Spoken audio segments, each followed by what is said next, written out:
Yeah. Oh, if you're asking about my opinion doesn't matter. No, I'm asking you if you're a man.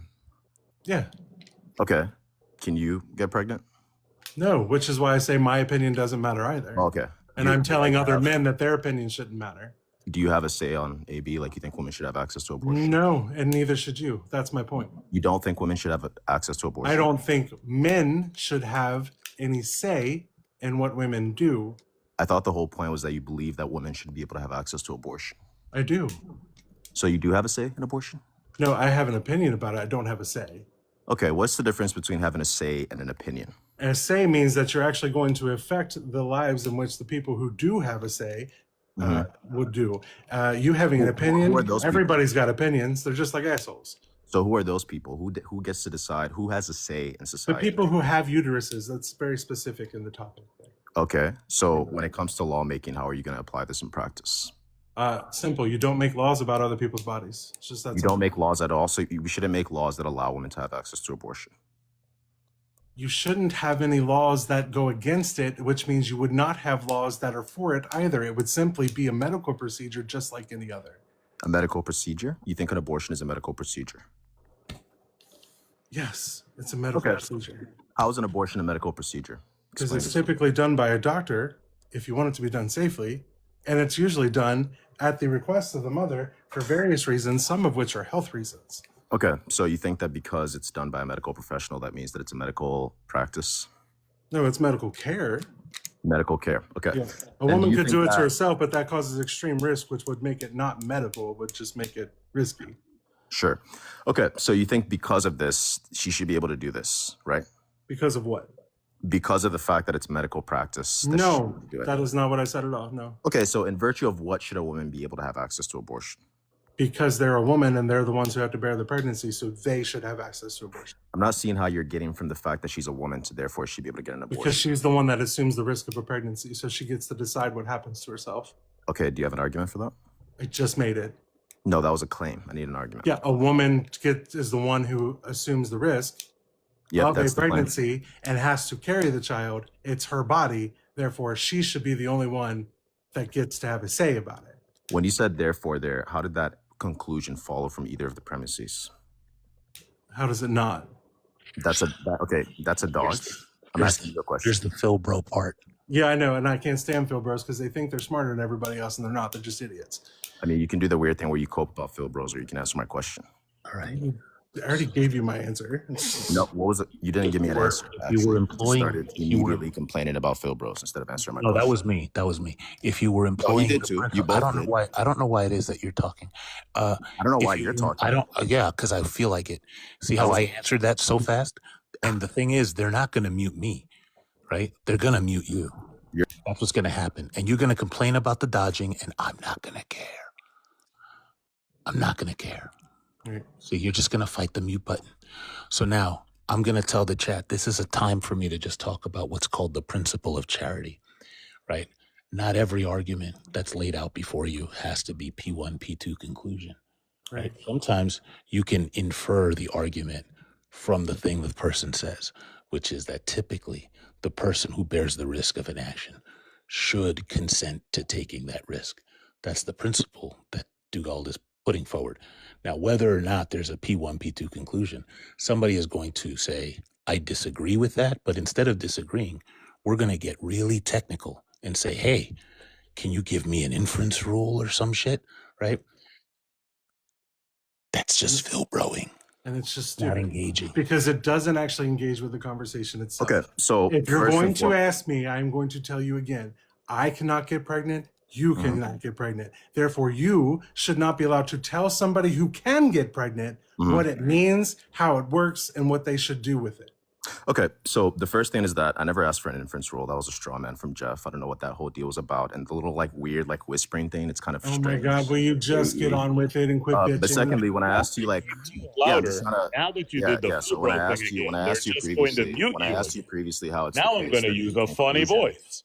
You see, what happens is that when you ask for a formal argument and you just do the Phil Bro thing, this guy's a child. It makes you look like an asshole. And I just pointed it out. That about Phil so Bros. whether or not you ask for an inference rule, right? Jeff has no You self-control. said, hey, What was the thing that caused you from Is he saying okay? this? Why What is did he you like? mean by Are Why is he you? therefore? cosplaying right now? Therefore, He's just making fun mute of the you. clown. Hey guys, just mute the clown. It's a terrible impression. That's cool. That's cool. Let's make the clown. What happens is, right, when you say what is therefore, what you're implying, and That's not therefore what I what the asked. crowd is. Yeah, you said, what do you mean by therefore? What was Not what I asked. what was the work that therefore was doing there? That's saying what that is implying that you're asking what I for some inference that leads to Straw the man. conclusion. No, look. You it's literally fine. said, "What? How do you get to the conclusion based on Yeah, that inference that's of therefore?" That's what he That's- just repeated unless to you. If you were That's not unless you're listening not to Jeff, you making would have some heard that. inferential You're claim. That's fine. That's okay too. Look, straw man. it's perfectly okay. But It's when you say, what straw do you man. mean by therefore? You're What was muting the inference, right? You're straw. All of that is just saying the same thing, right? Cheers. But that's okay. If you do not want to engage and you instead want to have some like You're straw man. debate on which type of logic we're using, that's okay, but it's a waste of everybody's time. You done straw manning now? Holy fuck! No, I'm gonna straw man some more. Oh, he's still going. Okay, Yeah, go ahead. I'm gonna keep straw manning. See, Go the ahead. thing is, the Yeah, straw- Philbro community, right? They suck at this. They have this idiosyncratic method of like for about, and you'll notice this, Dugald, for a few minutes, I want right? to debate.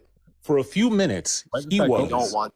engaging in all the stuff just that you wanna- were saying, right? Want to debate. The minute that you gave him like something coherent, then he went into the, but technically, what is the technical stuff? It's just Dodge funny. and debate. See, Don't I dodge. told, see, he is under my power. I said he was going to say dodge.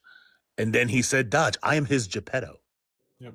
I'm his. Sean, you want to say something? Speak, little Pinocchio. Speak. Sean, hold on. You want a formal debate, which I never promised. Is that what you want? Fine, we can do that. Sean, would you like to do a debate with him?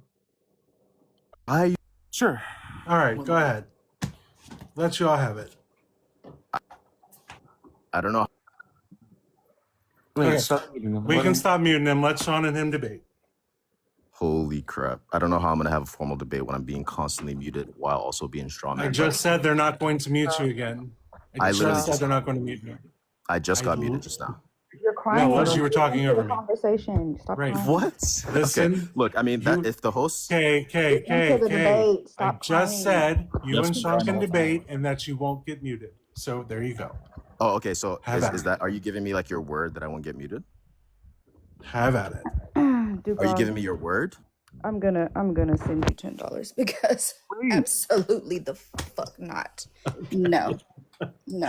You just deprived Sean of a meal, but I'll take it. No, I can't. God, it's so funny. After all You of just- that, I love what you do, Jeff. It's funny.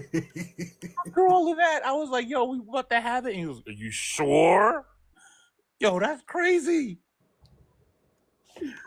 Are you for real gonna do the debate though? That was Oh, that's hilarious. that was funny. He said that guy made my ovaries shrivel. Oh god. Oh, that's funny. Yo, my man was up here, was like, yo, coherent or something. Do Ugh, you really want to have the debate though? Oh my god, that's hilarious. right. I'm crying. All right, Yeah. I'm gonna go back to my laptop. Y'all keep, yo, this is funny. All right, Joe. Lovely. Are you over 21? yes, I'm 37. Perfect. And what did you come up to talk about? I wanted to talk about C because I was getting mad at what that dude was saying, like what Kay was saying. Yeah, they love to get that those digs in. Why shouldn't I get a say? It's like my younger sister has ovarian cancer, and she got pregnant, and she had to have an abortion because it would cause problems for her or the baby. Like Somebody was gonna get it. yeah, and for someone to say that the government can tell her that she can't get an abortion, so you're telling my sister can risk dying all because of a pregnancy, that she can easily abort and nothing will happen. she ended up getting an abortion or whatever so that nothing will happen because she still has ovarian cancer. But for a man to tell her that she can't get an abortion and that will risk her life, that bothers me. Like, And nobody said that, by the way. no, I'm not saying they did. I'm just saying like but the government wants to control abortions, right? Women having abortions. So basically them not letting her have an abortion will cause problems with her. That's what I was saying. Yeah. But that's why I think that women should have the say so in their own body parts. Like we go through there's other reasons that women should be able to, that's their body. They have to go through that. And that's my whole point, is like no man will ever have to assume any risk from any pregnancy whatsoever if they do not want to. Not financially after the fact if they don't want to, if they can walk away and pay for it if they want to, they can do whatever the fuck, like, and all they had to do was have an orgasm. That's it. Someone's asking if they pay to let him back up. Is that an okay thing, or is that not an okay thing? We can, sure. Well, sure. Why not? I'm laid off. Why not? May as well get some money. Sure. I'm laid off. Why not? Is crazy work. Why the fuck not? If somebody's offering to pay to bring him back up, actually getting on my nerves. I can't stand these grown ass crybaby ass men, and I'm not babysitting the mute button all day. I'll be back, or I'll be in the comments. I can't do it.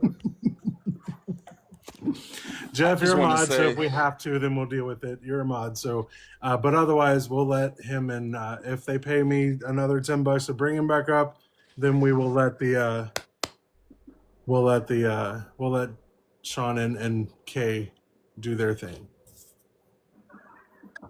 Sorry, I walked away for a second. I heard my name. What happened? Your Ariel couldn't handle it because somebody's about to pay to bring that fool back up so that Sean and he can debate. But you're a mod, so I figured it's fine. We'll deal with it. All right. Cool. Jeff, I'm your Geppetto comment had me cracking up in the store. Like, I was gonna just die laughing. These people are looking at me like, what is wrong with him? In case she's still here, Lortz is my inspiration. Lortz is everybody's inspiration. Okay. Yes, absolutely. That's absolutely a Lortz thing to say. Exactly. All right. Yeah. If you guys want to have Sean and Kay debate, it's another 10 bones to one of my cash apps in order to or pay apps to have him brought back. A lot of people in the comments are saying that he left. Oh no, he's in my request box. Oh, is he? Okay. Yes, he is. I'm furloughed, not laid off. You're right. There is a difference. I'm furloughed. But yeah, if somebody pays to bring him back up, we'll bring him back up. You guys can have that debate. But all right, lovely. I appreciate you coming up. Thank you so much. Thank you. You get Oh, I'm so sorry. I'm really bad about disconnecting before people are done. I'm so sorry. I'm so bad at that. Oh, my bad. All right. Until we get another $10 to bring the K back up, well, we'll bring up somebody else and we'll go from there. Tunlock? Is it Tunlock? Tunlock? Hello? Yeah, there you go. All right, perfect. All right, are you over 21? Yep, 39. All right, perfect. What'd you come up to talk about? Yeah, let's see, you don't get a say in AB. Do you apply that standard all 9 months? For what? For any reason that men don't get a say in AB, do you apply that standard all 9 months? Should Yeah. Like get abortions? Yep. Okay, should they be able to unalive their 2-year-olds? Wait, what? Should they be able to unalive their 2-year-olds? That's not an AB. That's murder. There's a difference. Okay. Do you believe rights begin once it's out of the womb, like all the way out of the womb? Personally, I think life begins at conception, but that's not what I consider to be the deciding factor. No. That wasn't the question. I said, do you believe rights begin for the entity? Oh once yeah, it's all the rights way out? don't begin until after the baby's born. Okay. So it has to be out of the womb all the way, correct? Yeah, that's the only way they get rights. Oh, so if it's like crowning midway, can she like take a knife? Now you know very well there's a difference there. You know very well that's the baby being born. Nobody's going to stop mid birth and say they don't want the baby anymore. You literally said it had to be out of the way out, sir. That's what you said. It had to be all the way out. It needs to be born, or if you really want that specification, then the process of being born. Yeah, that's going to be a backtrack on your part. So you just I switched the just said conditional. I will commend that if that's what it takes. I don't care. Okay, cool. So at what point can she no longer kill it, sir? I just told you. Wait a minute. Process of being born. You saying when she enters labor? Wait, hold on, because I don't think you know what abortion is, Tom Locke. What do you think? Yeah, I don't abortion- think so either. An abortion is going to be the termination of pregnancy that doesn't result in a live birth. No, it's not what abortion is. Yeah, I just gave you the CDC definition. Okay, then why are hysterotomies called abortions as well? Well, abortion can be used in a descriptive sense, meaning to terminate the pregnancy, or it could be used in a very specific sense to end the life of the child, not resulting in a live birth. It just depends on how you use the term. Wait, so that doesn't answer my question. Why are hysterotomies called abortions? The same reason why spontaneous miscarriages are called abortions. Like they literally call it miscarriages. That doesn't answer my question. Okay, excellent. That doesn't answer my question. No, it doesn't. If an abortion results in the unalivement of the fetus, the baby, whatever it is that you want to call it, then why are hysterotomies called abortions? I just answered you twice. I'm not going to repeat. No, you didn't. You just said that something else is also called an abortion. That doesn't answer my question. I told you because there's going to be. So this is just going to be. This is just going to be tracking issue number 3, because like you haven't been able to track this entirety of the conversation. I literally answered you You twice. You didn't answer the question at all. Yeah, I did answer. Saying something else is called an abortion, saying that something else is called an abortion, does not answer my question as to why hysterotomies are called I abortions. literally told you that there's 2 senses of the word abortion we're talking about. If an abortion, so the abortion does not end the life of a fetus or a baby. Okay, not necessarily in the sense you're talking about, but in the sense I'm talking about, it does.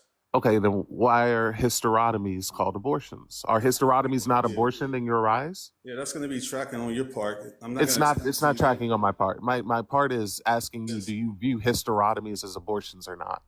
No, I made it very clear to you, okay? You didn't. I made it very clear to you, sir. No, you didn't. Abortion is going to be the You didn't make it termination of clear. pregnancy that doesn't result in a live birth. There's going to be multiple uses of the word. So do hysterotomies count as abortions in your eyes? If that's the way you want to use the term, yeah. If that's the way, I'm Tom asking Locke, how you use the term. can you just admit that you don't know what a hysterotomy is?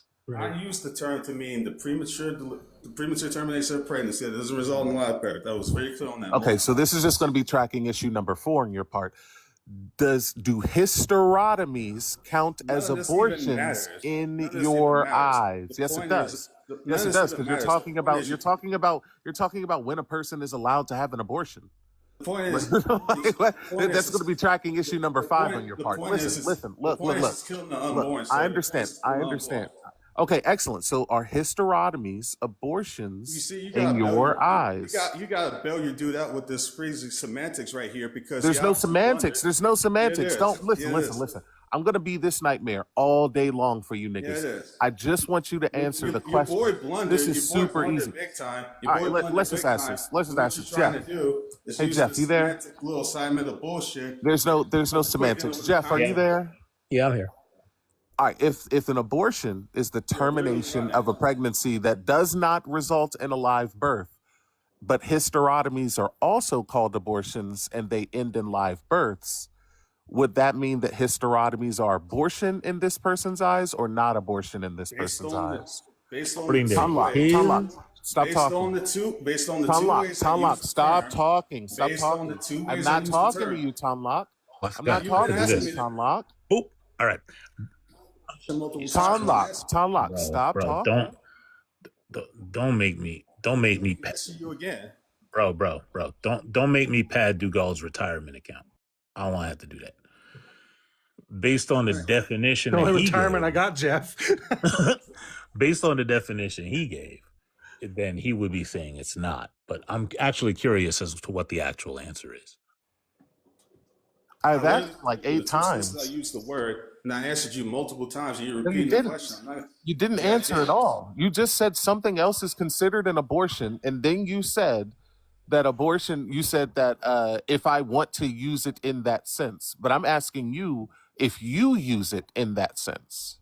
No, I don't use it in that sense because I told you the CDC Okay, definition I excellent. gave. All right, awesome. So then give me like the reason as to why I just need for you to show me like your authoritative anything that takes hysterotomies away from abortion, like the category of abortion. I don't really care about this little side conversation. You don't care about abortion? The only thing that matters is can you kill this unborn before it's born? That's the content of the conversation. No, it's not. The conversation, the context of the conversation is abortions. This would be tracking issue number 6 on your part. So now that we've established that we're talking about abortions, and you don't know what abortions are, but you don't consider hysterotomies abortions, I just need you to disprove that hysterotomies are abortions. It's really that easy. Does elective abortions kill the unborn? No. Yeah, they do. No, they don't. Look. The definition that you gave, listen, what you're supposed to be doing right now is telling us why there are certain abortions that end in live births.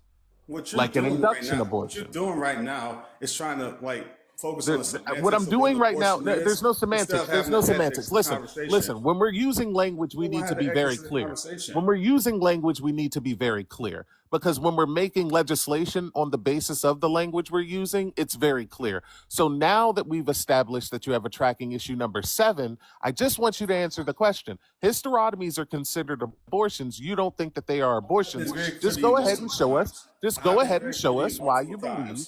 Listen, just go ahead and show us. Just go ahead and show us why you believe that they aren't considered abortions. We're talking about prematurely killing the unborn in the pregnancy. I told you. No, we're multiple not. times what I'm talking We're about. talking about termination of pregnancy and performing abortions. This would be tracking issue number 8 on your part. Look, listen, I'm talking listen. about what you understand clearly what I'm saying. I You don't understand like exactly what you're because saying. you don't wanna deal with it Hysterotomies are because considered your boy abortions. got backed into a corner. He backtracked, and what you want to do is you want to stay on this. He didn't get backed into a corner. He didn't get backed into a corner. He didn't get backed into a corner. Yeah, he No, he literally didn't. admitted it. No, he he literally didn't. admitted it. No, he changed didn't. it. He changed No, it from he saying didn't. that it has to be completely out of the womb. He and was then trying said, to "No, I adhere don't to need-" TikTok terms and services. You were talking about unaliving. No, that's not what happened. You're lying. You literally said He stabbed really in the head. backtracked. You He literally said backtracked. stabbed in the head. Like you said that twice. You said stabbed in the head twice. Listen. He said Look, at first it had to be completely out, and then he said no. Listen. He He's said they trying had to, to be carry water born. for your boy He trying had to to bail him be. out. He said Trying they to had to carry be water for your born, boy and and bail then him out. after he said they had to be born. Then you said stabbed in the head, and then he said in the process of birth because he was clarifying the position. It's right, I then wanted to ask you about what You're you literally think trying to abortions carry are. water for I your boy. want. You're literally trying to carry water for your boy Listen. because he got Yeah, dog sure, balls on absolutely, this, 100%, and you're just so 100%. I'm stuck trying on to carry semantics water right for now him. to avoid- I'm trying to carry water for him while you're running away from a Why don't question you about actually have the real basic abortions. conversation? Why don't you actually have the real Just conversation? stop running away. Stop over talking, because there are people Conversation. who are using it's unlock. Stop over talking because there are people who are using closed captions, and whenever you talk while someone else is talking, they can't understand a fucking word you say.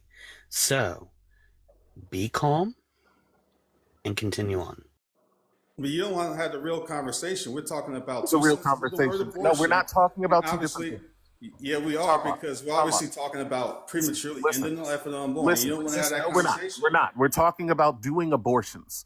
This would be tracking issue number 9 on your part. Listen, just tell me why you view hysterotomies as not abortions. I don't care if you talk about tracking error 9 million. You just want to avoid the actual conversation. You're just running the semantics. Listen, Jesse Lee Peters. I don't care about none of this shit.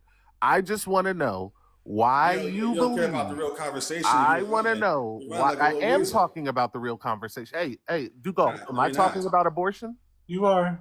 Jeff, am I talking about abortion? Number one, definitions are not objective. Number two, you need to. Am I understand talking what we're about? actually I talking didn't about. say anything I don't about care if definitions you Hold on. being frosted objective. flakes. Hold on. Here's the thing, Turnlock. What you If you would just answer her. Stop. If you would just answer her question, we could have already been and moved on by now. It So doesn't matter just what answer her you question. can, If it's that difficult, if it's that difficult for you to answer, if it is that difficult for you to answer a question, you don't want to deal with the substance of the we conversation. are going to, but we're not going to move on until you answer her fucking question. So just answer it.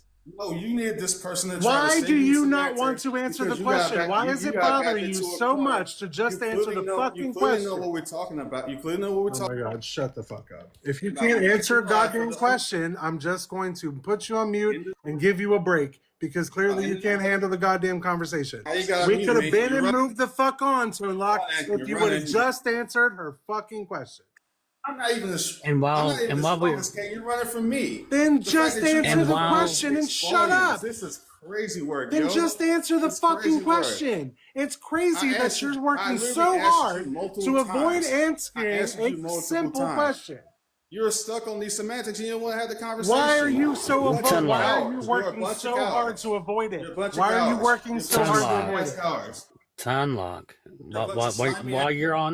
While you're taking a break to Bunch calm of- down, while you're taking a break to calm down, why don't we go ahead and have this little moment here to have a little mod break while we are trying to say, hey, Ariel, I know you're down there still. I think the 3 minutes is up that you had given, just so you know. Ariel pretty soon is going to be turning off the comments if we don't get this up to 85K likes. So go ahead and keep on tapping, y'all. All right. You gotta keep. You're a bunch of.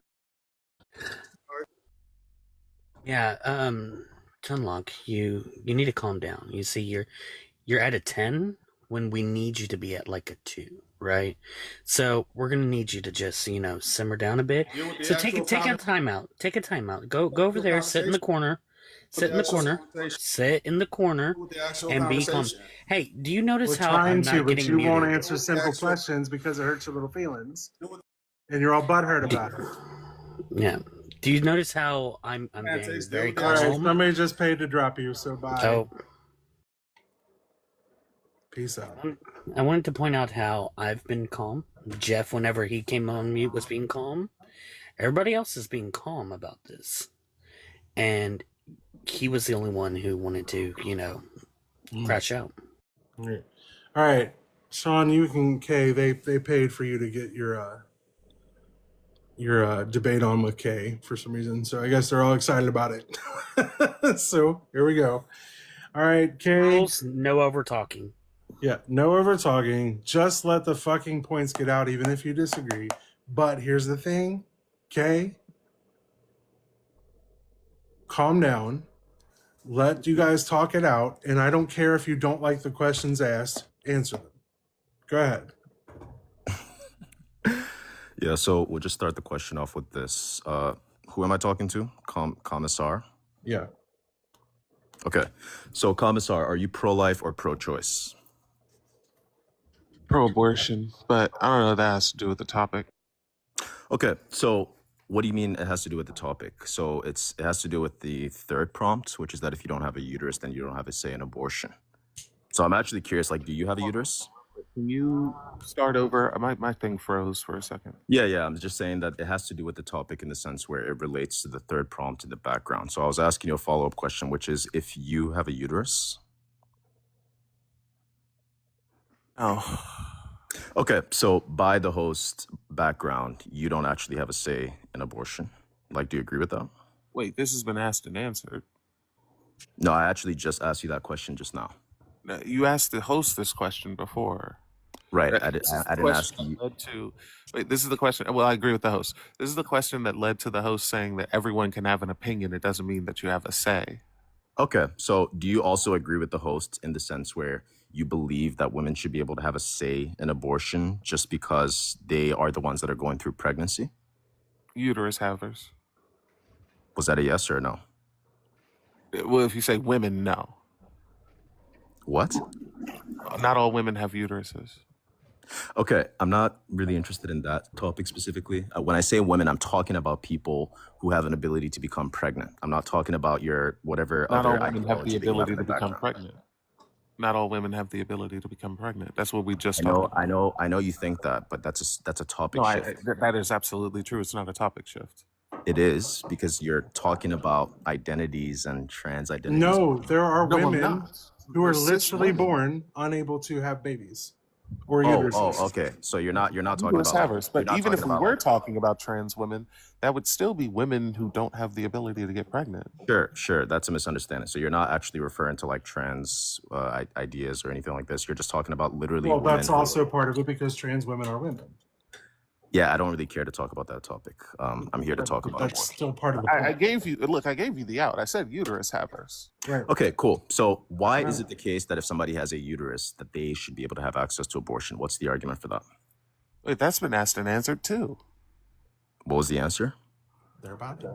They are incurring the risk, so they should be able to consent to the action. Okay, what's the argument for that? If a person is incurring the risk, then they should have consent. They should be able to give consent to the action. Uterus havers incur the risk. Conclusion: they should be able to consent to the action. That's literally the argument. That's Okay, P1, was P2, that and like, conclusion. okay, what's the argument for P1? That they are incurring the risk. Nope. The P1 was a That's P1. conditional. Like, hopefully, I mean, I didn't want to do the logic thing, but you're the one who kind of introduced this formal kind of semantic, so we can do the formal semantic. That's strike one.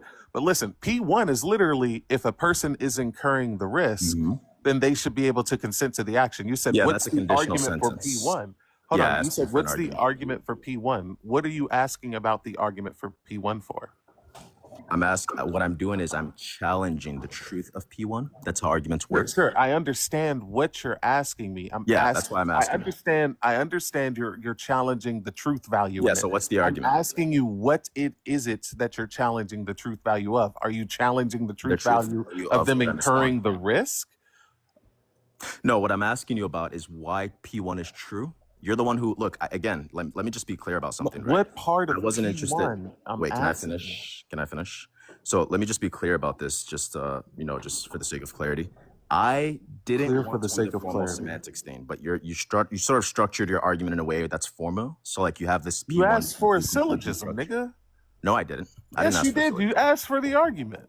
An argument is not a syllogism. You can have non-syllogistic arguments. So that's a tracking error. That's a blunder. But that's fine. We can pretend Wait, that didn't happen. hold on. So when Yeah. you asked me for the argument after I gave an argument, and then I put it in a syllogism, and you didn't say I don't necessarily need a syllogism. That's not what I You said. know, yeah, you didn't say that, but you implied Yeah, that's it. a tracking error again. So I said You I asked you for implied an it. argument. You No, I didn't. implied that you It didn't wasn't need a even implied. syllogism. You're literally right now talking about how you didn't necessarily want a No, syllogism. so you're just confused on Hold what on, an because argument this is tracking error. This is tracking error number 4 in your part. Because let me what know we when you're talked done. about I'll before. The first tracking error was the premises. The second tracking error was how you were asking me how the truth value of premise 1, which all you could have told me was what part of premise 1 you were asking it for. The third tracking error, or really was the second tracking error because it came before this, was whether or not we were talking about trans people and women, and whether or not uterus havers and women are the same thing. So you don't want to do this whole thing about logic with me. I can be a fucking nightmare. Just go ahead and ask me what it is that you're asking me about premise 1, or I'm going to make this very fucking hard for you. That was cringe. So first Yeah, thing is 100%. that It you was cringe. tracked. Absolutely. I agree it was cringe. I don't know why you did that. That was embarrassing. Yeah, 100%. It was cringe. Firstly, Absolutely. 100%. the first issue. Yeah, it was 100% Just cringe. relax. Like I let you get through your. Yeah, whole yeah, thing, yeah, so it was like, 100% cringe. All right. The come on. host did mention previously that we should be able to allow each other to speak. So just relax, so I can respond. So the first tracking error is that you thought that when I asked you for an argument that I was asking for a syllogism. You actually have various non-syllogistic arguments. You even have informal arguments that don't take the form of like a syllogistic type of I gave So that. that's the first issue. The second issue is that when I asked you for the defense for P1, you interpreted that question as me asking you which part of the premise I'm asking you to defend. What I'm asking you for is to deliver an argument that's substantial, that actually like sort of provides a reason to believe in premise 1 being the case, like all of premise 1. So premise 1 was a condition, sorry. right? You said you want to do the logic thing, so I guess we can do the logic thing. Like, I All guess right, just let's yes or no. Do you know what a conditional sentence is? Yeah, sure. Okay, what is a conditional sentence? When you ask me for Wait, sorry, I asked you a P1, question. What's a right? conditional sentence? When you ask me for P1, right? When What's you a ask me conditional for sentence? what the argument of P1 is, right? Oh, he's gonna dodge my question. Okay. Yeah, 100%. Listen, when you asked me for P1, I then asked you, and I said, "What is the argument for them incurring the risk?" And you No, said that's not no. what I asked you for. Wait, that's what I asked you. That's tracking error Oh, number then that would have 5 been a on your dodge to part. my question. Hold on, that's tracking issue number 5 on your part. You would have been Listen, dodging my question if you said that. What I asked you was for clarifier on what you were asking about I already P1 clarified because no, you didn't. I did. You just said the argument that P1 is true. Yeah, that's the I clarification. already said before you said that I understand you're asking me about the truth value So of why are you asking me a P1. Did I clarifying not question? did I not say that? Then why are you asking me a clarifying question if you're already clear on what I'm asking you? Because listen, because I P1 is stuttered. listen, because this you is know you what just I fucked up asked. again. This is Hey, what That's I another asked. blunder. This is what I Try asked. again. This is what I asked. Absolutely. It's another blunder on your part. You have This is what I several asked. blunders This so is far. listen, Kay. I understand you can't track, but this is what I asked. Because P1 is if a person is incurring a risk, then they should be able to consent to the action. Yeah, what's the argument for Are that you conditional asking? right there? Stop. Hold on. Stop Stop with the over talking. Because when you said, what is the argument for premise 1? I said, do you mean the argument that they are incurring the risk? Or do you mean the argument that they need to consent to the action? I'll make it super clear. Here's the sentence that I'm asking you to argue for. The following sentence. If a woman incurs a risk of getting, or excuse me, a risk during Uterus pregnancy, then Uterus she haver. should That's be not able. my argument. Just I don't know why you're like Uterus haver. you're It's confused. uterus about it. haver. I'm trying to get clarified about the It's question. uterus haver. You're And not you're clarifying interrupting me because in the you keep middle of saying you women. asking You're saying me you a keep question. saying Okay, women. hold on, but Did you not just ask me real to quick. clarify? You're Okay, interrupting me. hold on. So, what Sean was saying is that I don't need the clarification. I'm sentence clear on what is. Sean is saying. Shut up. What No, Sean is I'm saying? not gonna shut up. Yes, you're gonna shut up because You're now not I'm even trying in this to. debate. I don't know why you're talking. I'm talking because I'm keeping this to the point to where there is no interrupting and there's none of that overtalk and meta shit. We don't We're need that. going to. Yes, we do because apparently you don't know how to stay off of fucking meta. So the argument That's that false. the argument Hey, that Sean Hammy is a brought forth. mod. Shut up. The argument that Sean put forth is that if a uterus haver is if they are going to incur the risk, then they should have the ability to consent to a procedure. That is the argument. That is what you're going to go after.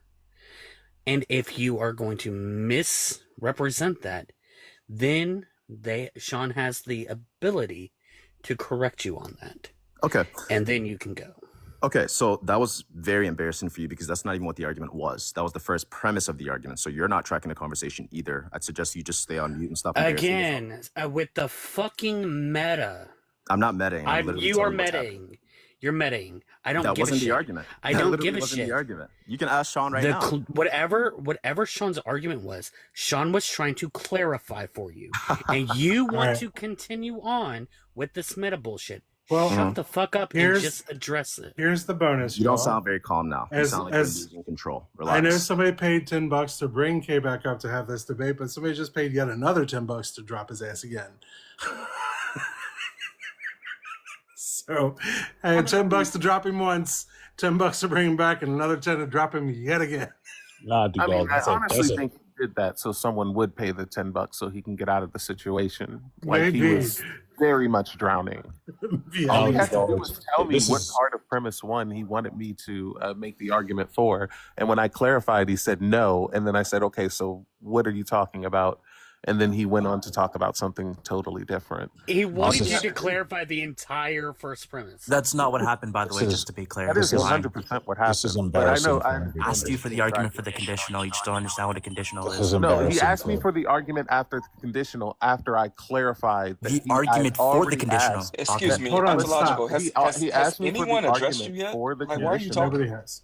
He asked me for the Why we're argument. lying? Lying's pretty bad. Yeah, Okay, 100%. okay, You shut should up stop until lying. we now. talk to you.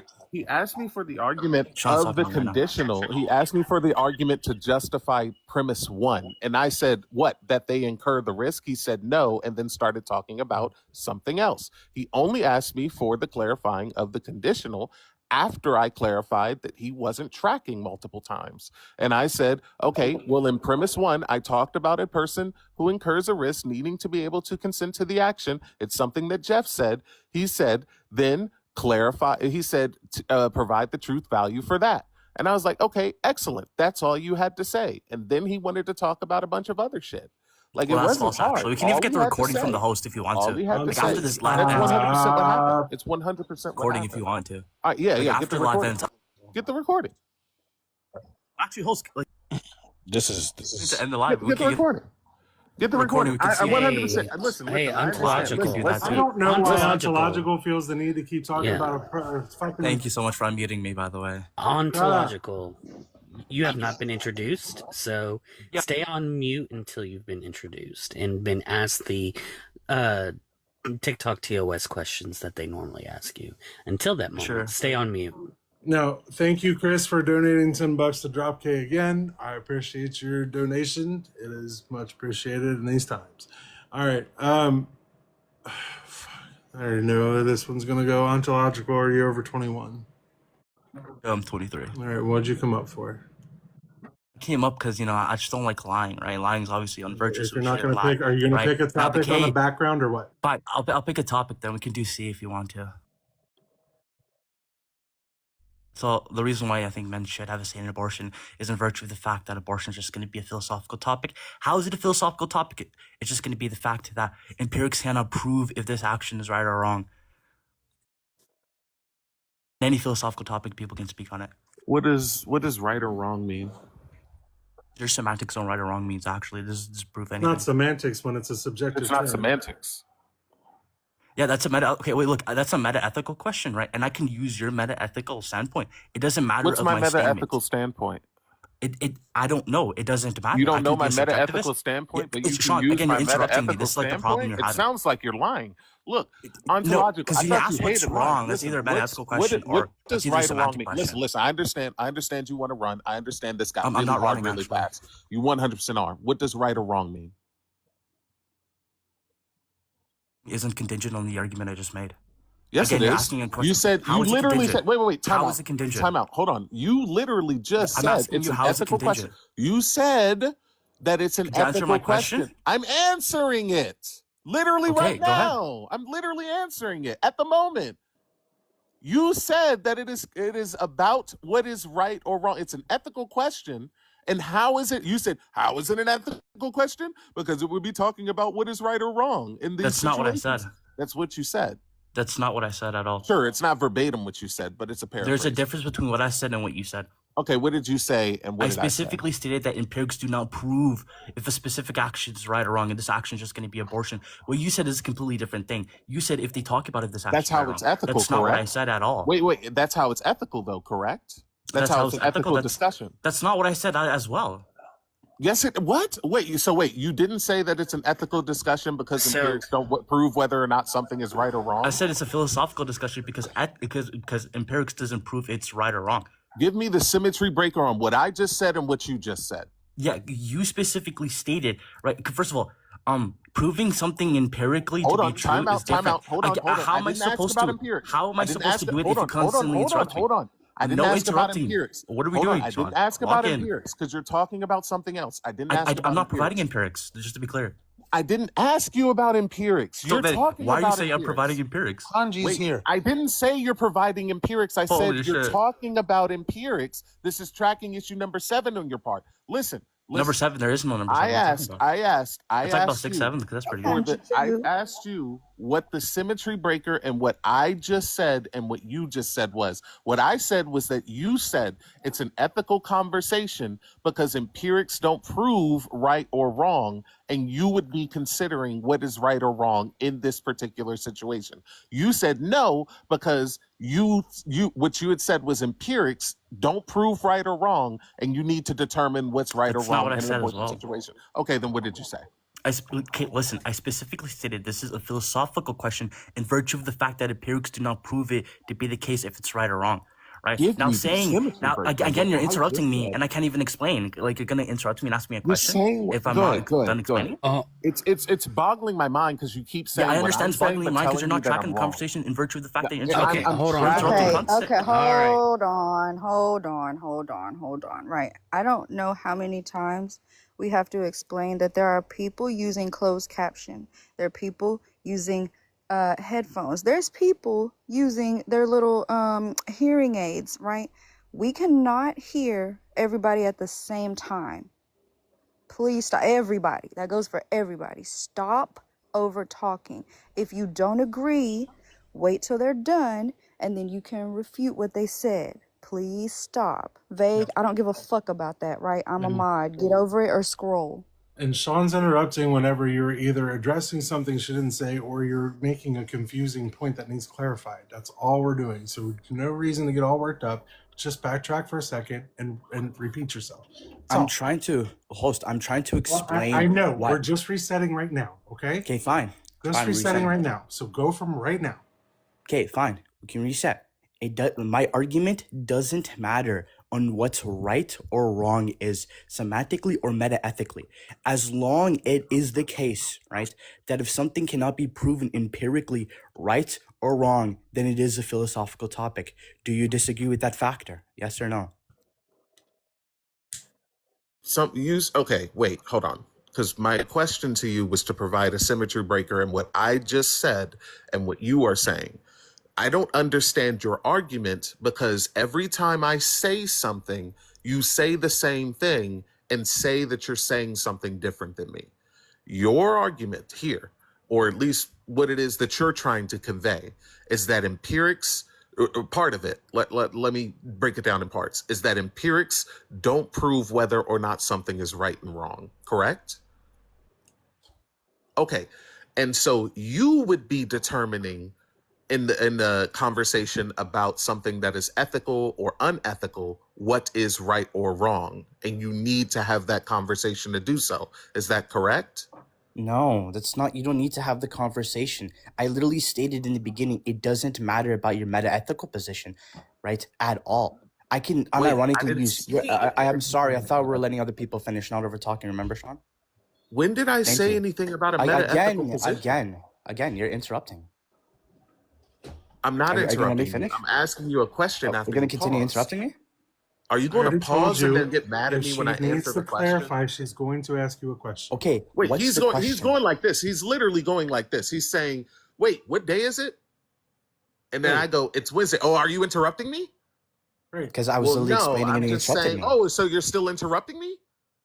No, I'm not interrupting you. I'm just saying. Oh, no. So you're No, because you are interrupting me. Why are constantly you still interrupting me. Can we interrupting just me? drop Didn't the the meta host and say you're continue not with the interrupting conversation? me? Oh, so now you're upset that I'm talking about what it is that you're doing? Oh, that's crazy fucking work. It's almost like you don't. It's almost like you don't care about lying. Holy shit. Listen, I just want to know what the symmetry breaker and what it is that you're saying and what it is that I'm saying. If you're saying that empirics don't determine what is right or wrong, then what does determine what is right or wrong? What does determine what is right or wrong? Yes. Yeah. Look, like I said specifically, right? Sean, listen, it doesn't matter, right, about the metaethical position, because that's a metaethical question. What determines right or wrong? Or that's a normative question. Now we can get into the normative Wait, if you time want out. to. You said right Again, or you're wrong. interrupting me. Like, what? How am I supposed to finish if you constantly interrupt me? Ari, can You you say said something? right or wrong. Go ahead. Let him finish. Go ahead. Thank you. Now that's either going to be a normative question or a metaethical question, right? So we're either going to get into the normative ethical debate or the metaethical debate, right? It doesn't Wait, matter hold your on. position on both of them. Quick. The statement is Hold true on. either way. Hold on. Your entire point was is that empirics don't prove right or wrong. What was your point in saying empirics don't prove right or wrong? Yeah, if empirics do not prove something to be right or wrong, then it's a philosophical topic. Okay. If it's a philosophical topic and empirics don't prove right or wrong, then how do you determine what is or isn't right or wrong? Going through either going through a normative ethical debate or a metaethical debate. Okay, so having the conversation.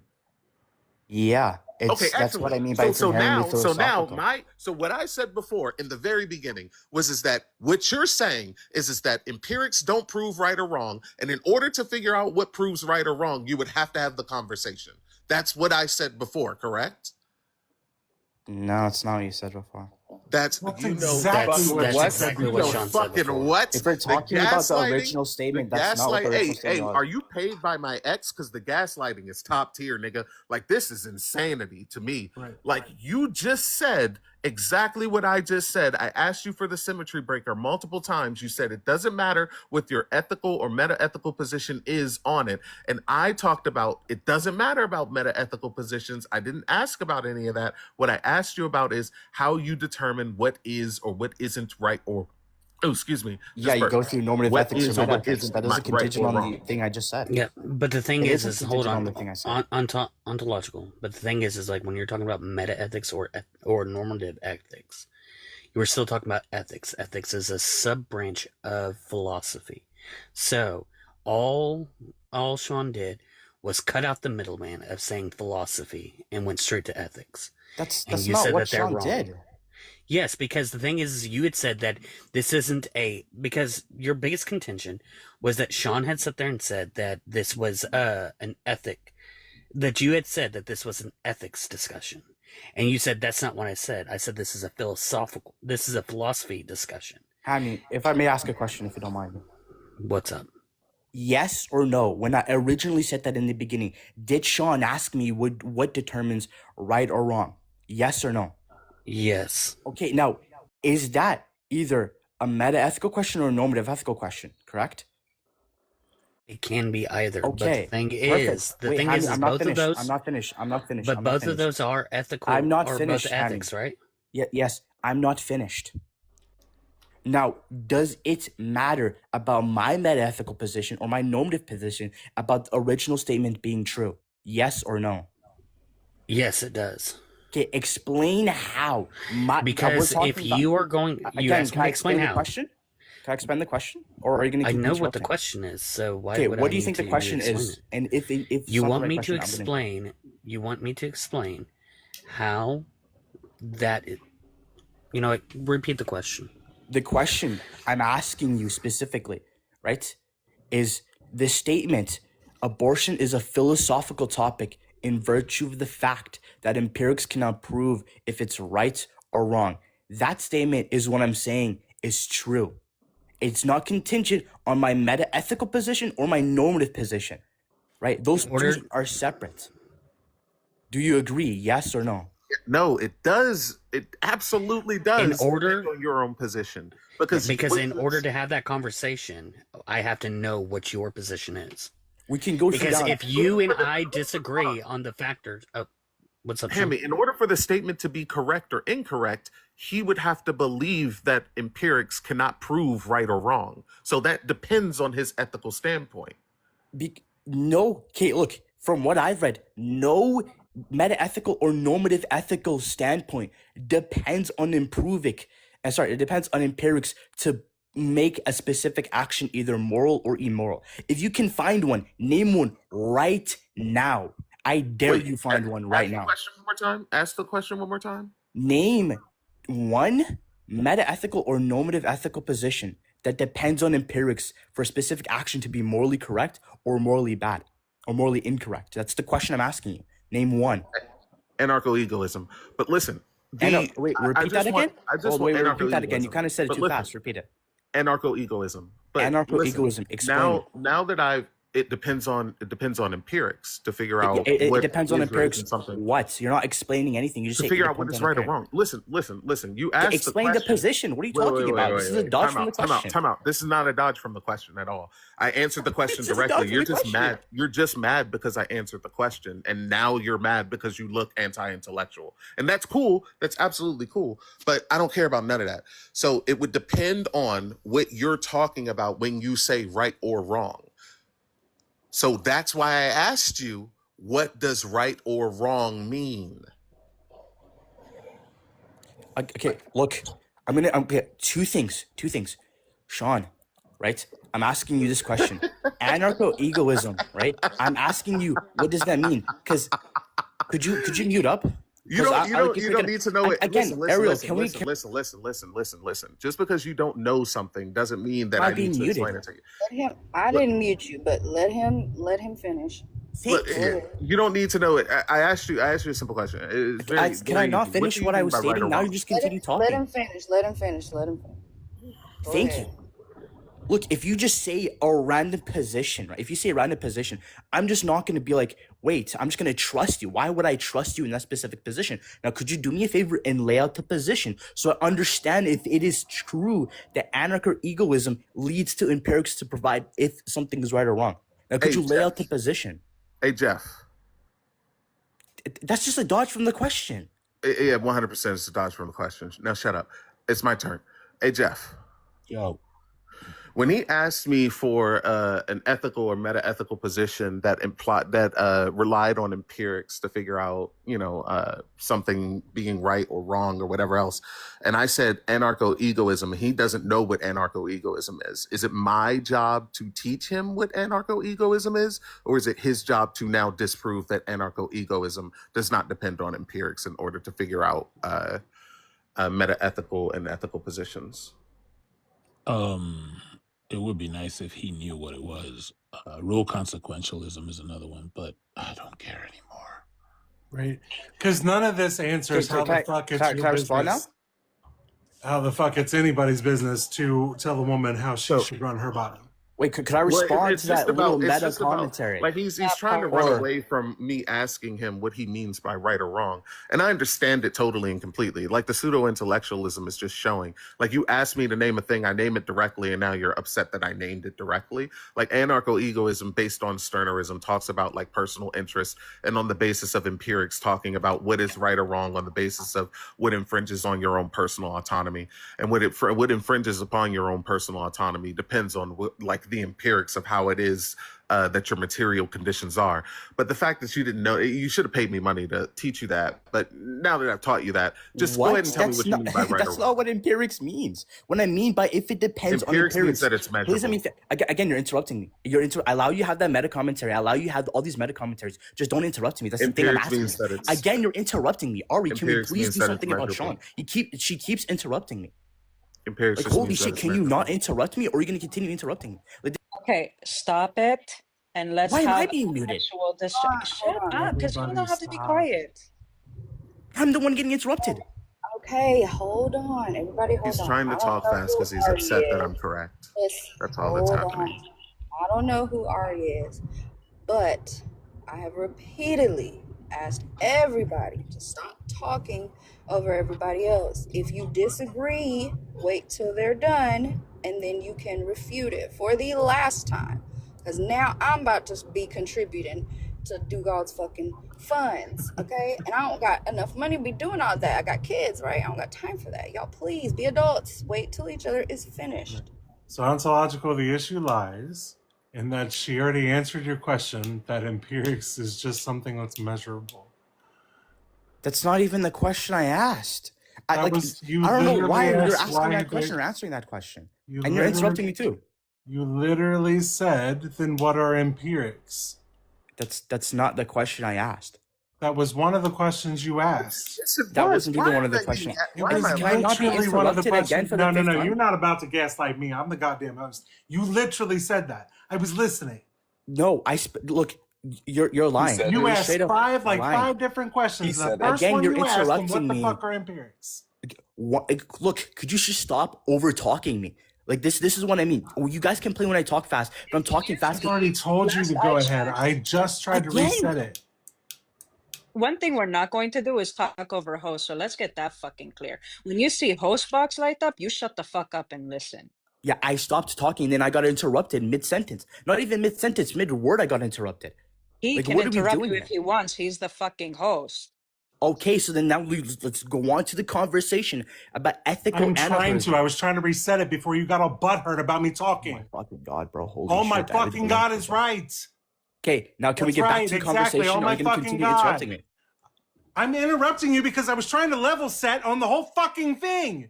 And instead you just spent the last 5 minutes bitching about me trying to get everybody back on track. Because Which is everybody what you keeps fucking interrupting asked me. for.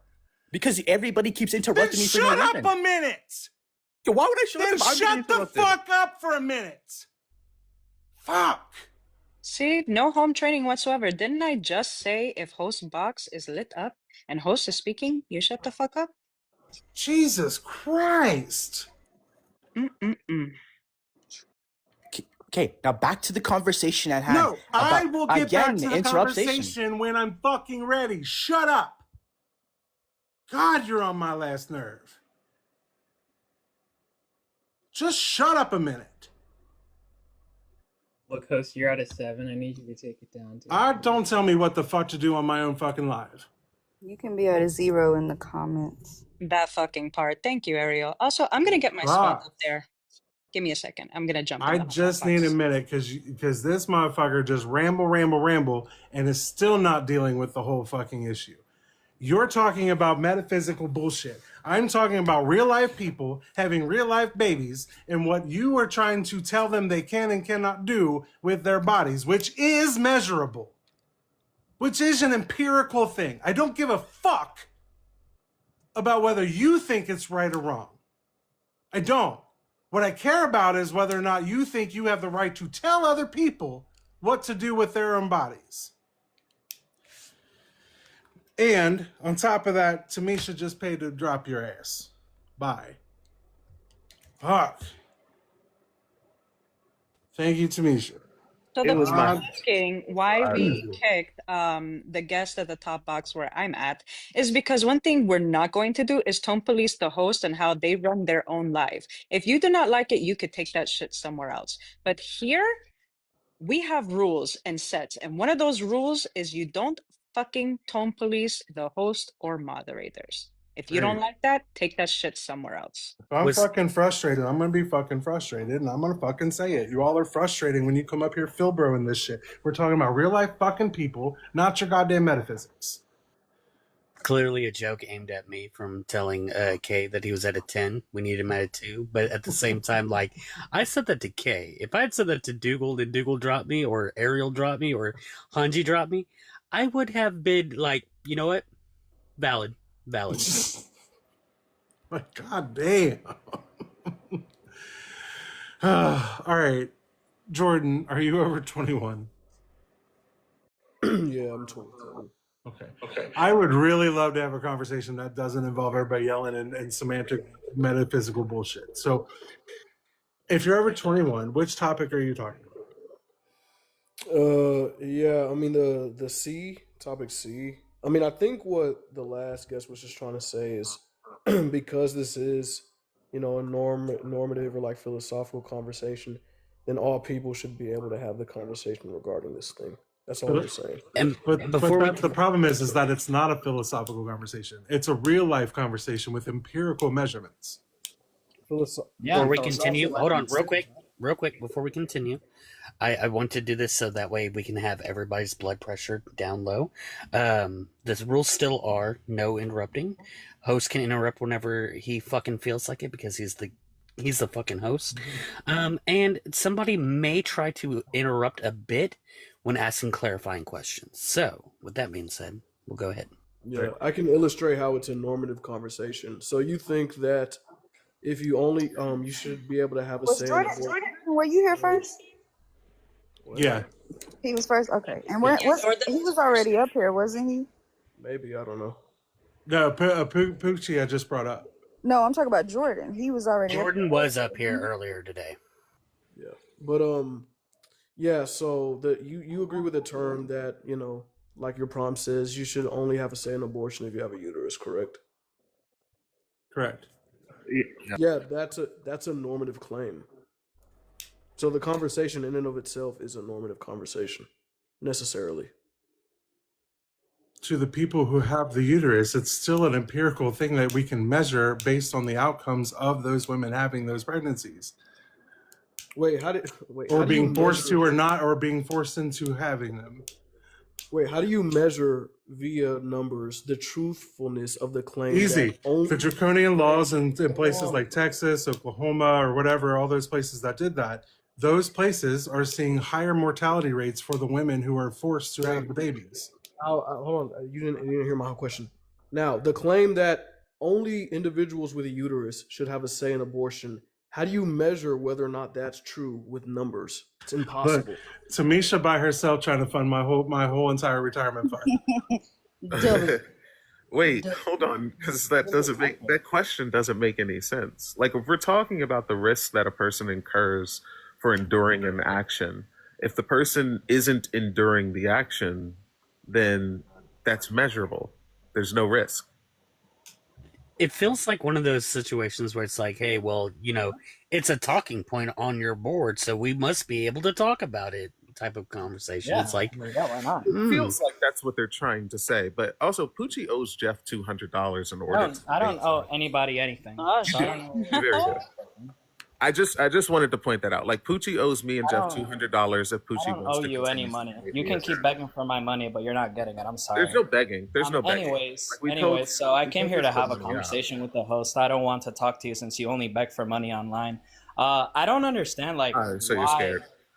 No, I'm not scared of people that blocked me after I called them out on their bullshit. Don't worry, Sean. Nice try.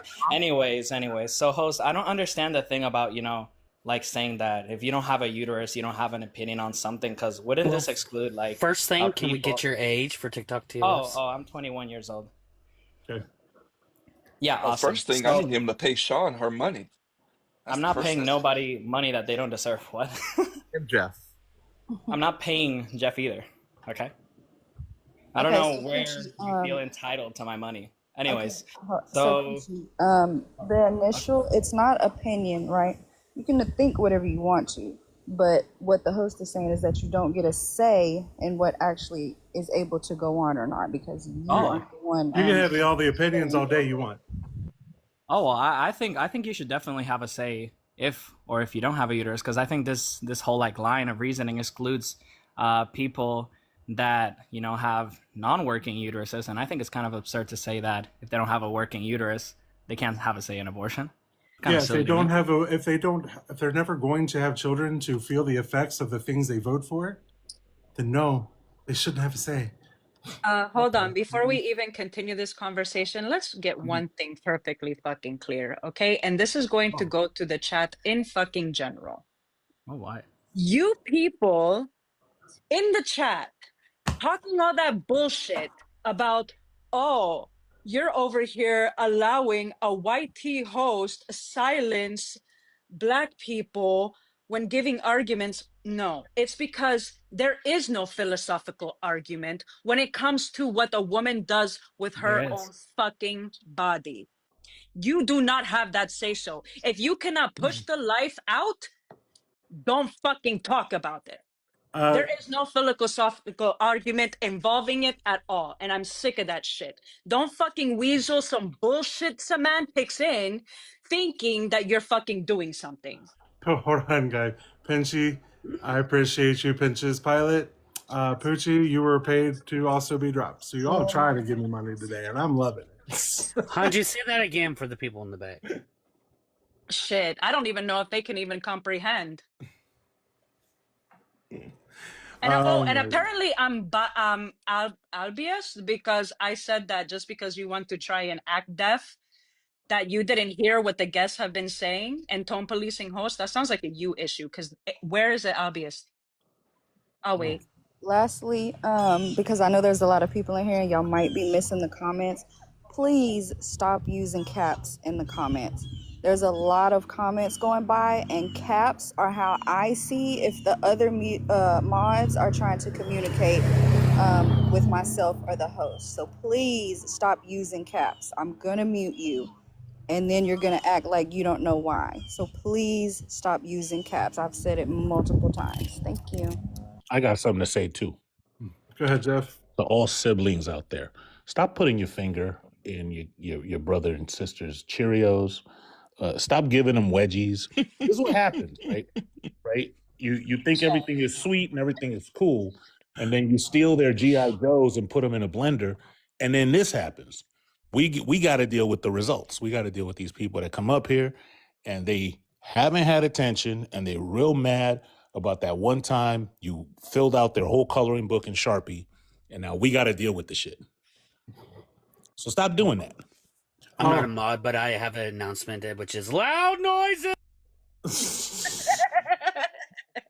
Jeff, I'm gonna say this real quick. Apparently, I'm racist because I'm only silencing black men in here, and apparently, you need to be careful because Hanji might support me kicking you.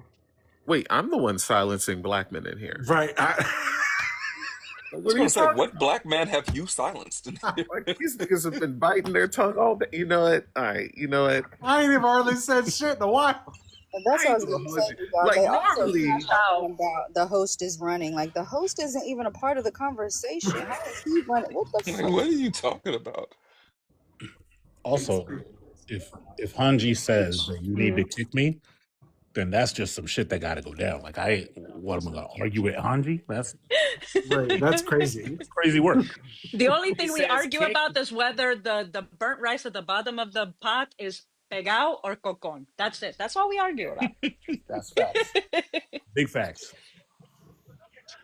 All right, FTS, are you over 21? Yeah, Perfect. What'd you go talk about? yeah. For the third prompt, what do you mean by the word "say" by the word "say" in that? In other words, you should not be allowed to decide what happens. Would follow that abortion lawmakers should all be women, right? Just to clarify. My opinion is there should not be any laws on abortion at all. There should be Alright, no okay. laws that dictate what a woman does with her body in any way, shape, or form. Okay, so what's the justification? That's clearly a blunder. Dubert, you haven't been introduced. So stay on mute until you are. Self-introducing, that's right. Yeah, no, we don't do that around here. But before we continue on with this, FDS, since I know that a lot of people seem to have the memory of a goldfish, the 3 rules that we have here is that there will be no over talking. When the host starts speaking, that means you be quiet. And if somebody does seem to look like they're interrupting, it's most likely they're going to be asking for a clarifying question. And with that, there we go. All right, go ahead, FDS. So, Right, so what's the justification for that statement? The entire prompt 3. because I do not have a uterus, I will never incur any type of harm, any type of risk, nor any type of responsibility or any type of permanent change to my body from carrying a baby as a woman does. So I should not get a say in what a woman does with her body in relation to anything, including a pregnancy. Does that mean that females can unalive or already born people, and you personally No, shouldn't have we a say? already know there's a difference, and I would have said that otherwise if there was. What's the If that difference? was my belief. So, no. What's the difference? The difference is the child is no longer dependent upon the woman's body for nourishment or for life in general. It is viable at that point. It can go off and actually have experience and consciousness now, whether that's with another person, with that same mother, if it happens to be born, whatever the case may be. It is still and it also has rights when it's born that cannot be undone just because I don't like it. Now, as far as when it's in the womb, though, it is reliant on somebody else's body to get to that point. It cannot survive from anything outside of the body. So it is, again, still the woman who has to go through that. Well, newborns still require someone. It doesn't have to be a mother, but someone to take care of them. Right, but not their body. It does not require their bodily resources, as in it does not utilize their internal organs. It does not rearrange them. It does not change their body at that point anymore. It is no longer an impact on the woman's body. Well, if you have to wake up in the middle of the night to change your diapers, that would have an impact on your body. But you're saying that it's those are actions that cause an impact. It is not the fetus or the child itself that is creating that impact. Right. So, why would that be different? What's the difference? Why is that different? Again, because the child has rights once it's born. It gets a social security number. It gets a possibility for insurance. It can have all these rights, right? It can do all these things. And once it's born, it is feeling pain. It has consciousness and potential for memory. It is experiencing life. When it's in the womb, none of that's happening. Sure. And again, So in the womb, it is affecting a woman's body and nobody else's. Also, I'll just add this. When it's out of the womb, somebody wants to feed it. Yeah.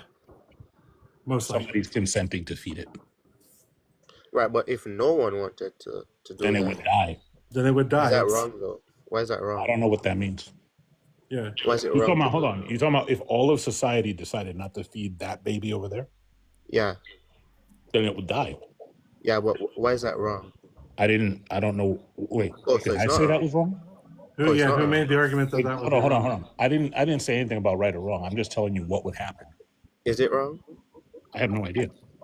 So you don't know if leaving kids to starve is wrong or not? I don't know what you mean by that. I don't know what you're asking me. I don't know what that do you- has well, to do do you with have in a- relation to abortion, because that's what we're talking about. Sorry, do you have an understanding of right and wrong? We do, but we're still not talking about it. Hold on. I'm not asking me the question. I want to make sure I'm answering that person's question. The person there that asked me. So I want to know what they mean by it. Oh, me? So in simple terms, I'll just say, a wrong action would be something that we ought not to.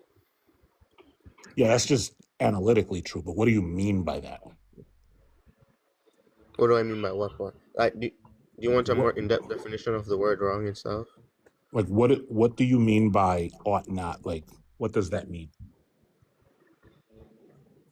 So based on your, I'm hearing an echo. I'm not sure, but I'll anyway, mute. okay. Yeah, so based on your personal, wherever you draw your morality from, wherever your epistemology is based, wherever you base your ethics based on that standard, what are the actions that you ought not do, that you shouldn't do, that humans shouldn't partake in? That would be a wrong action based on your personal epistemology. Yeah, so I don't really think that there is like some normative position here, except that like typically the people who want to stay alive will do what they can to do that. That you can agree to that, right? Well, it has to be a normative position, because normative positions are just have to do with what you ought and ought not do, and Yeah, I don't axiomatically I don't think those are a thing. But just answer my question. My question is the people who want to stay alive will do what they can to do that, right? What do you mean by what they can? I'm not sure of that. So like you want to stay alive, you'll probably not like down a cup of bleach or something, right? If you're hungry, you'll eat if it's available, right? You won't jump in front of trains. Yeah, I think people will do what they can to stay alive, as so long as they deem it moral. No, so long as they deem it their preference, like if they want to. Well, if you have preferential morality, if that's how you base your morals, then sure. I don't know why you're saying morals. I'm just saying what I'm saying. I'm saying if someone wants to stay alive, they will do what they can to stay alive. Well, no, because people make sacrifices all the time. So Then they you might didn't want to stay alive.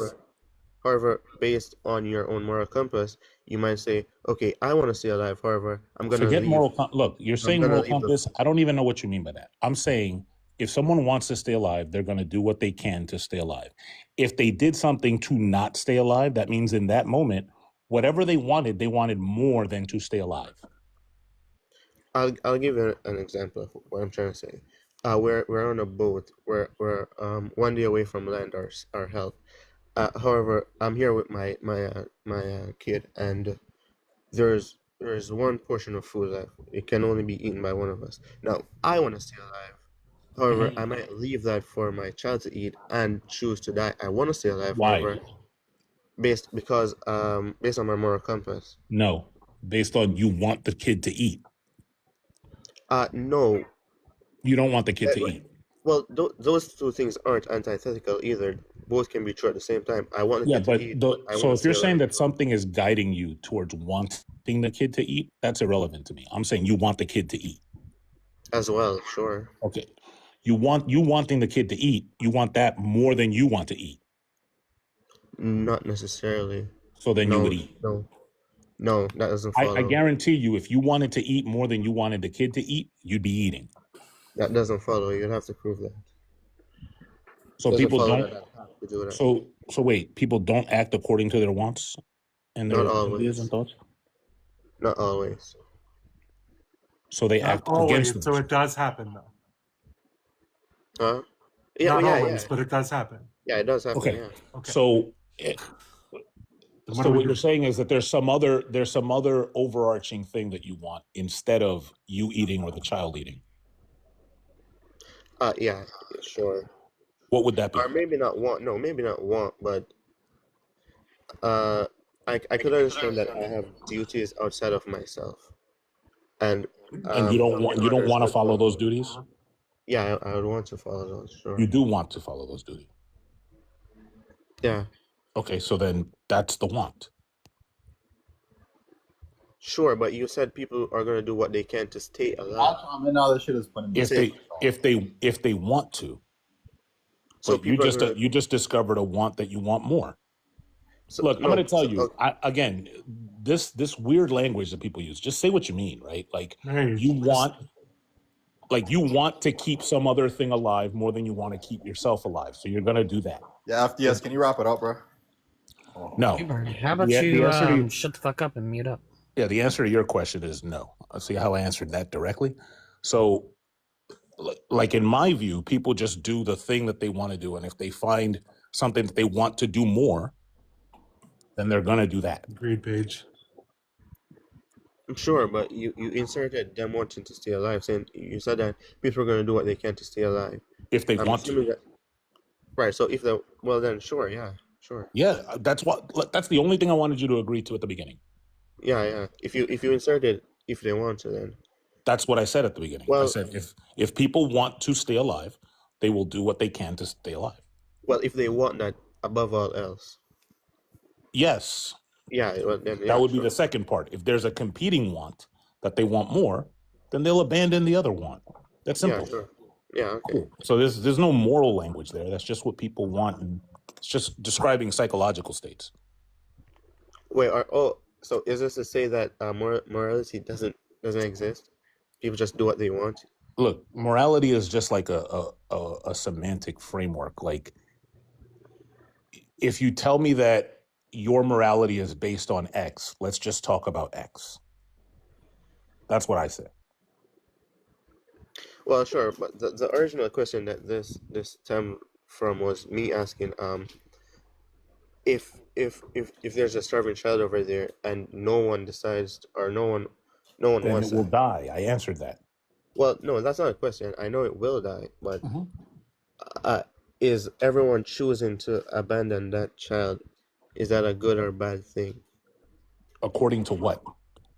Your framework, your worldview. If I thought it was a bad thing, then I would feed the child. Yeah, so in your hypothetical, hold on. In your hypothetical, everybody chose not to feed the child. Everybody's abandoning it. Presumably, they think it's a good thing. Well, no, the people do bad things intentionally all the time. So no, they think. But when they do the bad thing, they think it's good. No, people intentionally do bad things all the time. No. They are thinking it. They know the reason that they think that they cover it up is because they know that you think it's bad, but they think it's okay. Well, they don't have to. They could also think it's bad to them and still choose not to feed the kid. Well, then they don't think it's bad. No, you can intentionally do bad things. If I see a child in a field and everybody else has walked past this child and nobody has taken that child and fed it, I would take the child and feed it. Because I think that it's bad that the child's out there in the field, so I'm going to take it and do the good thing, or what I think is good. Right, so I was asking from his view, if everyone, including the mother of that child, though they can, choose not to feed that child, is that a bad thing? From Again, his worldview, is them choosing not to, is that a bad thing? Well, I don't figure into it because I'm not there. Unless I am there, then I'm one of the people who chose not to feed it. Then I think it's a good thing. No, okay. Right, you can extend your morality to others. You don't have to only apply it to yourself. You can Yeah, I would apply it to prefer. others. Look, me So, personally, I would prefer if they fed the child. I think that'd be a good thing. right, sure, but if they chose not to, even though they could, Okay. from your view, is that a bad thing? Well, from my view, it depends on what you mean by that. Like, from my view, I don't think that they should abandon the children. Like, Right, sure. I want to hear if it. Do you think it's a bad thing that they choose to? Just said yes. Holy fuck. You didn't say yes. no, I didn't say yes. I said I don't think that they should, based on like what I think is like my preference. I don't think that they should abandon children. I get why you. What I'm sure you think that they shouldn't. Mm-hmm. I want to hear if it's a bad thing or not. I don't know if it's a bad thing or not. I wouldn't From your classify it as view. bad. From your view. From my view, I Okay. wouldn't. So I wouldn't use that if you language. personally, No, Jeff, please, bro. Please put a pin in it. This guy's killing me. Hubert, stop talking. right? So if you yourself chose not to feed this child, even though you could, would you think that's a good or bad thing? If I chose, I would think it's a good thing. Not to. If you chose not to, it would be a good thing. Well, presumably, I think it's a good thing. So it is a good thing to choose not to feed kids. See, now you're using like some absolute shit. Like, I would be thinking it's a good thing if I made that choice to not feed the child. Okay. So in your view, it could be good to it could be good to not feed. Now we're being sloppy again. Do you think it? Are you saying it could be good according to me? Yeah, according to you, it could be good not to feed starving kids. If I made that choice, then I would be thinking it was good. And you could make that choice. Like realistically, Realistically, no. You're talking hypothetically. I'm saying realistically, no. I probably wouldn't make that choice. So it would be a bad thing then to choose not to. Just say it's a bad thing to choose not to. No, it's just something I wouldn't like to do. Because you're saying that if you chose not to, it would be a good thing. So I'm assuming that you're saying that you would only choose to do good things, right? I do things that are in accordance with what I think is in accordance with my preferences. Right. So there's no good or bad there. It's just preferences. There's no good or bad. Yeah, there's some project that I want to take on. There's some steps that lead me to that project being fulfilled, and I do those steps. Okay, so if I prefer to ban abortions, between me and you, neither of us are wrong. We're equally justified in making those claims, right? Sure. Mm-hmm. Except that I believe in my claim so much that I'm willing to show you how good my aim is to do it. Right. Okay. So this would devolve into might makes right. So whoever has the most force on their side, in a review where choices are purely preferential. I prefer this, therefore I do this. So it would devolve into might makes right. Are you saying something controversial? No, I'm just asking. No, I'm saying how the world is. Right. So it's purely might makes right. So you have no grounds to criticize someone for banning abortions. Because no, I didn't say anything about. preference. Hold on, I'm not saying anything about criticizing. I'm telling you how the world is. Sure, I just want you to answer. So you have no grounds in criticizing someone who chooses to ban abortions. Sure, I do. How much I value my preferences. Yeah, but you're on equal footing with them. No, you're both equal. No. Jeff, break it down to this guy, please. No, I'm not on equal footing because I have better aim. He has a preference against it, so that's why it's morally wrong. Do you understand? Sure. Right. Like, this is just how. Like, I don't understand why it is that we have to take this into some fucking like waxing poetic about the stars type shit.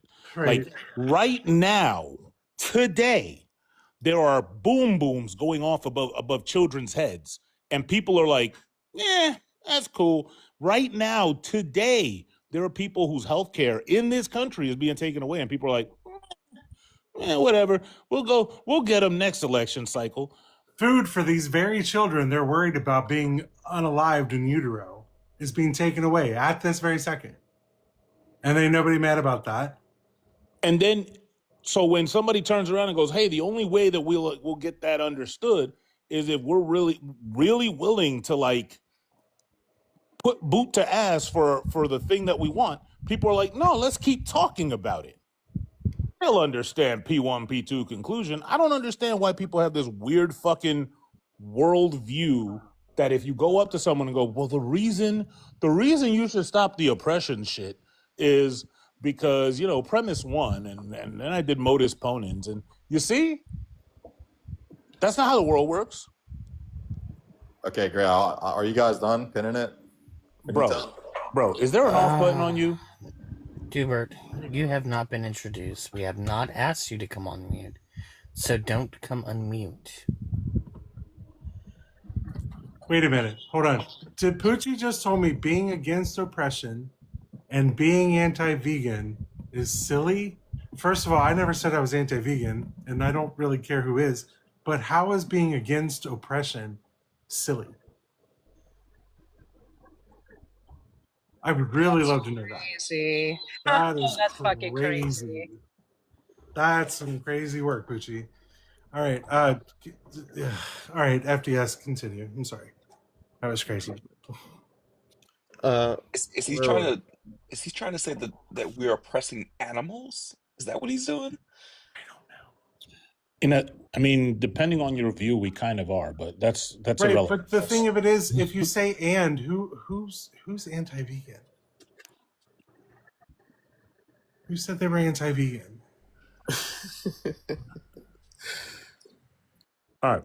So you see, but FDS, do you see what I'm saying though? Yeah, mostly. I get what you're saying.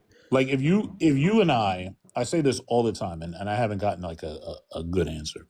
Let's say there were two people on an island, just the two of them, and one of them decided that, like, let's say you decided that the sounds that I'm making with my voice, you don't like them no more. So you take a rock and you keep striking me with the rock until I stop moving. What did you get wrong? That would be unjustified harm. So that would be wrong. What do you take justification to be? I'm a Christian, so it would have to be grounded in God, in His revelation. In my hypothetical, your justification is you don't like the sound of my voice. Well, the thing is, whether I like the sound of your voice or not, the right thing to do would be to ask you to, or either move away or ask you to be quiet or something like that. Okay, so then, but let's say somebody took the justification to be, I don't like the sound of Jeff's voice, and they did the thing. You wouldn't consider them justified? No. According to their likes, according to their rights, because not everybody's a Christian, right? Well, yeah, I believe in a moral realism. So whatever they think personally would be irrelevant to whether what they did is right or wrong. All right. So if they had some justification in their mind, that would also be wrong. This is going to devolve so fast, so I'm gonna slowly wrap it up. But is this moral realism found anywhere? Well, the law is written on our hearts, as God says. But morality or the good would be a part of God's nature. So it'd be that's how. No, but I can't. Like, can you read? Like, if you were to cut somebody open, could you read their heart? Yeah, no, not in a physical sense. Okay, it's not there in a so spiritually, it's right. How do you? Where is it somewhere where you and I can like look at it and say, there it is? Yeah, morality isn't a physical thing. We can't look at it. Okay, so if you and I disagree on a moral question, how do we parse that out? Well, it would depend on what's the question. I would appeal to God on why How? Yeah, that's what I'm asking. How? I mean how God revealed Himself to us, and How? the Bible the I Bible think, dictates how look, we should live our you lives. think God said not to do anything to little kids. I think God said to Do all split the up the things. spoils of little kids and give some to the priests and give some to him. How do we parse it out? Yeah, so I would appeal to church tradition and the early church fathers on how they interpreted the Bible. So I would defer to their interpretation of the text. So I wouldn't even defer to mine or yours. I would defer to theirs. But why? Because I believe that they have the requisite knowledge and experience to act to what's the word I believe they have the requisite knowledge and experience to correctly interpret the text. Okay, so if a text says a thing and they go, that's not what it says, it actually says something else, you'll just go with what they say. In with the Bible, yeah, I would defer to them. Okay. Yeah, that's fine. I don't know how anybody outside the faith would be like motivated to like abandon language and all linguistic principles to just go, hey, I agree with some dudes in the first 5 centuries. But I mean, I guess that's okay. I don't see how it's moral realism if it's an interpretation. You know what I mean? Like I wouldn't hang my hat on it. The realism part would be that it's a part of God's nature. Hold on just one Good second, are what we ought MDS. to. Hold on just one second, darling. All right, comments are off. You guys are too busy chatting, not enough tapping. So let's go ahead and get host up to 150K. Thank you. Continue.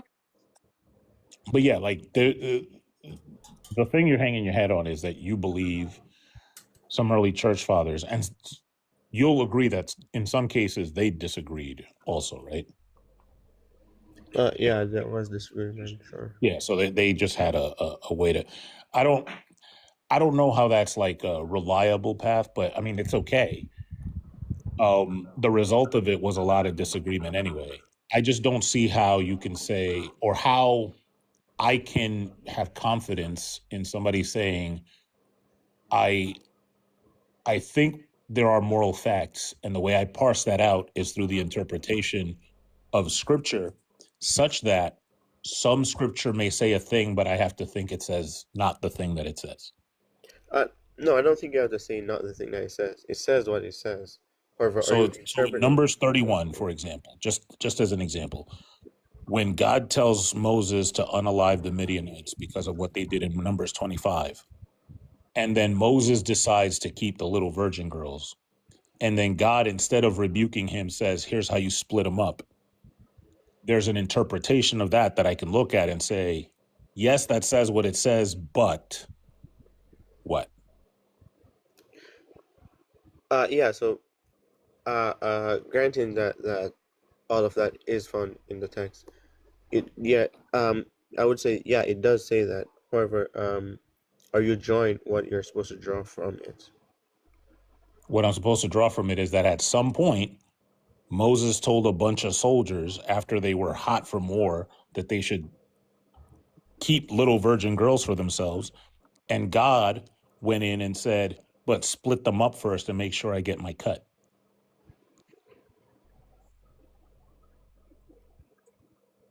Yeah. So that is what was said. Yeah. And what do you think I'm The, supposed to draw from that? the context of the time is really important, and also the language being Yeah, used. but what am I supposed to draw from it is my question. Or like, what are you supposed to do for? Yeah, well, not every story in the Bible is a prescriptive claim or is a normative claim. It's not all stories are telling you what to do. It has historical stories in it as well. Just Let me be clear with my question. What am I supposed to draw from a God that acts with little girls the way Tony Soprano acts with the profits from his waste management company? What do you mean? Yeah, I don't think God was doing stuff with kids. I don't Read think that. read Numbers 31. It's literally saying this is this person's cut, this is this person's cut, and don't forget my cut. FDS, they're begging you to drop in the chat. One of your little friends said they'll give you a galaxy if you drop. Yeah, Hey, no, yo, that's fine. I'll just Give you a galaxy if you drop is actually nuts. that's crazy. Yo, that's But real wild. talk, I would take the galaxy. Yeah, I mean, you put the entire lot to sleep, man. Take Yeah, it out. at least you get that something out of it. And lastly, Ignorant Goon also. The goal was only 110 to turn the comments back on. And we reached that because people do care to tap. And the viewers that left, I'm glad they did, because all y'all are doing is crying in the fucking comments. Imagine thinking I care about 11 to 12 people leaving that weren't contributing anyways. Bye. Well, I thought that was 115. My bad. So am I good to go now? Bro, No, he hasn't dropped. Nobody paid him yet. you must have been one of them cats that like tackled the Christmas tree at like 10:30 p.m. Like dove in head first. Like I'm opening this bitch now. Right? He sounded like he bit children as a kid. I did what? You used to bite, didn't you? You want to Y'all repeat? didn't say What? 115, ignorant. You're giving very much so ignorant. It really is, because I Okay, said anyway, 110 so multiple times, and then I said it in the chat as well, right? So you can follow your other Philbro bullshit friends right up okay, out of anyway, here. so Have a day. host, you Vidu, don't be fucking rude. You've been begging to come off of mute this whole time. I'm doing a mod thing, right? We're talking about the likes. Relax.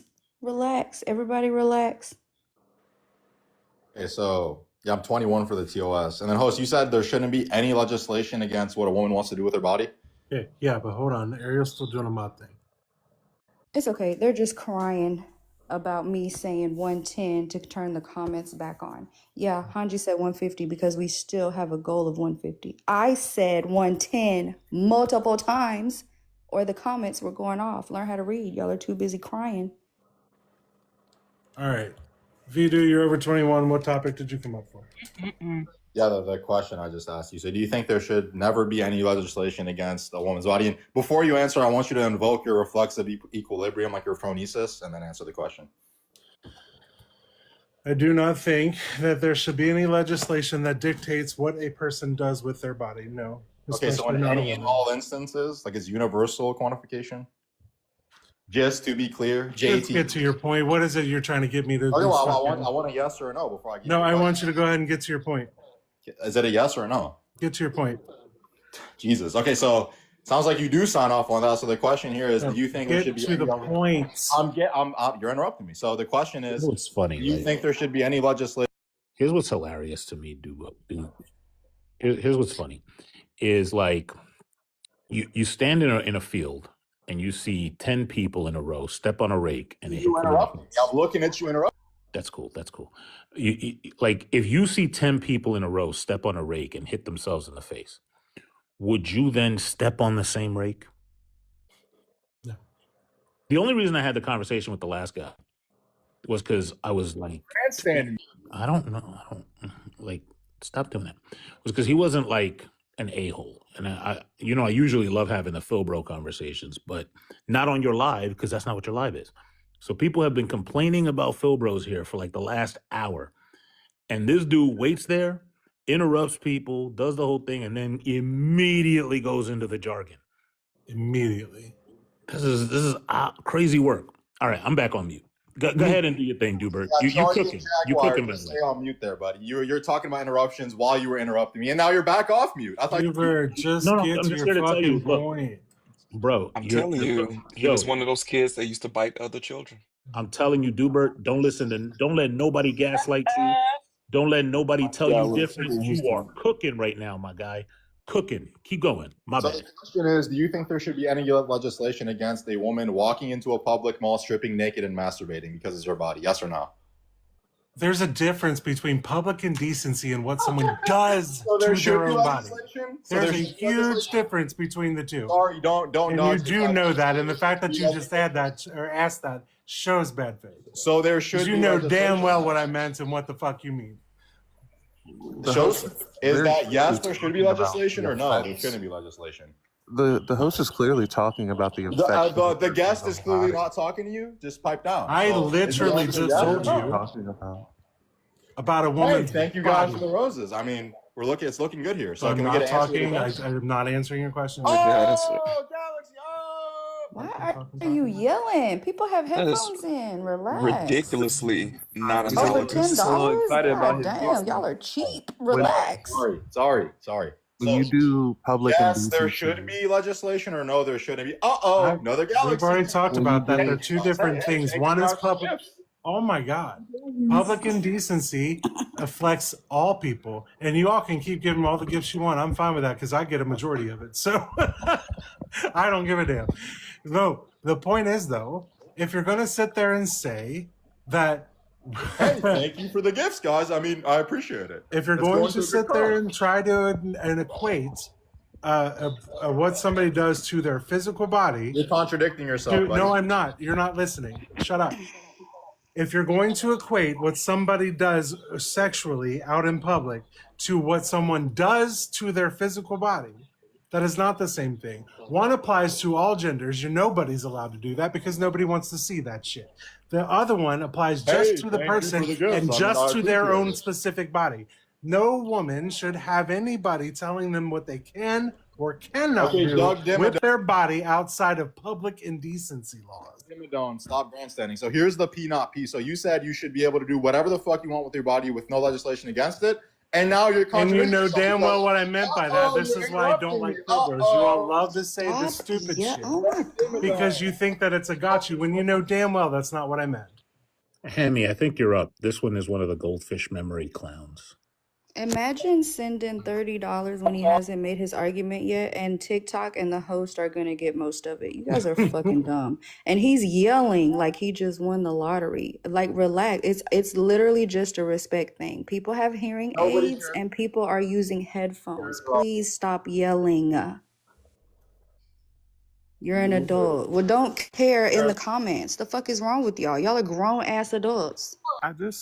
when you are doing public indecency, it's affecting other people's bodies. Right. So I don't understand how that is like an effect on your own person. Right, which is why I didn't feel the need to make that differentiation because I figured that would be an obvious.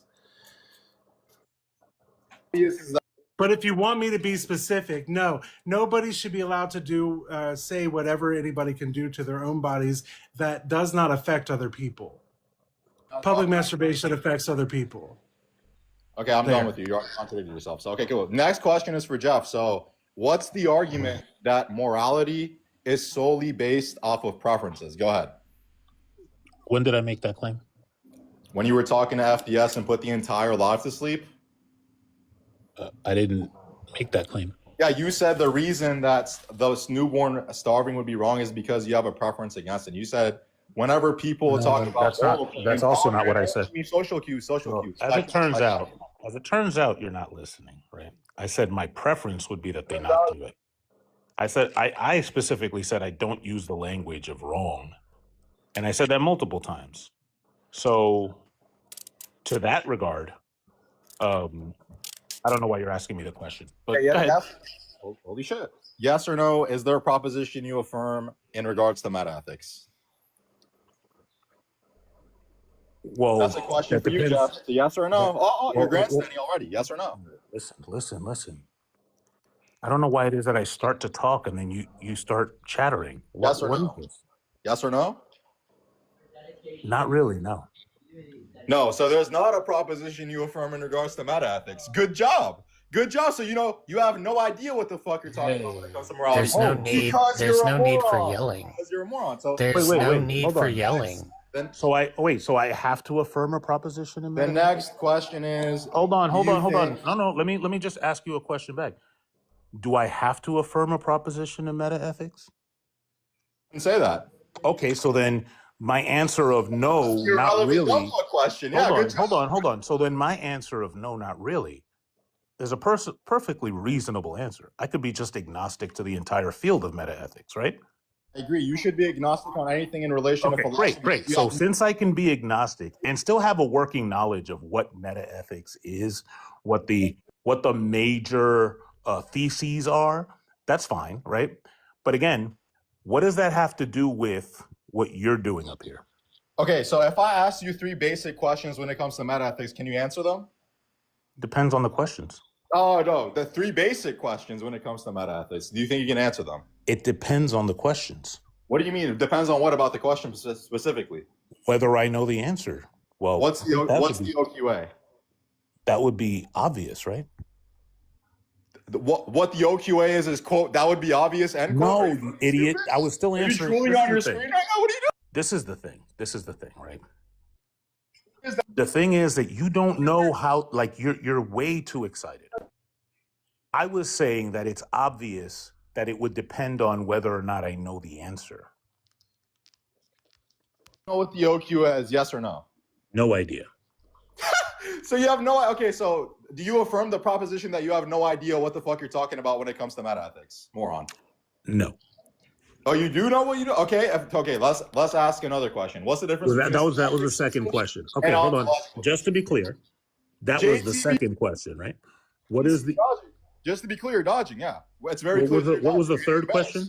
I'm embarrassing you right now. What was the third question? Clearly, you don't know what you're talking about when it comes to metaethics. So let's just move on to another thing. So hold on. You said you were going to ask me 3 questions. What was the third question? You already went over. Wait. I'm trying to figure out why you not knowing one specific word means you can't because remember I said metaethics. here, Doug Dimmadome, I'm going to help you out. So I'm sorry, what? I said Doug Dimmadome, I'm going to help you out, like to track the conversation. Doug, what? Doug I'm sorry, I didn't hear what you said. What was that you said? I'm sorry, what was that? I didn't hear what you said. I'm so sorry. What were you saying? It's a joke about him being bald. I got it. I'm sorry, I still didn't hear what you said. I'm so sorry. Someone should get the 42 she bears.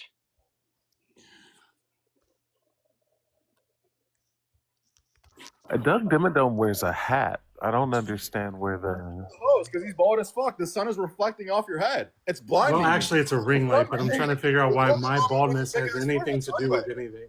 Anyway. You just had to go to an ad hom. You couldn't throw you. That's you had to state an obvious thing that I. What did you think I didn't know? I was bald already. No. Hold on. I'm trying to figure out. Did you not think I didn't know I was bald already? Do you think I was under the delusion I had? Is that what you thought? What's ad hominem? Is that what you thought? Is that what you thought? As I was under the illusion I didn't have hair, that I was not bald? The child's upset. What's an ad hominem? Is that what I thought? What's an ad hominem? All right, do you think I'm under the impression that I'm not bald? Rub your head. Maybe a gene. Your head enough? A gene. Man, the child is. No home training. Or not ad hom. What was the right word? Sorry. I don't do Phil Bros, so you all do all the stupid shit. Sorry. I'm trying to figure out why you felt the need to put in a little insult in there, and I'm trying to figure out, like, are you under the impression I think I'm not bald? Sorry. What's the answer to my question? No, I'm trying to figure out, like, do you think I'm under the impression that I'm not bald? The impression that you're dodging, yeah. Good job. Dodging what? I just said I made a mistake in the term. My bad, because I'm not a Phil Bro, I'm an idiot. So if you were listening, you would know that. So again, I'm trying to figure out, did you think that was going to, like, hurt my feelings? Because, like, I'm under the impression I'm not bald? Like, I'm trying to figure that out. Hey, Doug, do you see what I mean about the finger in the Cheerios? Right. Like now I'm dialectically fingering your rectum, Jeff. Calm down. So back to you. Well, I'm the one that would enjoy that. It's my rectum. You should be fingering there. What? I love TikTok. That was not funny. I mean, let's get a 1 in chat if that wasn't funny. Just put a 1 in chat. I just want to say, one in the chat if I'm about to pay to drop you too. If you don't shut the fuck up, right? You're crashing out. Relax. Please relax. It's not that serious. They got no home training, baby. It's really not that serious. It's just not. Back to you. You affirm the proposition that most abortions are morally permissible, yes or no? No. You don't affirm that proposition, so you're not pro-choice? I am. So, okay, we're going to ask you the same question. Do you affirm All that? right, somebody just paid to drop you. Oh, no, you're away. Yeah, Such a good job. Have a Yeah. good one, or don't. Couldn't care any less. Everybody, I'm telling you, Tamisha trying to fund my retirement. Oh no, I really like that guy. She on it. That's my friend there. Like, there were other people up here that were still annoying, don't get me wrong, but they weren't as bad as him. As soon as he came up, like, that's who y'all are throwing coins at? So y'all are children. That's embarrassing. He's yelling and crashing out. Like, I'm what just the fuck telling was you. that? Misha is trying to fund my retirement today. I don't know about the Ew. rest of y'all, but I love that guy. He was so. Is it my turn? I don't know how to finish that. Oh, Jace wants to. Yeah. Hello? Yeah. Well, real quick, Jace, can we get your age for TikTok TOS? Oh, I'm 21. Perfect. Awesome. Happy birthday. But yeah, I actually just recently turned 21. I'm a 21. Well, Awesome. Well, happy birthday. What you come up talk about? You know, as much as I appreciate that birthday wish, kind of the similar concerns Mr. Dugald had there. I am curious on the argument on the legislation of abortion.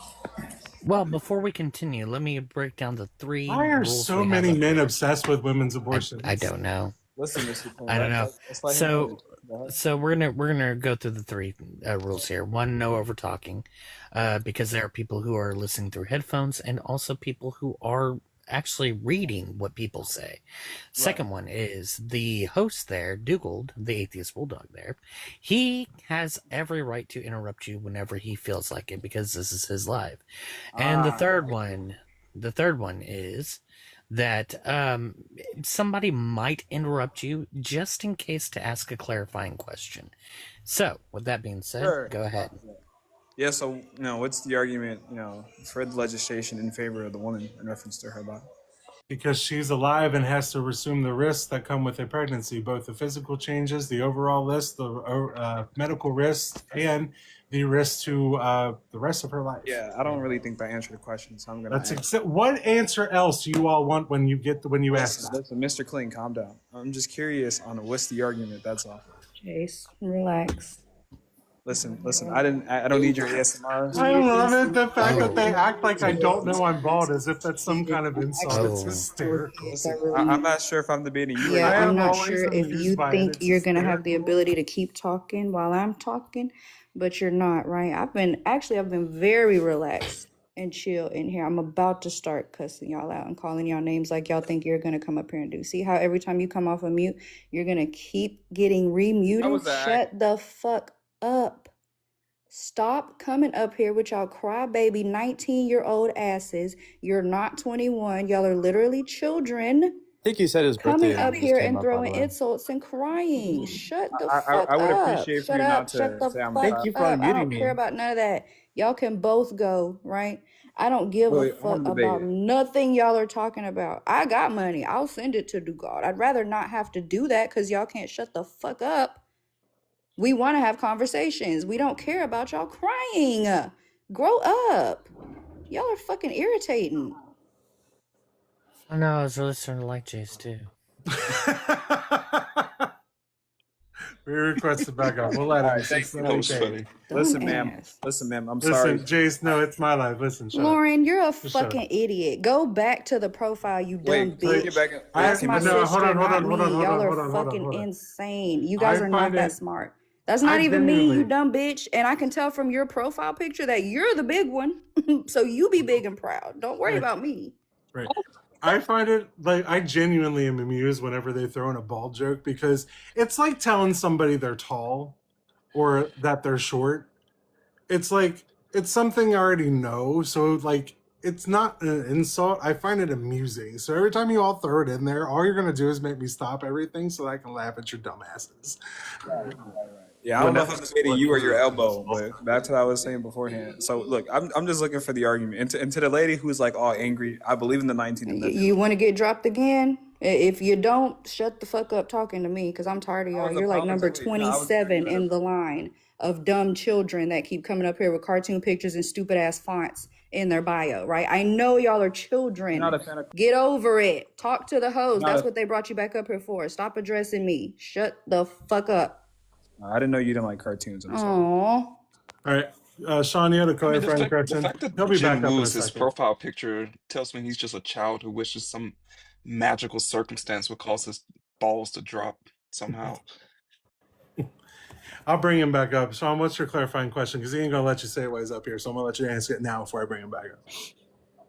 Well, I don't know with this group once when they say that they want an argument. Whenever we give an informal argument, they say that's not an argument. And then when we give a formal argument, they go, well, I didn't necessarily need a formal argument. It's a weird phenomenon. I feel like I'm just... What do you think Been of formal happening all argument? day.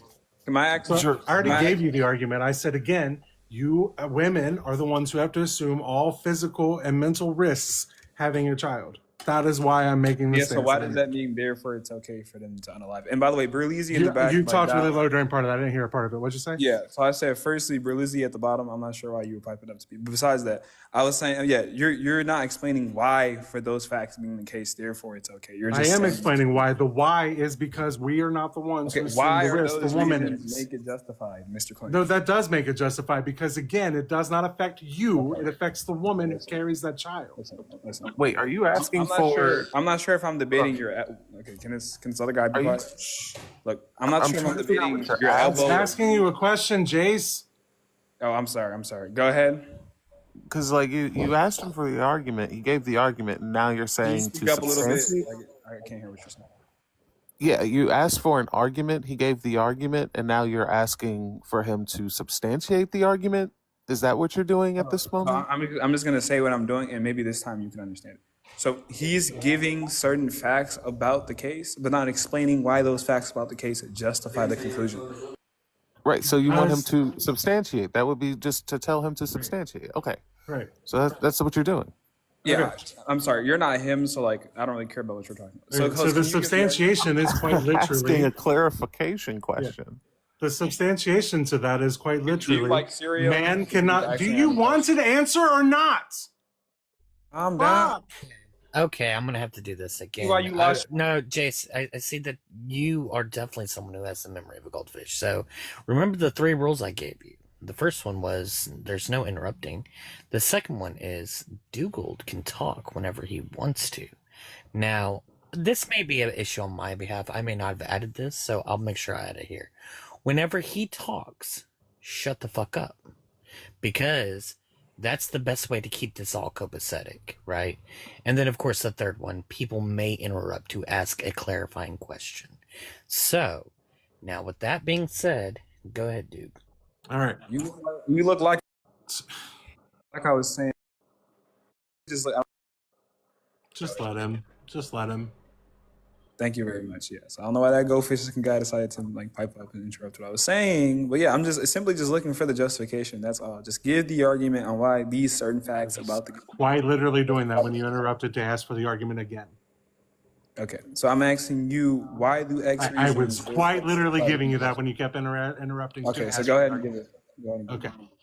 You, as a man, will never at any point be pregnant. So you, as a man, can never assume the risks. You, as a man, can never get the potential problems like gestational diabetes, postpartum depression, your insides quite literally being arranged and permanently changed, the chemical changes that are permanent in your body. None of those things will ever happen to the person who does not have a uterus in the situation. So anybody who tries to tell the person who does have to assume all those risks what they have to do with their bodies is clearly on the wrong side of it, because that is not your body and it does not affect you. I don't know if your thought process was lost with your hair, but does that mean therefore a white person can't determine that racism is wrong because they're not technically black and giving racism directly? No, because they're not analogous things. Well, they are analogous things. No, You're they're saying not. that They're- you're not they're saying not. that we can't make a decision because we're not given in a case. Obviously, a white person No, can't make that's not the case because white people are involved in racism. Right, but they're not the ones in the case of racism towards black people. Obviously, they're white, so they're not going to have black. But white racism. people are the ones who actually perpetrate the racism, so of course they're that's going to be fine. part So of are the you saying that a conversation. white? Hold on. Are you saying a white men will never be pregnant? Oh, I got muted. So are you saying a white person? Cutting him off. How many Hey, times do we have to repeat it? listen. Listen, you fucking crybaby ass bitch. Listen, no. I'm tired of y'all. Y'all are children, and if you're not, act like an adult. How many times do we have to repeat it? This is not your panel. If you want to talk uninterrupted and talk over everybody else, host your own live. It's really not that difficult. Stop talking over the host. Yeah, right. Thank you. I know. The fuck up. It's that time of the month. Just calm down. So It's firstly, really not. And I invited you that's to where turn we your go. camera on. Listen, I invited you to turn your camera on multiple times. Got rid of Mario. I don't have the fucking time for it. I Fuck don't out have of the here. fucking. You're probably on your period. I'm not, but if I was, it wouldn't be none of your fucking business. The fuck, like, ew. Y'all are weird. Beforehand, I said I like Jace. I don't like him no more. Ew. Jace, I'm gonna let you back up, but if you can't do this without talking and without insulting every 5 seconds because you can't control yourself or have impulse control and you don't want to actually hear the arguments, then there's no point in this conversation. It's just me doing that. Right. No, it literally is. It really, truly is. And the fact that you don't see that it is what's hysterical. Listen, man. Listen, man. Why is it all Phil Bros have fucking anime as their fucking PFPs? Are you okay? No, I'm not. Not what you are. Why is it only Phil Bros always have anime as their PFPs? Why is that? You say? No, but it's giving anime a bad name at this point because what the It fuck? really does. It's just It's insult. always fucking Phil Bros with anime PFPs. And it's always Phil Bros coming up here with just a specific attitude that they think they're self-righteously superior to everybody else because they can say things like, I don't know, Why don't y'all just go logical back to fallacy or Discord whatever the then? fuck it is. Like, I don't care.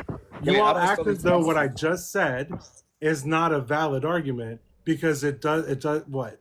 The drop gift is $10 to one of my pay apps. Well, here, no, what I'm saying.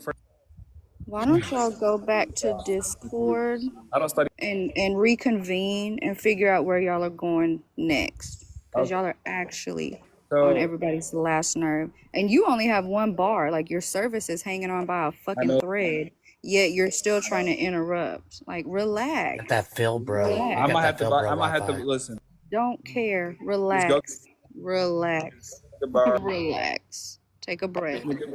Take a breath. Relax. Take a breath. You're not you when you haven't had a nap yet, baby. Yeah, go ahead. Stop fucking talking over everybody. Is she done venting? Stop interrupting. Stop interrupting. Okay, go grab your stretch ball. Go grab your Snicker. Jay, shut up a minute. Sean, you have a question. Yeah, Dugald, do you think that white people should have a say on how and if black people are liberated? No. They should if they're the ones oppressing them. They should be like, no, we're not doing that, and then stop it. But as far as like, should they keep the oppression up? Fuck no. Wait, should they get a say in whether they're allowed to be oppressive? Fuck no. Let me respond to the initial argument. So firstly, I'm not. Hey, Ariel. Mm-hmm. How you been? You okay? I'm all right. What did you do yesterday? What did you do yesterday? Well, you know, my baby sprained his damn finger, dislocated it. It was crazy. Oh, yeah, I forgot you told me that. It was and crazy. I was telling you that same thing happened to me. I dislocated my shoulder. One morning. Yeah, it was crazy. Yeah. Crazy. And after that, I came back and I had me a nice warm bath, right? Because apparently it's that time of the month, so I had to get in that hot water, right? Actually, I do want to clarify really quick. Hold on a second. Sean asked me a question. Sean, I want to clarify a little bit. White people should have a say only in the fact that they're the ones who are perpetrating the oppression, so they have to have a say to make it stop. But I do not think that there should have ever been a law or laws against any person, against their bodily autonomy and what they can do with that, and that includes slavery. So I don't know how to answer that better, and I'm sorry if that wasn't a great answer, and I apologize. So are the girls done venting in the background so we'll get back to the shut up. Actually, no. I wanted to tell you something. Sean, did that make sense at all? Just want to make sure I answered that right. Yeah, but I think I asked the question the wrong way. Here, I'll ask it a different way. For black people to gain liberation, that would be led by Black people. Do you think that do you think that white people should have any say on how Black people do that? No, absolutely not. Okay.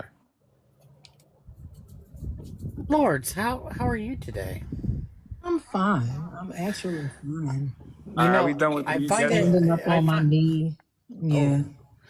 I find it weird that we've ran in the same circles and I haven't followed you once yet. Now I'm gonna have to correct No, myself. Hammy, it's Hammy, it's getting Is this Irritating my when people follower have list other is conversations even though hectic. you're trying Yeah. to debate. Isn't that because it's a irritating when people talk when you're trying to Oh, let me talk? tell you about my Isn't that username. My annoying? debate username, a Christian was panel? trying to say omnipotent No, in Thinkers Live, and omnipresent. he said I think he got them together.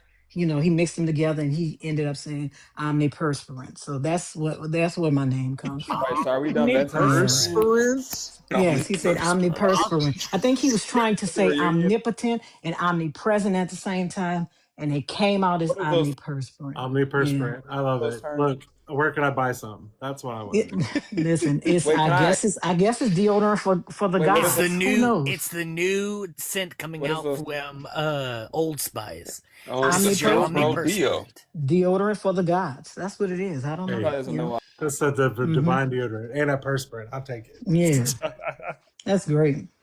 I love it. Let's debate again. Hmm. I'm just saying. Yeah. Oh, Are you're done still debating? here. You're still Hmm. here. Yeah, Open nobody's your paid to eyes. drop him yet, and he's very persistent. So Oh, Jace is still here? I really Hadn't noticed. solved the issue here. you ain't solving an issue. There's no issue to. There's actually no issue to solve, I right? wasn't We talking just want you to. We just talking want to you you. to Thank you. talk to the host. It doesn't matter. I'm talking to I you, am trying to talk. right? It Like doesn't. it You doesn't. don't want to talk to the host. You You want to don't want to hurl talk. insults, and so I thought I would just get up I ain't here and solved. ignore you like your mother See, does, right? I just thought I'd get up here and ignore you like your mother does, Yeah, right? pretty much. right. Yeah. Somebody said Old Testament spice. Old, Old exactly. Testament. So are we That debating? is So are we Old debating Testament here? spice is wild. Mm-hmm. That's Debating or not? genius, if I'm being Mm-hmm. honest. No, no, Yahweh. no. We're not debating at all. No, I don't know what you're doing. You're crashing out. Nobody was talking to you. But Thank you. we're So, talking. are It we doesn't debating or matter. I'm not? talking to you. It doesn't matter. It doesn't matter who Morose. you're talking to. He It Look, was doesn't. Lord says what trying she to wants here, and I'm okay with conversate it. with you, but you keep throwing insults instead. That's why we're talking over I don't you. know why this Getting to the conversation. came up We're here. doing the Well, same that's thing as Yeah, I you. but couldn't that's debate. We're doing because the he's same thing as 19 you. and he's never been curb Ma'am, I stomped. just That's what's wrong with a lot of these motherfuckers. They ain't never been beat to the chest. That's what's Hey, wrong with Dugald. them because they never been you curb child stomped. abuse. I Right? got a joke for Well, you, you're not no You Dugald. child child. Oh, abuse. so now you're a child? Now you're a child, You bitch? saying You're not a you saying child I in should any state in the union. You're saying 19. You're not a child you in I should any state in the you're, union. You could get curb you're saying stomped and nothing will happen. right You're not a child in any state in the right union. No state. So now you're a okay. child. Anyways, Now you're a now child. she But 19 now is this not is a old child in any now state this in the old union. now this old lady. Now you're a child. We get a debate. Imagine Wait, keep trying to repeat the Can same we get to sentence are over and you over under again. 21 when you Right. just told me a while ago you are 21? no? He's Can definitely I a child. He's can definitely a I be child. No, thank Now you. he's a No, now now he's a you can talk at child, all. right? Now he's a child. How are you a Dugald. child if you're 21? Now you're a child. Mm-hmm. Dugald, I'm gonna debate you, but first I'm gonna say, haha, hair loss. Right. Like, thank you, Tamisha. I'm telling y'all, she's trying to fund this. She already paid to drop him his ass anyway. Damn. I mean, Damn. but now because this is the problem, right? I This is love the it. problem. People believe that they can do what they want and say what they want, and as soon as you respond with the same kind of vitriol, all of his little friends in the well, that's advocating violence. You 21, sweetie. Now you're a child. All of a sudden, you're a child when somebody responds in kind to you. You're a child. Mm-hmm. He was giving severe mommy issues anyway. I didn't have time for it. I have been inundated with Phil Bros today. I don't know Yeah. what the fuck. I don't know what happened, but it's 4chan down. want to. Actually, yes, it is. But that's a question. But that I want to say I think that's my fault because I got into it with what's his name? I can't remember the first dude's name. Oh, I don't remember either at this point. Shit. Was it K or a It different? was something before that. something anime profile. Yeah. I can't remember what though. But no, it's not on you, Sean. That just it happened just before you even came up here. I was getting inundated with them, so I don't know what the fuck happened. I guess they're right. 4chan must be down. That's it. They And bored. the thing Trombone. is, That's who it was. you Trombone. can feel bro all you want, right? But if you're going to ask a question, the least you can do is let the people answer. Do you want to answer to your question or don't you? Right? Do you want an answer to your question? I don't want to answer. I just want to sit there and just have everyone assume I'm correct. Yes. Oh, Be you're a dictator bold. for an hour. Oh, you. I want to be a dictator for an hour. Let me Yeah, talk. exactly. I just want to be a dictator for like 30 to 45 minutes. That's it.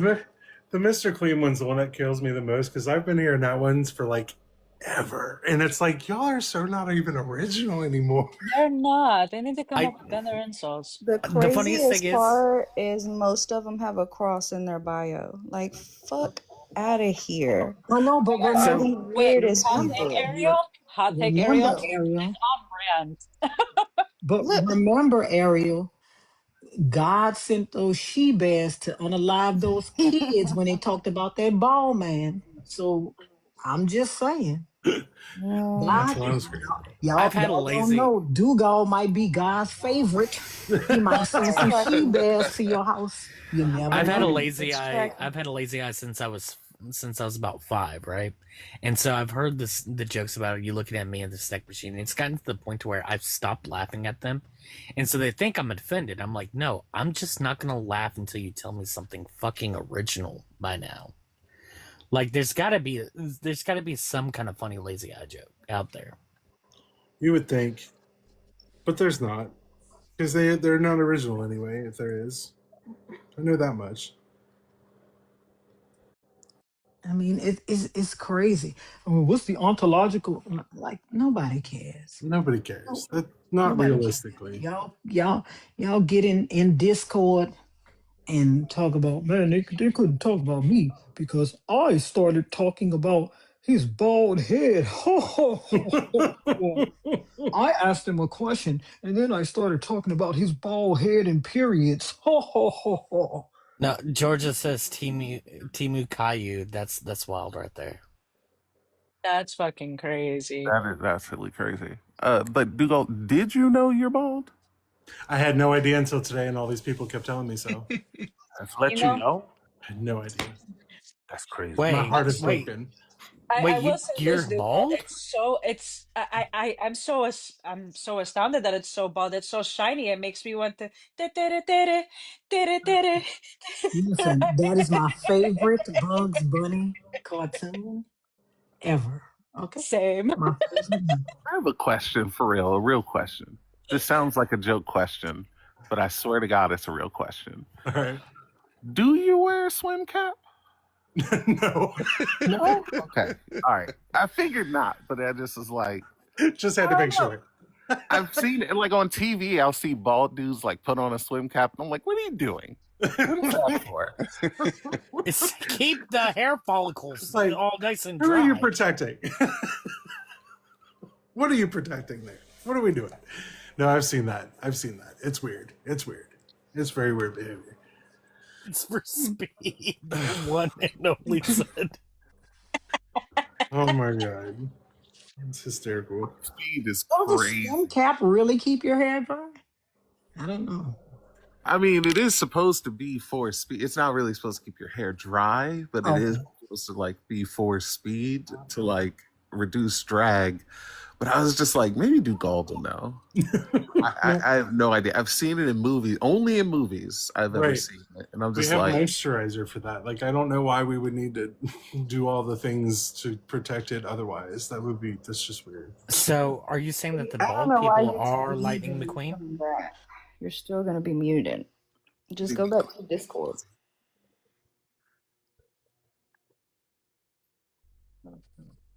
Bead. All right, you all. Here's what we're gonna do. I'm gonna go ahead and call it a wrap today. I've been on quite a fucking long while. Let's go raid my friend. Hold on. I'm gonna put the screen name in the chat for my backup. Hold on. If I could get it to, there we go. Go, my friend God of Logic. I don't know why I put that so I can in there. That's weird. Hold on, let me put it in here again. Logic, so I can. Right, that's not his name. It's just God of Logic. There we go. So follow him. Go there. Tell him Dugald raid when you get there. I appreciate you all. Jeff, Sean, Lords, Ariel, Hemi, Hanji, Tarika, thank you so much for coming to hang out with me. I appreciate and love you all. Thank you, everybody in the chat. Thanks for the 126,000 likes, all the gifts, all the Venmos. Misha, my hero today. Thank you so much. Love you all. Bye. Take care.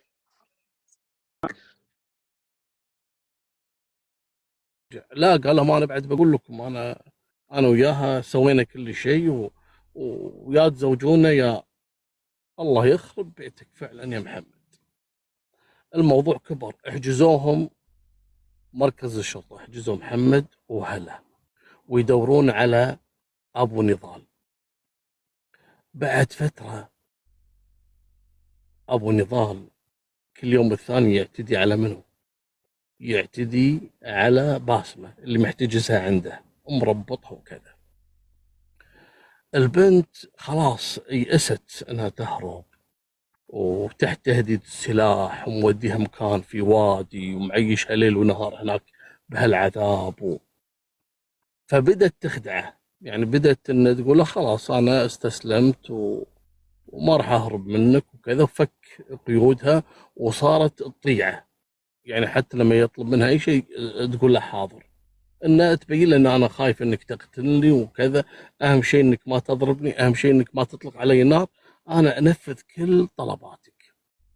مره من المرات ابو نضال بدا فعلا يثق فيها، شافها انها مطيعه وان كانه انجبرت خلاص. يوم من الايام جاب يعتدي عليها وترك سلاحه وهي على غفله من ابو نضال وتضرب بقدمها على صدره وطاح على الارض وبدت تركض جهه السلاح. اخذت السلاح ولا هذا تو واصل لها ابو نضال وصار يعني ماسكين بعض بالسلاح، لكن ايه اللي كانت مسيطره في البدايه موجه السلاح عليه، لكن هو جاء ومسك ومحاولات وتطلق النار. اول مره الطلقه كانت على الهواء، الطلقه الثانيه وتجي في رقبه ابو نضال على طول فارق الحياه. اصلا الطلقه حتى لما دخلت من جهه الرقبه فجرت حتى راسه. هني البنت قدرت ان تحرر نفسها من اللي خطف ابو نضال وبدت تمشي لين وصلت لاحد الطرق واستغاثت بالناس اللي ماره اللي نقلوها الى بلدتها، وهناك كانوا اصلا الدنيا مقلوبه ورجال امن واهلها، وشرحت لهم شو اللي صار معاها بالضبط. فعلا راحوا للموقع وعثروا على ابو نضال مقتول والسلاح والبنت تم احالتها طبعا، والبنت تم احالتها الطب الشرعي وتبين انه فعلا تم الاعتداء عليها، وكذلك هلا محمد معتدي عليها ومحمد معتدي عليها كقاصر، يعني هذه مصيبته مصيبتين كذلك. مالكم بالطويله. الان في جريمه قتل، باسمه قاتله ابو نضال، لكن كان دفاع عن الشرف وعن النفس، والقاضي امر بالافراج الفوري عن باسمه. البنت مخطوفه وضحيه ودافعت عن نفسها وهذا جزاه اللي هو ابو نضال. اما محمد تم الحكم عليه بالسجن 2 والافراج عن القاصر، لانها اللي هي هلا ما كانت يعني يعني فوق السن القانوني تم الإفراج عنها، وبعد ما قضى 2 تم تزويج محمد من حبيبته هلا، رغم أن شقيقة محمد قاتلة حماه اللي هو أبو نضال لأنه خطفها، والقصة كانت مشربكة والناس كانت مستغربة حتى من النهاية، إنه رغم اللي حصل كذلك زوجوا محمد من هلا، وما أدري إذا إلى الآن عايشين مع بعض ولا لا، لكن تم إقفال القضية بتاتا، وهذه نهاية سالفتنا، وفمان الله، مع السلامة.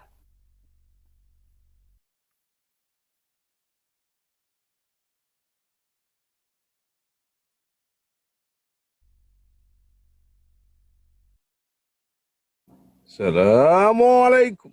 هذه مصيبة وكارثة من كوارث هالدنيا. اسمها جولي جوزيف، فتاة هندية مولودة في بلدة صغيرة اسمها فازهفار بولاية كيرلا. المهم هالبنت هذه اللي هي جولي أسرتها أسرة فقيرة متواضعة جدا، يعملون في الزراعة والحصاد بأجرة طبعا. والبنت من بدايتها لما كبرت في البيئة هذه الفقيرة ودائما كانت تحتاج لأشياء كانت تفتقدها في حياتها وتزعل لما تشوفها بإيد صديقاتها. البنت تكون عندها حالة من التحدي أو الرفض بقبول الواقع، وفكرت أو إنها كانت تحلم بإنها تكون شيء أكبر من هالبيئة هذه، أو إنها تغير حياتها للأفضل. لكن الغريب إن هالبنت هذه رغم اللي يعني الشعور اللي كانت تدفعها للتحدي والصبر والتغير وكذا، إلا أنها ما كلفت على عمرها أنها تكمل دراستها. البنت ما كانت تحب الدراسة، لكن كانت بارعة في التفكير والبحث عن حلول وبدائل لتحسين معيشتها بدون جهد وبأقل المصاريف. توقع ايش سوت البنت؟ قالت أنا ليش أتعب نفسي وأكمل دراستي وتعب ورايحة راجعة وبعدين كلية لا، أمثل على الناس إني أنا فتاة جامعية، أقرأ لي كتاب كتابين 3 وخلاص وأمشي أموري. وفعلا البنت لما كبرت صارت تهتم بمظهرها اللي يجعلها يعني كشخص مثقف في لباسها، وتلبس نظارات وتاخذ معاها كتب وشنطة الصغيرة هذه، يعني كأنها فعلا طالبة جامعية. وصارت تقول حتى لأسرتها أن أنا أدرس في الجامعة الفلانية، لكن في حقيقة الأمر هي كانت تطلع من البيت وتروح إلى الأسواق بعيد، وتعرف أهلها فلاحين مساكين يعني ما عندهم وقت يطلعون ولا يروحون ولا يسألون شنو القصة. صدقوا البنت، قالت أنا متفوقة، قالت بعدين يقبلوني في الجامعة في المكان الفلاني، وكانوا المساكين يعطونها هالمصاريف علشان تكمل دراستها. وبعدين قالت لهم أنا تخرجت من الجامعة. المصيبة مو بس كذي، صارت تنشر في بلدتها وقريتها بعد مرور السنوات انها حصلت على شهادة الماجستير وشهادة الدكتوراه، واصبحت دكتورة جامعية. يخرب بيتها، الكل مصدق. على مر السنين البنت مثلت عليهم بشكل محترف جدا. لكن لما قالت لهم انا دكتورة جامعية وعلشان ما حد يشك فيها، جت في بالها فكرة. قالت لهم أنا ما وظفوني يعني كدكتورة جامعية بدوام ثابت، لا، يسمونها الدكتورة زائرة. يعني أروح أعطي محاضرات على حسب مزاجي، أروح الجامعة الفلانية، أروح الجامعة على حسب الطلب وعلى حسب رغبتي وكذا. فأنا ما أهتم في المادة، أنا أهتم في التحصيل العلمي. فهذا الشيء أعطاها مبرر. إذا سألوها أهلها زين راتبك وين كذا، تقول لا مو الحين، بعدين لما أصبح مثلا أستاذة، يعني دكتورة، يعني بمستوى أعلى، أو استشارية، أو يعني اللي تخليهم يتوهمون أن هذا أساسا كله بداية لانطلاقة حياة أفضل. وماشية معاها الأمور، والكل في البلدة يحترمها. الدكتورة جولي رائحة رادة، لكن كانت عندها مشكلة. إذا طلعت الصبح ما تطلع مبكر، يعني تطلع على مزاجها 9 10. تفكر اليوم أروح أجلس في المقهى الفلاني، اللي بعده أروح السوق الفلاني، وصارت تمشي السنين تمشي معاها. زين متى لازم انها تحقق شيء او توصل لهدفها. الان عندها البرستيج والكل مصدق، وهي فعلا بدأت تثقف وتتعلم يعني امور الدكاتره وشلون يداومون، وشلون يعني بعض الامور يعني اللي عشان ما حد يشك فيها. والغريب انها بعد ما حصلت على المكانه الاجتماعيه المزيفه طبعا، صار عندها رغبه جامحه بانها تحصل على شيء اكبر، على السلطه، على الحب والاستقرار. خلاص تبي تكمل حياه مزيفه ولا مو مزيفه؟ تبي توصل للهدف.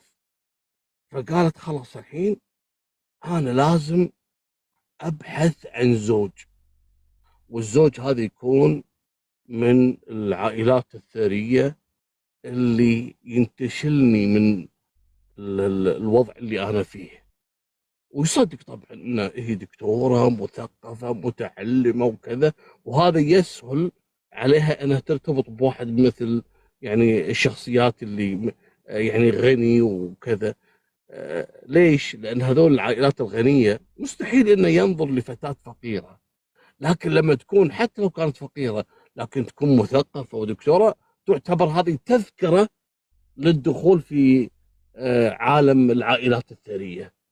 وفعلا كانت تبحث عن الضحية. يوم من الأيام وهي موجودة في منطقة اسمها كوداثاي، تعرفت على شاب يدعى روي توماس.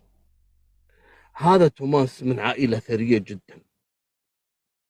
وليش اختارت جولي روي توماس بالضبط؟ لأن اكتشفت أن شخصيته ما هي قوية.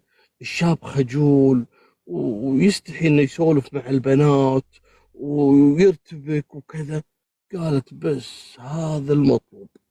وهي جريئة، قامت دخلت عليه، صارت تسولف معه. وهذا أول مرة يسولف مع بنت وأخذ وعطى، وصاروا يتبادلون الرسائل، رسائل الحب في ذاك الوقت. الكلام هذا كان في منتصف التسعينات، في عام 1997 ميلادي. المهم يتبادلون هالمكاتيب وهالرسائل، إلى أن طاحت هالرسائل بيد والدة روي توماس هذا الشاب. وبنفس الوقت اكتشف والد جولي ووالدتها أن البنت على علاقة حب مع الشاب روي توماس، اللي تبين بعد ذلك أن اكتشاف والد الشاب ووالد الفتاة أو أسرتهم الاثنين كان بتخطيط من جولي. هي اللي تعمدت أنهم يكتشفون هالعلاقة علشان تدفع روي أنه يظهر جديته في العلاقة. وفعلا هذا اللي صار. بعد ما والدة روي صارت تقول له منو هالبنت وكذا، وقال لها يا يمه هذه بنت دكتورة مثقفة وأنا أعجبت فيها وحبيتها ومن هالكلام.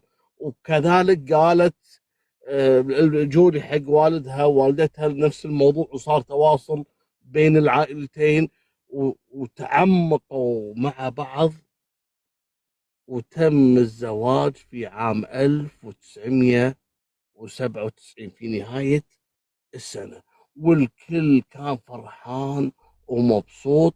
وحققت جولي الهدف اللي كانت تبيه. طبعا أسرة توماس كانوا مبسوطين في العروسة أنها دكتورة وجامعية وشيء حلو عندهم. صحيح أنهم عائلة ثرية لكن ما عندهم واحد أكاديمي ممكن إنه يرفع راسهم لهالمستوى وكذا، فاقبلوا فيها. ما همهم إن موضوع عائلتها عائلة فقيرة ولا لا. هني بداية الحبكة في القصة، لأن اللي صار بعد ذلك شيء لا يمكن إنك تتصوره. جولي البنت المؤدبة المهذبة الحبوبة اللي الكل يحبها، لا والكل يقدرها، إنسانة ذات وجه مقبول يسمونها، يعني اللي يشوفها يحبها على طول. هني بدت تطلع الوجه الآخر، الوجه البشع. إيش سوت؟ جولي عاشت مع أسرة توماس. توماس عنده أمه وأبوه وعنده أخوه وأخته أصغر منه. اللي كان مسيطر على البيت بالكامل هي والدة توماس، امرأة قوية ذكية ومن عائلة ثرية وكذا، وهي اللي تتحكم في الأمور المالية والأمور كل شيء. كل شيء هي الأم، الكل في الكل.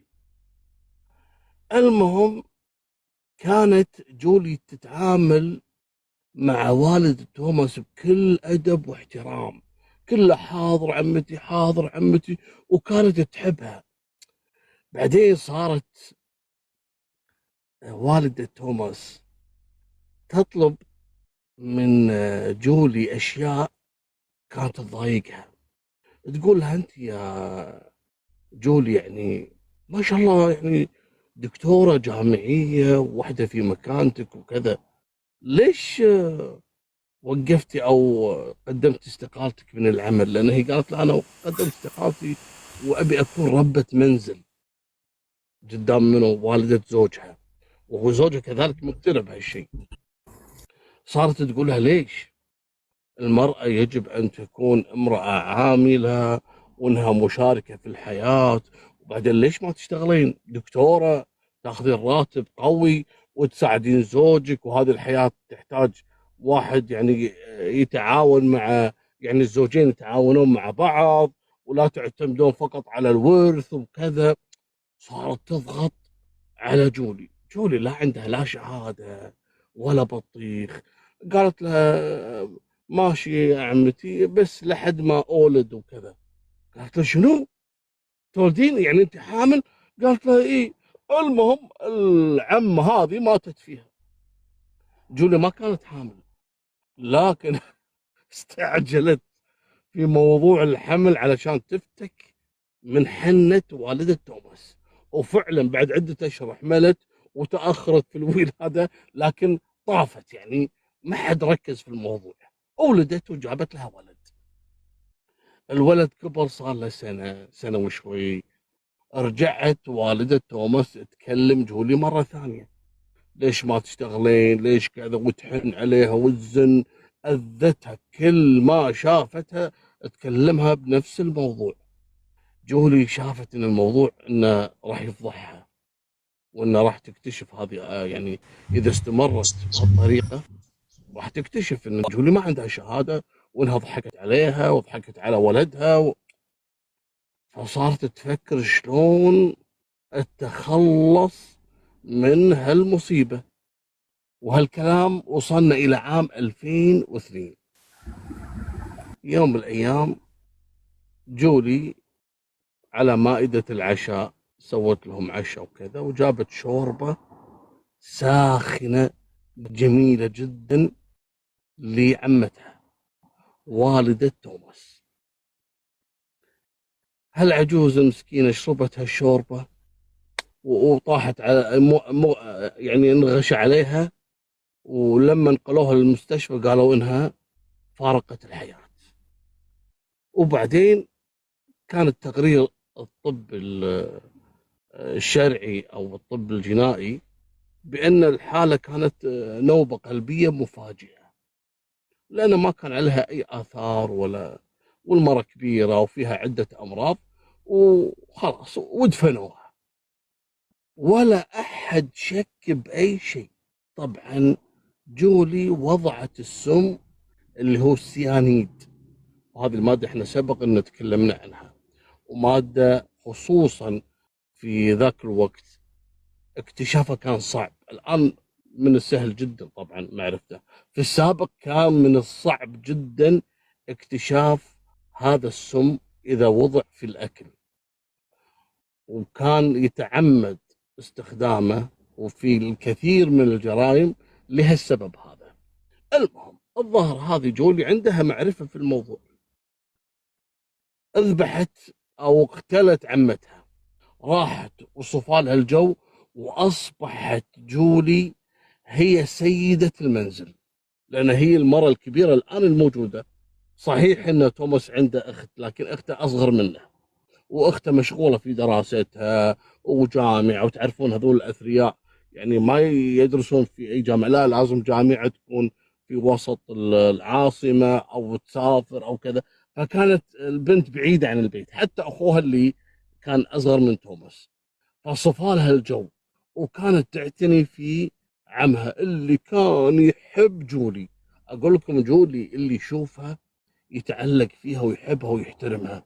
المرأة تشوفها طيبة النفس وحبوبة، لكن من الداخل كانت خبيثة كذابة حية رقطة. وبما أن والد روي توماس أصبح يعني هو اللي يدير شؤونه المالية بنفسه، فصارت جولي تتقرب من عمها، وصارت يعني كأنها مديرة أعماله أو سكرتيرته الخاصة، وترافقه في كل مكان بحجة إنها خايفة على عمها وإنه كبير السن وإنه كذا. وهذا الشيء كان يعني سعيد فيه هذا والد توماس، وكذلك زوجها كان مبسوط إن زوجته تهتم في والده. لكن إيه كانت تتقرب علشان تسيطر على أموال العائلة، وتبعد منه عياله الصغار عشان ما يعرفون اي شيء. المهم استمرت فتره طويله وهي ورا هالعجوز، وكانت تسحب منها الاموال، وتعرف على الاقارب اللي من جماعتهم كلهم اثرياء.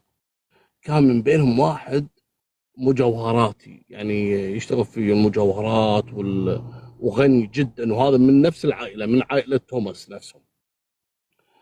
المهم أعجبت فيه جولي، لأن شافت أن هذا أثرى واحد بالعائلة، وهذاك بعد ما صدق، وصارت علاقة حب بين جولي وبين المجوهراتي، واستمرت فترة طويلة، وهي يعني مبسوطة تروح معاها وتجي، ويعلمها على التجارة، وهي تسحب من عمها الأموال وتشتري منها المجوهرات. هذا كان مضبطها وعلاقة وكذا، لين يوم من الأيام عمها حس بهالموضوع، حس بأن زوجة ولده اللي هي جولي لها علاقة بالمجوهرات اللي من عائلتهم، وصار يركز عليها، وصار يعني يسألها وين رايحة وين جاية وشنو قصتك وهذا منو وليش تلتقين فيه وانت هني لما حست بتضييق الخناق،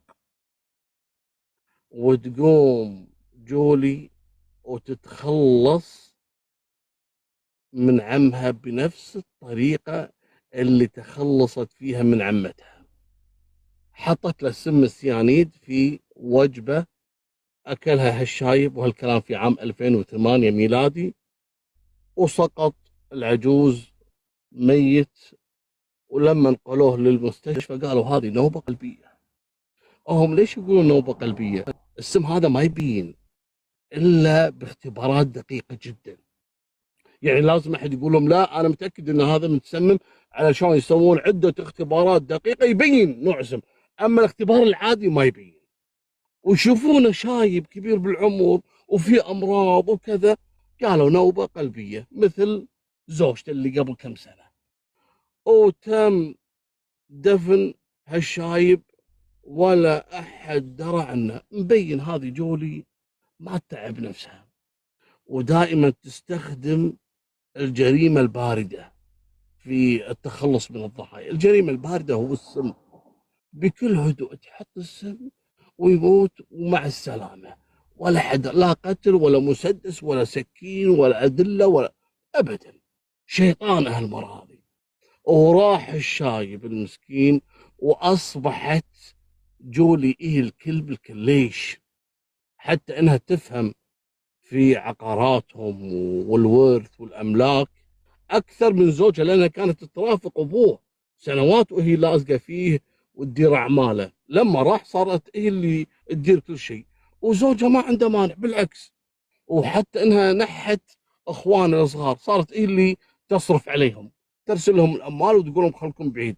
والعيال ما كانوا حاسين بشيء ولا، لان فعلا امهم لما ماتت كانت كبيره في العمر ومريضه بعد عده سنوات. ابوهم، وهذا شيء طبيعي يعني، ان واحد كبير السن في امراض وكذا وممكن يموت، ما حد اشتبه. واصبحت جولي الان غنيه وسلطة ودكتورة جامعية، حتى أنها صارت لما تمشي تعلق على رقبتها هوية مكتوب دكتورة جامعية وفي مادة الكذا في الجامعة الفلان. يعني صارت تمشي بالشارع وتقول أنا دكتورة، وحطت لها سيارة وسايق وخلاص تملكت الفلوس والسلطة. لكن عندها بعد هم شيء ناقصها، الحب. الحب اللي هو مجوهراتي. زوجها هذا مشغول بالدنيا، مسكين قلب، اقول لكم مفهي يعني، من خذته وهو مفهي. فعلاقتها مستمره مع المجوهراتي، لكن زوجها بدا يضايقها شوي. قالت انا يعني بعد ليش ما اتخلص منه مره واحده؟ والموضوع صار سهل. عام 2011 تم اكتشاف وجود جثه روي ميت في بيته داخل مكتبه، وانه حتى الشرطه يوم جت ورفعت الجثه قالت هذا انتحار، ما كله شيء والظاهر منتحر، ولانه تارك رساله ان انا اعاني من الاكتئاب واعاني من الحزن وما ادري شنو، وخلاص. وتسجلت القضيه ان الرجل انتحر. طبعا هذا كله بتدبير منو؟ جولي. هني خلاص صارت ما حد يردها، لاعبة لعب. واخوان زوجها اللي خلاص مات كلهم يدرسون برا وبعيد وصغار في العمر، يعني ما هم فاضيين يشيكون ولا يشكون بأحد ولا. وكانوا يحبون حتى جولي، يعني جولي ما كانت تقصر فيهم، وكانت تبين لهم ان هي ماسكه اموالهم وانها تستثمرها علشانهم، وتحاول انه ما تخلي شيء يقصر عليهم علشان لا يجون يطالبون بالورث ولا يعني كانت مضبطه العلاقه وياهم وهم كانوا مبسوطين عليها.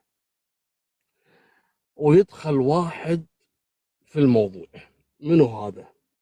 هذا الله يسلمكم اسمه مانشا ديل ماثيو. هذا خال العيال، اللي هو خال توماس نفسه زوج جولي.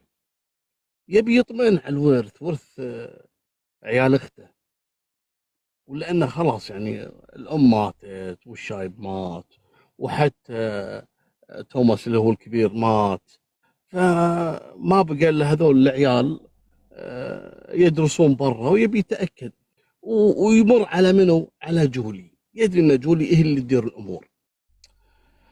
لكن الخال هذا بدا يكثر زياراته، وبدا يحس بوجود علاقه ما بين جولي وبين المجوهرات اللي من عائلتهم. هني بدا يشك ويتساءل ان هذا المجوهرات ايش عنده دائما موجود، وشنو علاقتك فيه انت يا جولي؟ ومن هي يوم شافت ان الخال هذا بدا يعني يسبب لها مشاكل، قامت استدرجته بنفس الطريقة. لا، شكلت معاه علاقة حب، وقالت له أنا معجبة فيك وأنا كذا، وهذا صدق وصار بينهم علاقة. ويوم من الأيام حطت له السم اللي هو السيانيد في الأكل ومات، نقلوه المستشفى. قالوا نوبة قلبية. قامت اتصلت على اخوان زوجها، قالت تعالوا ترى خالكم مات وكذا. هني انصدموا، شلون مات وكان بصحة جيدة والخال رياضي وكذا، نوبة قلبية مستحيل. وهو هني بدوا يشكون، لأن الخال هذا ما كان يشكي من أمراض ولسه ما هو كبير حيل يعني في العمر، يعني معقولة نوبة قلبية؟ وش فيهم واحد واحد صاروا يموتون نوبة قلبية؟ وليش؟ يعني بدت حتى اللي هي أخت زوجها، أخت توماس اللي تدرس برا، بدت تركز في الموضوع. ليش كل شخص يدخل في حياة جولي أو يقترب منها يموت؟ أمها، أبوها، أخوها الكبير، الحين خالها. ليش؟ لكن ما حبت تقول هالكلام، وهي لأنها تحب جولي، ومهما كان هي أم عيال أخوها، يعني هم عندها ولد من أخوها، وجولي طيبة وما عمرها شكت فيها بشيء، رغم إن مرة من المرات وبخوها على قيامها بتزوير وصية ومحاولة تحويل عقار باسمها الشخصي. يوم اكتشفوا قالوا لها ليش سويتي؟ قالت أنا كنت خايفة على مصير ولدي اللي هو ولد أخوكم، وسامحوها لأنهم طيبين هذول الاثنين أخوان توماس. لكن بعد موت خالهم بدت تشك البنت، لكن ما هي قادرة تتكلم، تقول خليني أتأكد أكثر أفضل، وعدت هالسالفة هذه. عام 2014 جولي صحيح انها على علاقة مع المجوهراتي، لكن تعرفت على عائلة اسمها عائلة شاجو، وهذه كذلك من العائلات الثرية. الأب نفسه شاجو هذا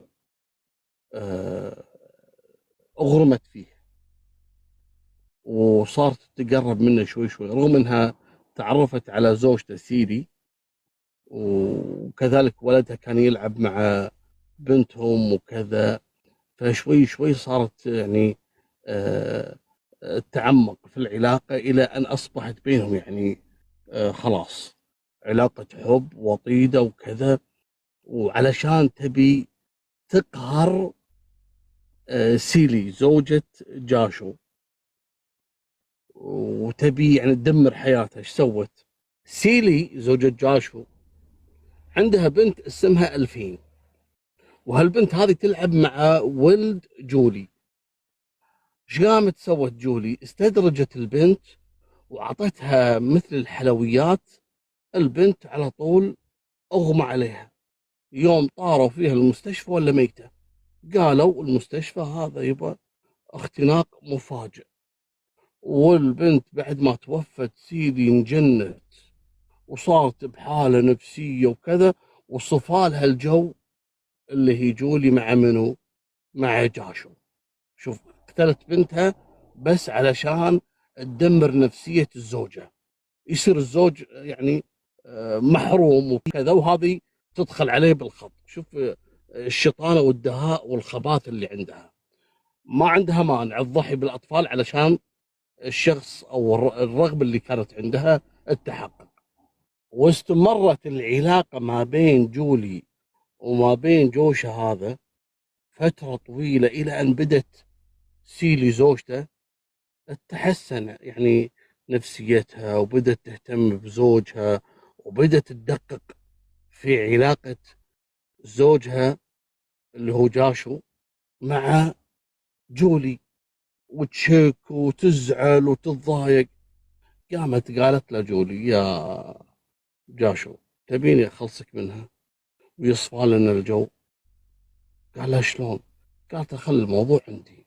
قامت جولي وتواصلت مع سيدي تقول لها أنت نفسيتك تعبانة وأنت عندك شكوك وهذا وسواس قهري ولازم تاخذين بعض الأدوية والحبوب المهدئة.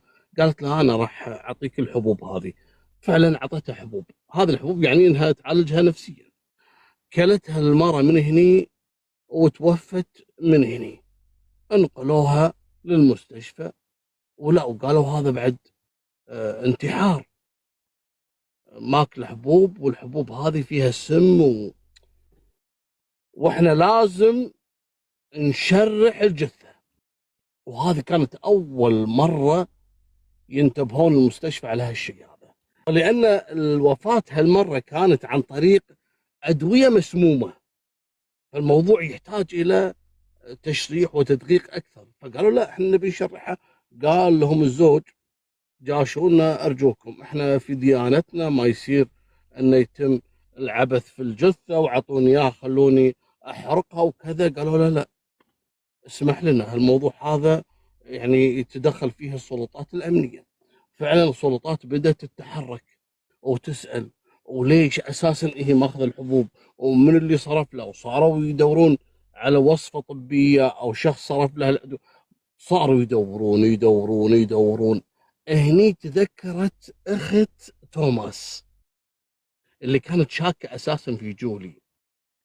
تذكرت أنها مرة من المرات أثناء زيارتها إلى بيت العائلة والتقت في جولي أن جولي مرات تتفوه في بعض الكلمات الغير مقصودة.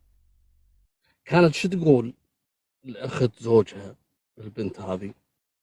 تقول لها أنا أحسد سيدي على زوجها جاشو. قالت لها ليش؟ قالت إنها مبسوطة ومرتاحة وكذا. بعدين هالبنت هذه استرجعت بعض الأشياء اللي أقول لكم سابقا. تقول كل شخص يدخل في حياة جولي يموت، وخصوصا عائلة الحين جاشو أول ما تعرفوا على جولي ماتت سيدي، وكانت جولي تحسد سيدي على زوجها. أنا حاسة في أمر غريب. وفاة الخال، الوفاة المفاجئة الغريبة، كانت فعلا كانت تحتاج إلى تشريح ومعرفة سبب الوفاة الحقيقي. أنا شاكة في جولي راحت وعطت هالمعلومة أثناء ما كان التحقيق شغال في موضوع وفاة سيدي والاشتباه في وفاتها وحبوب. راحت قالت لهم السالفة. قالت أنا خالي توفى. طبعا إيه ما جابت سيرة وفاة أخوها وأمها وأبوها، لا جابت سيرة خالها اللي شاكة في الموضوع. قالت خالي أول ما تعرف على جولي مات بنوبة قلبية، وهذا الشيء أنا ما مصدقته ولازم يتم تشريح الجثة وكذا. والآن لما تعرفت على عائلة جاشو توفت زوجته، وكانت تقول لي أنا أحسد سيدي على زوجها جاشو. الشرطة هني بدأوا يدققون، بحثوا اكتشفوا وجود علاقة حب ما بين جولي وجاشو. مسكوا جاشو اجلدوه. ليش؟ اعتقدوا في البداية ان في اتفاق ما بين جاشو وجولي على ان يقتلون زوجته. وهو طبعا اعترف بالعلاقة وقال فعلا ان جولي كانت دائما تقول لي انت متى تتخلص من سيدي؟ ليش ما تطلقها؟ هذه مهملة. ما شفت شلون بنتك توفت باختناق مفاجئ وهي ما كانت منتبهة وخلت تولي. هني خلاص صارت الأدلة والاشتباه كبير جدا حول جولي. ألقوا القبض عليها. قالوا لها شنو علاقتك في سيدي؟ واحنا عارفين انك حاقد عليها وتغارين منها وانت تبين تستفردين في جاشو وانت من عائلة فقيرة وكذا. وصاروا يبحثون يبحثون يبحثون. قالوا لها وين شهادتك؟ اكتشفوا بعد ذلك ان اساسا لا عندها لا ثانوية ولا عندها جامعة ولا هي دكتورة، وانها امرأة مزيفة. هني بدت الشكوك تزداد عليها.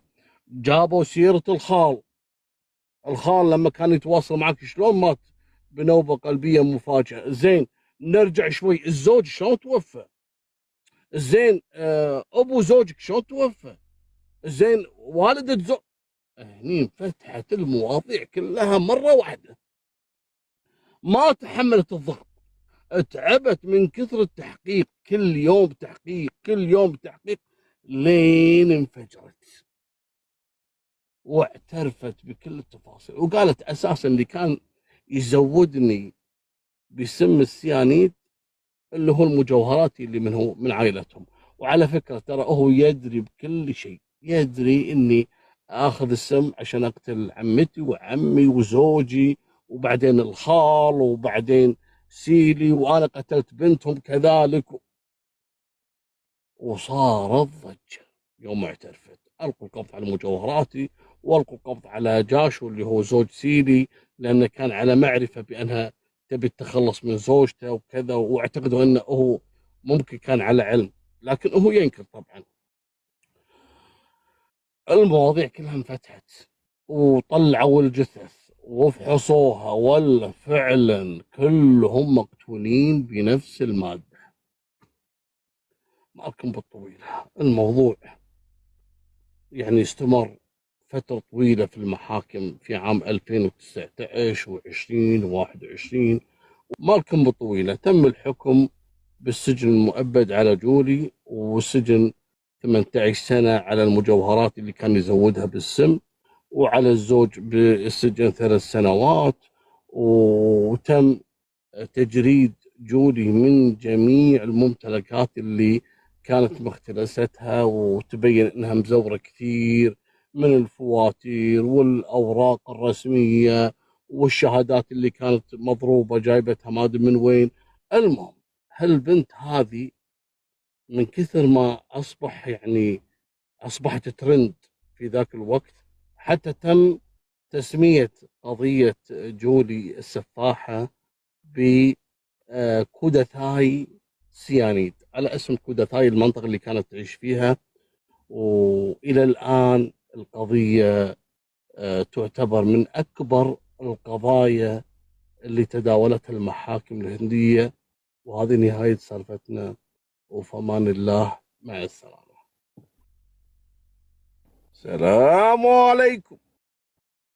بصراحة هالقصة مش عارف شلون أبدأ بطرح تفاصيلها من كثر ما هي تقهر. عدتها أكثر من 6 مرات ولاني قادر أكمل. قلت خلاص بقولها لكم بكل تجرد وعلى طبيعتي. بصراحة هذه القصة حاصلة في تونس، كانت بدايتها عام 2017 ميلادي. رجل متزوج وعنده بنتين، بنت الكبيرة اسمها غفران، هي بطلة القصة. غفران عمرها 15 سنة، والمصادفة أن اسم غفران مشابه لبطلة القصة السابقة، لكن هذه غفران الفطني قصتها معروفة في تونس وتم نشرها بجميع الصحف ووسائل التواصل الاجتماعي في ذاك الوقت. عملت ضجة لأن الموضوع كان فيه شيء ينرفز، وأنا متأكد أنكم راح تتضايقون من غرابة الموضوع. هذا الرجل والد غفران يوم من الأيام طالع بالشارع، رايح يعني كل معتاد رايح شغله وكذا، ويقدر الله يحصل عليه حادث ويتوفى، واللي تسبب بالحادث هو الغلطان. فتم محاكمة هذاك الشخص وتم تغريمه 100 مليون تونسي، سلموه لأهل والد غفران، يعني زوجته وبنات الثنتين. زوجة هذا الرجل اللي هي والدة غفران اسمها آمنة، امرأة بسيطة جدا جدا، وطول عمرها يعني عايشة انها ربة بيت، لا تطلع لا تروح لا تجي، ما تعرف بشؤون الدنيا. وزوجها كان شايل الدنيا كلها فوق راسه الله يرحمه. ففجأة صارت يعني تحت ضغط المسؤولية، وعندها بنتين ومش عارفة شو تسوي، وتصرف من التعويض اللي حصل لهم، يعني اللي خذوه من المحكمة. المهم راحت الأيام وجت الأيام، وتكتشف آمنة أن بنتها غفران على علاقة مع شاب. هذا الشاب اسمه زكريا. زكريا من أهل الحارة، وعمره 24 سنة، وأكبر من غفران. غفران عمرها 15، يعني 15 وشوي. دائما رايح راجع البيت، يمر من جنب بيت يعني غفران، والبنت تكون دائما جالسة عند الباب، هي واختها أو صديقاتها وكذا. كان يشوفها ونظرات وما أدري شنو، وبعدين تجرأ وتكلم معاها، لكن تكلم معاها بكل أدب، يعني ما تجاوز حدود أو كذا. صار يتقرب منها إلى أن أصبحت بينهم صداقة. والدة غفران شافت الموضوع في البداية إنه يعني عادي، لكن بعدين تطور الأمر، صار موضوع إعجاب، صار موضوع حب بين غفران وبين زكريا.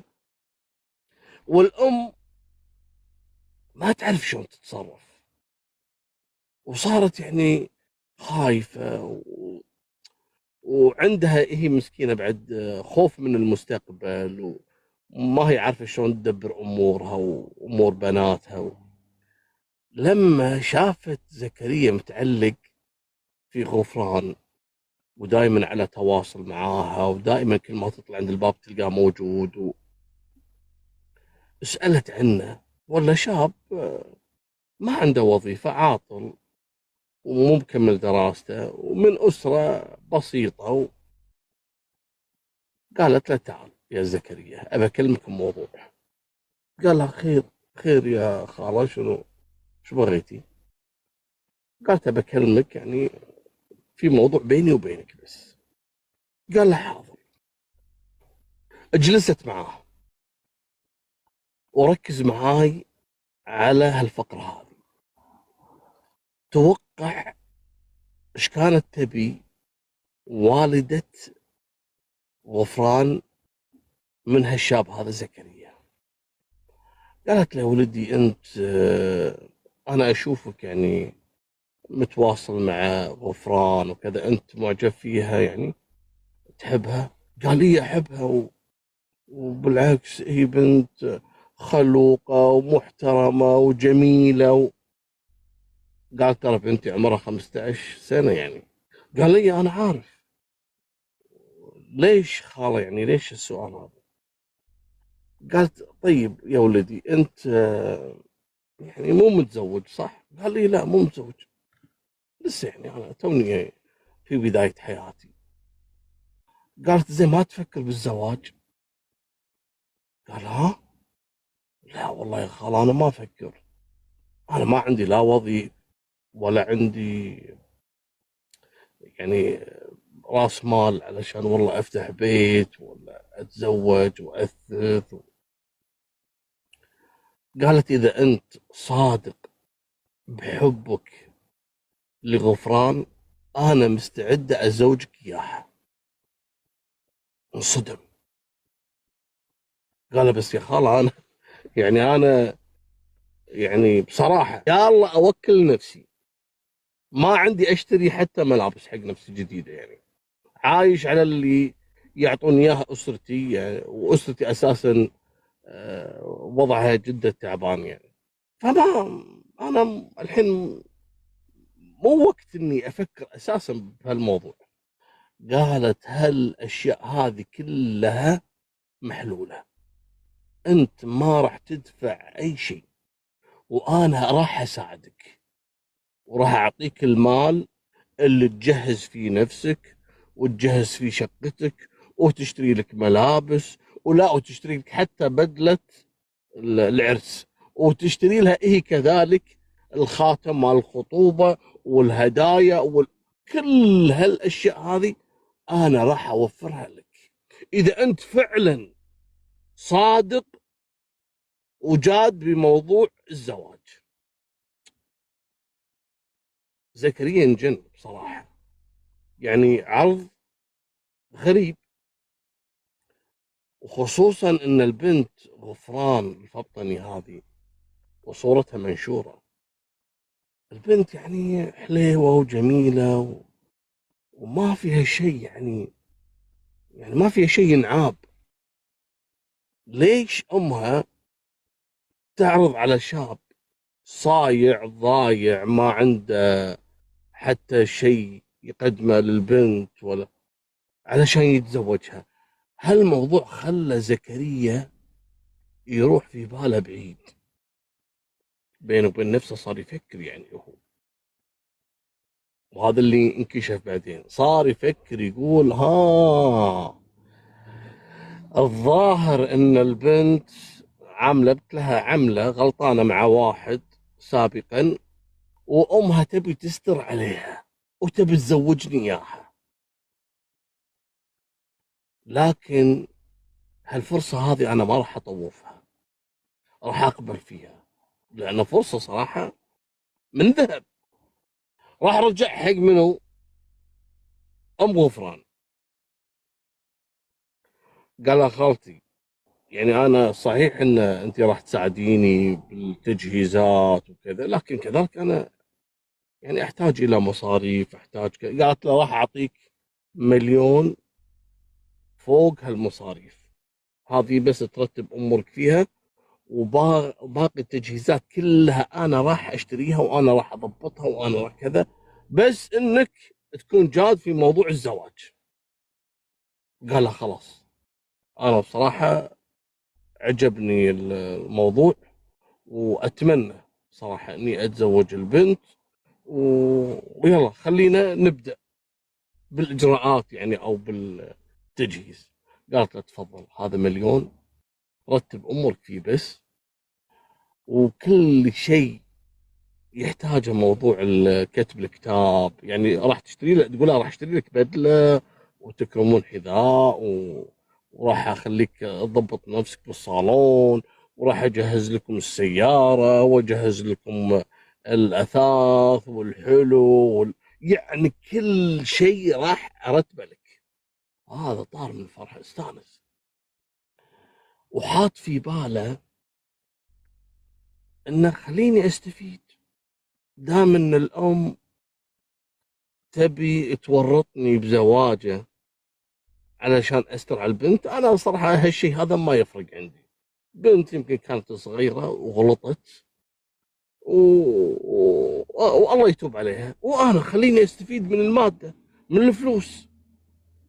اعطيته 1,000,000 وراح، على انه يرجع لها بعد اسبوع اسبوعين يقول لها يلا متى نبدا تجهيزات، هو بس يعني يستعد.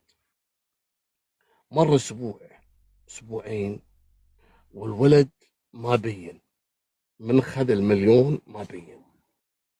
انا ما ادري بصراحه 1,000,000 تونسي كم يطلع بالضبط، يعني اعتقد يمكن 1,000 دينار كويتي، ما ادري والله ما ادري تقريبا. بعد اسبوعين هذه ام غفران تدور عليه، هذا وين راح زكريا؟ من اعطيته الفلوس ما بين ولا جاء ولا. مسكته بعد اسبوعين، قالت له تعال وينك؟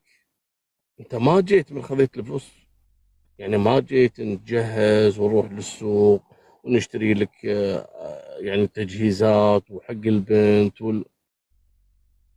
قال والله انا ما ادري ايش اقول لك صراحه يا خاله. قالت له شنو؟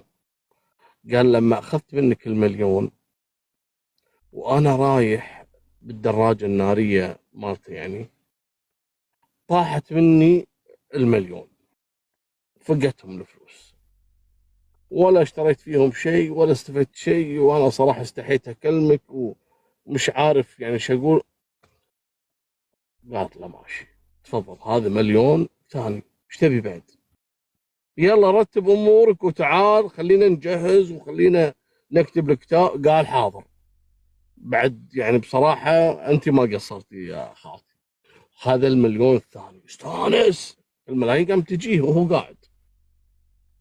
راح اخذ 1,000,000 الثاني وصرف عليه اللي طالبه واللي بيشتريه واللي محتاجه واللي كذا وفعلا بعد اسبوع اسبوعين راح معاها للسوق واشترت له واشترت لبنتها وجهزت الدنيا وتم كتب الكتاب.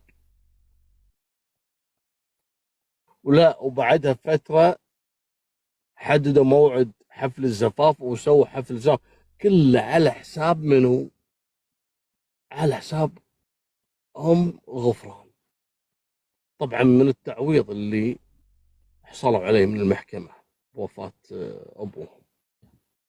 طبعا الأم خذت إذن قضائي من المحكمة لأن البنت قاصر، وزوجوها، وكان حفل الزفاف في عام 2018 ميلادي، والأمور كانت طيبة وماشية وطبيعي.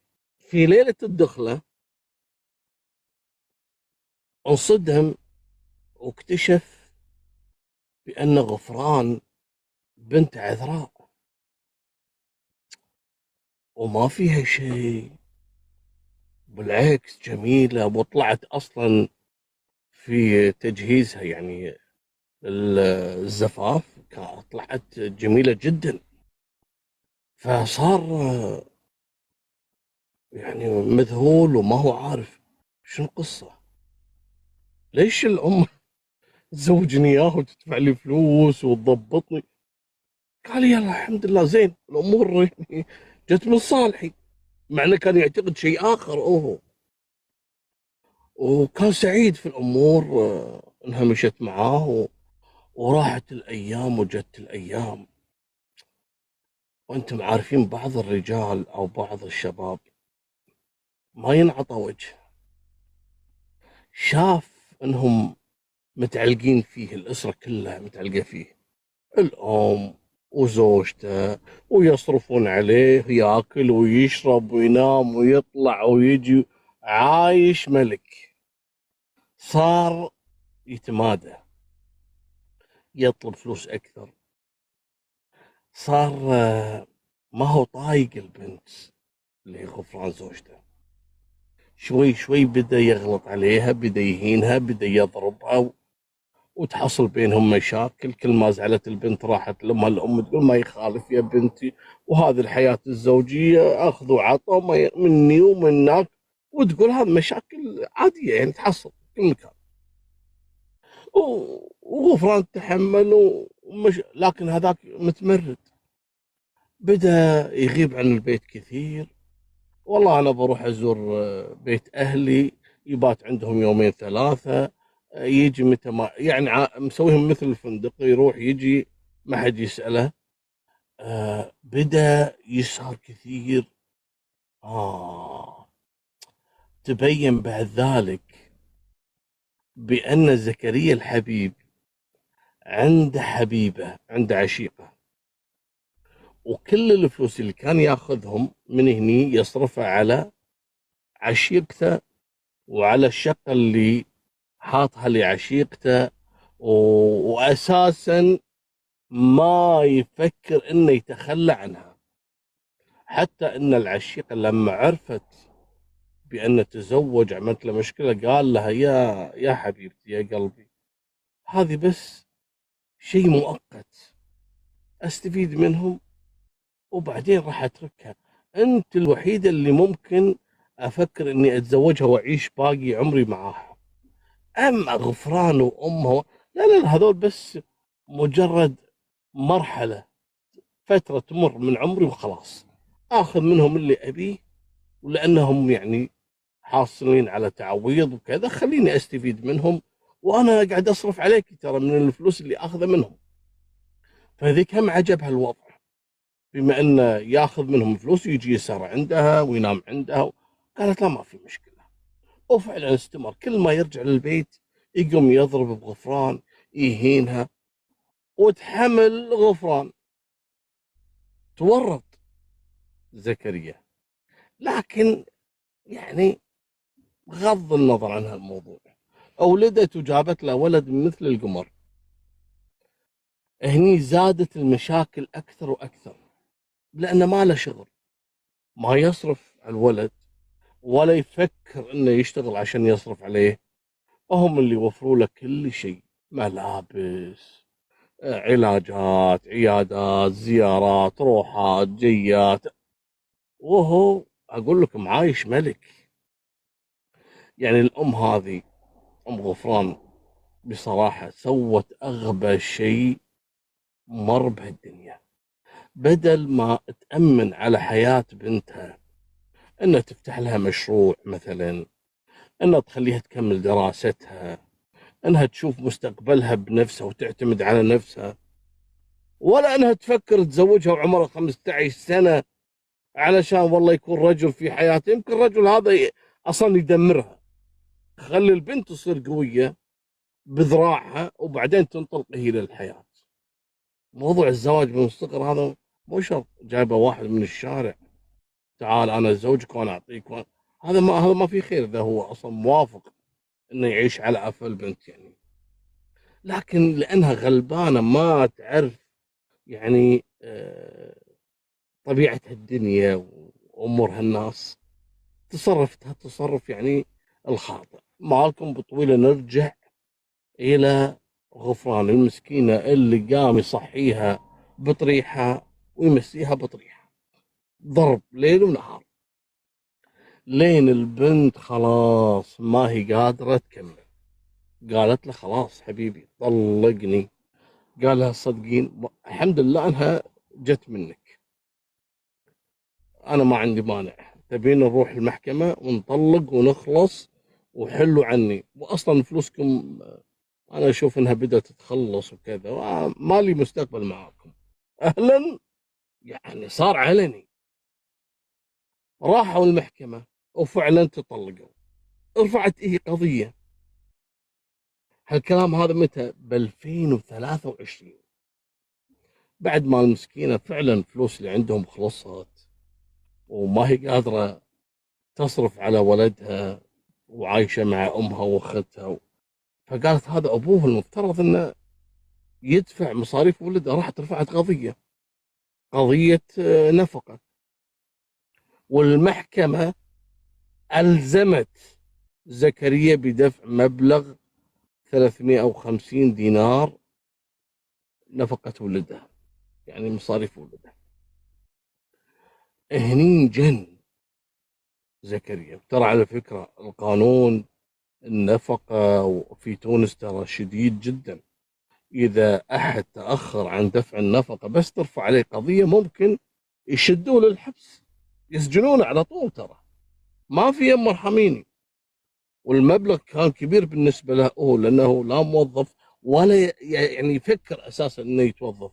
الآن ملزم بأنه يدفع فلوس وكذا، وهني بدأ يفكر ومتضايق فصار شهر يدفع، شهرين ما يدفع، تراكم عليه الالتزامات والديون. لكن غفران والدته كذلك يعني فيهم حنية، ما يبون يسجنونه، يقولوا له ما يخالف ادفع الشهر اللي بعده اللي بعده. هم ما يبون مشاكل، يبي يعيشون بسلام فقط. راحت الأيام وجت الأيام. يوم جالسة غفران وماسكة ولدها وجالسة جنب والدتها، التفتت على والدتها قالت يا يما ممكن تشيلي ولدي معك شوي؟ أنا بطلع مشوار يعني قصير جدا وبراجعة. وين يا بنتي؟ قالت الآن لما أرجع راح أقول لك. قالت ماشي. أخذت الابن من بنتها وطلعت. ومن طلعت غفران من هالبيت اختفت ساعة ساعتين. جاء الظهر، العصر، الليل، اليوم اللي بعد الأم انجنت. هالبنت هذه وين راحت؟ وشلون تترك ولدها عندي وتروح بدون ما تقول لي إيه وين راحت أساسا وليش يعني تأخرت وكانت بايتة عند منو؟ وبدت عاد الهلع والوسواس يتملك الأم اللي راحت تركض لمركز الشرطة وبلغت إن بنتها انفقدت. سألوها البنت عندها مشاكل؟ قالت لا ما عندها مشاكل، مطلقة وعندها ولد وعايشة عندي في البيت وكانت في شوية يعني خلافات بينها وبين زوجها. فجأة كنا جالسين عطتني ولد وطلعت. قال لها يعني في أحد كلمها في أحد؟ قالت أبدا، ولا يعني حسيت إن في عندها مشكلة. طلعت من الباب ما رجعت. الشرطة بدأوا سجلوا بلاغ ان في امرأة مفقودة ويدورون عليها. اتصلوا في طليقة قالوا له تعال يا زكريا، قال لهم نعم. شفت غفران؟ قال لا ما شفتها. ايش فيها هذه؟ وين راحت؟ قال هو متغيبة صار لها يومين. انت وين كنت؟ قال انا كنت في البيت ومعاي عايش مع حبيبته، وهذه حبيبتي وهي عارفة. قالت إي نعم كان عندي وبايت عندي قال له ماشي، إذا سمعت أي خبر عن مكان وجود غفران بلغنا. تركوه يدورون على هذا وين راحت. قالوا معقولة يعني طفشت من حياتها، طفشت من المشاكل. يعني المشاكل اللي فيها هي كل يعني بيت أو كل أسرة عندهم مشاكل، يعني واحد يعني يتعايش معها، يختفي يهرب من البيت ويترك ولدها، لا شيء ما يدخل العقل. البنت أكيد حاصل لها مكروه، لكن ما هم متأكدين، لأن لا حد مثلا اتصل عليهم يبي فدية، ولا أنها مخطوفة، ولا حد شاف أحد متعرض لها، ولا في جثة، ولا ما في شيء. يمكن رايحة برضاها. يدورون يدورون يدورون لين عجزوا. اليوم الخامس من اختفاء غفران في وادي يسمونه وادي الذيب، وهذا قريب من مدينة منزل برقيبة. هالوادي هذا كان يتمشى فيه رجل شغلته يلم علب البلاستيك والخردة ويجمعهم ويبيعهم بالوزن. فتعرفون انتم الاشجار دائما تتعلق فيها بسبب الرياح، تعلق فيها العلب وكذا، فيقوم يجمع وينظف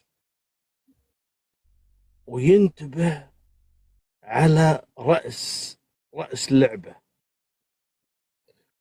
اقترب من رأس اللعبة، تعرفون اللعبة دائما تكون بلاستيك. شال الرأس ويكتشف انه رأس امرأة حقيقية مقتولة، مقطوع رقبتها. انجن هذا الرجل، ترك الرأس وصار يركض لأقرب رجل أمن، بلغه باللي شافه، بلغوا مركز الشرطة وانتقلوا للموقع. ولا رأس بشري ومبين عليه التعفن، يعني صار لها يومين ثلاثة يدورون على الجسد، ولا الجسد مرمي بجانب الرأس.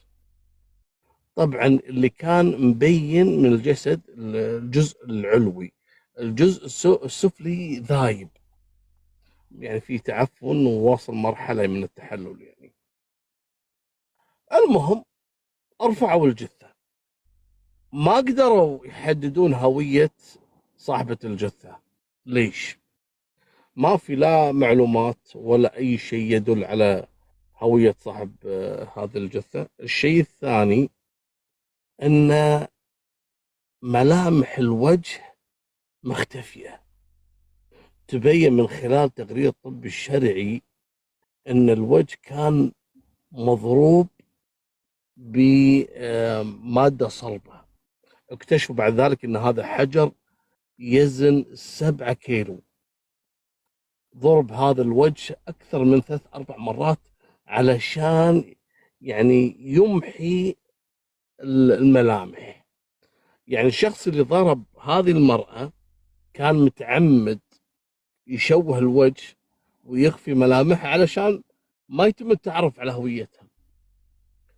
الشيء الرابع أن الجثة تم حرقها، رامي عليها بعض الأحراش والحشائش وكذا، ومولع فيها النار، يبي يعني يمحي أثرها، لكن ما ضبط معه الوضع. كان الجو ظهر مرطب أو كانت تمطر كذا، فاحترق جزء كبير من الجثة. الرأس شلون انفصل عن الجسد؟ أول شيء المكان هذا يسمونه وادي الذيب، واللي رمى الجثة في هالمكان كان عارف ان هالمكان مليء بالذئاب، وكان في باله ان الذئاب راح تجي يعني يشوف الجثة وتاكلها ويتخلص منها. والظاهر انه بسبب الحيوانات الضارة او المتوحشة اللي كانت موجودة انفصل الرأس عن الجسد، يمكن اثناء ما كانوا يلتهمون جزء من الجثة. هذا اللي تبين معاهم بالطب الشرعي. الحين منو صاحبة الجثة ما عرفوا، راحوا جمعوا جميع البلاغات اللي حصلت خلال الأسبوعين ثلاثة الماضية، إذا في أحد مبلغ عن اختفاء امرأة فتاة وكذا، حددوا تقريبا عمرها من 15 إلى 25 سنة. ولا من بين البلاغات بلغ الأم أن بنتها مختفية اللي هي غفران. نادوها قالوا لها تعالي، والبنت هذه مطلقة، فيعني هذا زوجها اللي هو زكريا. نادوا زوجها، يعني أقرب الناس لها وأكيد يعرفها، يعني يقدر يتعرف على الجثة، بالإضافة لأمها. الأم ما يبونها تشوف البنت لأن المشهد يعني شوي مؤلم. فجابوا منه أول شيء طليقة، قالوا له تعال، بما أن أنت الرجل الوحيد الموجود في حياة المرأة هذه، نبي بس نتأكد أن هذه هل هي فعلا جثة غفران اللي أنتم مبلغين عن اختفائها ولا لا. دخل شافه قال لا لا لا لا لا, لا الحمد لله مش هي، لا مش هي. قالوا له طيب طلع. الأم قالوا لها ما يخالف، يعني احنا تأكدنا من الجثة هذه ما هي لبنتك، وإن شاء الله بنتك تكون عايشة وكذا، وخلونا ننتظر، والجثة اللي عندنا كذلك احنا راح ناخذ تحليل، فأعطينا عينة من عندك. خذوا عينة من اللي هو الدي ان ايه وراحت، وكانت مبسوطة ان ما طلعت بنتها، وهذه الله يرحمها. لكن بعد 4-5 أيام طابقوا العينة وتطلع ان صاحبة الجثة هي غفران، مطابقة لعينة امها. نادوا الام قالوا لها ممكن تطلعين على صاحبة الجثة مرة ثانية. قالت ليش، مش انتم يعني بلغتوني ان مش هي يعني غفران؟ قالوا لا بس نبي نتأكد. اول ما شافت الجثة، رغم ان الجثة كانت متشوهة جدا، الا ان الام عرفت بنتها، صارت تبكي قالوا لها للاسف ترى احنا فعلا طابقنا العينة وطلعت يعني مطابقة لك انت 100% ان هذه بنتك غفران. لكن هني في علامة استفهام كبيرة. الجيش زكريا لما جابوه قبل كم يوم وقالوا له تعال شوف، على طول اول ما شافه قال لا لا لا مش هي والحمد لله. ليش؟ شكوا فيه. الان هم يدورون على القاتل، وهذا زكريا عنده اثبات وجود وقت حدوث اختفاء غفران، وانه ما له علاقه وانه كذا. حققوا معاه عده مرات ومع هذه عشيقته اللي قالت كان معاي الحين يدورون على القاتل. وليش؟ شنو السر وراء غفران؟ وهذا يقول انا مطلقها مالي شغل فيها، هي عايشه ويا امها ومعاها ولدي وانا قاعد ادفع لها النفقه وانا شنو ذنبي في الموضوع؟ خلوا على صوب ويدورون على القاتل. يسالون الام هل في يعني عداوه بحياه البنت؟ قالت لا. الموضوع بدا يتعقد وبدا يلفه الغموض. رجعوا مره ثانيه يسالون الام يا ام غفران، هذا زكريا ما كان يقابل غفران حتى خلال الفترة الماضية؟ قالت مبلى، يعني مرة اتصل عليها وطلب انه يقابلها. فانا بعد ما بلغتني بنتي انها تبي تروح تقابله، انا رفضت وطلبت منها انها ما تروح له، لكن هي اصرت وراحت ورجعت. بعدين راح مسكوا زكريا، تعال انت تقول له انا ما لي علاقة فيها ومن زمان ما قال لا فعلا كنا مرة من المرات تقابلنا لاني ابي منها بعض الاوراق الخاصة في موضوع القضية اللي هي رفعتها علي، قضية النفقة وكذا. تقابلنا بالقهوة وجلسنا وكان بين تفاهم، وبعدين يعني خلاص راحت بحال سبيلها. بس أنا ماني عارف يعني آه بعد ذلك إنها اختفت وأنا ما لي علاقة في الموضوع هذا. لكن إنكار زكريا مو معناته إنهم مصدقين، هم يبون دليل يأكد لهم إن هل هو فعلا زكريا وراء الموضوع ولا لا، دليل يكون قاطع. قاموا يبحثون حواليه، يسألون أصحابه أقاربه أحد يعني دائما يشوفه. ذكر لهم أحد الأشخاص اللي سألوه عن زكريا واللي كان يشوفه، قال زكريا في هاليومين بصراحة أنا أول مرة أشوف معاه سيارة. قالوا له ليش؟ قال هو أصلا عنده دراجة نارية، وأنا في اليومين الفلانيين هذول اليومين اللي اختفت فيه غفران كانت عنده سيارة النوع الفلاني، أعتقد إنه مستأجرها ولا مش عارف ليش كان مستأجر سيارة، شنو الحاجة الملحة علشان يستأجر السيارة في ذاك الوقت. هذا خلى رجال الأمن يوصلون إلى منتصف الطريق للحقيقة بصراحة. ليش؟ قالوا بما أن احنا عرفنا معلومة يعني غايبة عن بال زكريا، خلونا نستفيد منها. ايش سووا معه؟ جابوا محقق التقى في زكريا، قال تعال يا الحبيب خلاص احنا تأكدنا بأنك أنت اللي خطفت غفران، وأنت اللي قتلتها، واللي رميتها في وادي الذيب، وأنت اللي سويت كذا وكذا وكذا وكذا، حتى أنك طعنتها 3 طعنات، طعنة في الرقبة وطعنة في الظهر وطعنة في الصدر. هذا طبعا الطعنات اللي ذكرها لهم منه الطب الشرعي. هم قالوا له أنت اللي طعنتها، وأنت اللي خذيتها في السيارة، والسيارة نوعها الفلاني. شوي خافوا، قالوا له حبيبي في كاميرا في أحد الطرق التقطت صورة السيارة وأنت فيها، وكانت بجانبك غفران في اليوم اللي خرجت من بيتها ومن بعدها اختفت البنت. هني انهار. هم طبعا مو صحيح انه في فيديو، لكن قالوا خلونا نقول سالفة السيارة وسالفة الطعن اللي احنا اكتشفناه عن طريق الطب الشرعي كأنه في حقائق احنا متأكدين منها. هم بس قالوا له موضوع السيارة وانه في فيديو وتصوير وكذا، ويبطل جربه.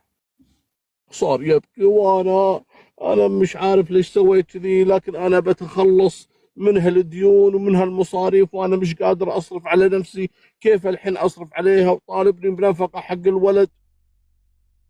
قالوا له اعترف شنو سويت؟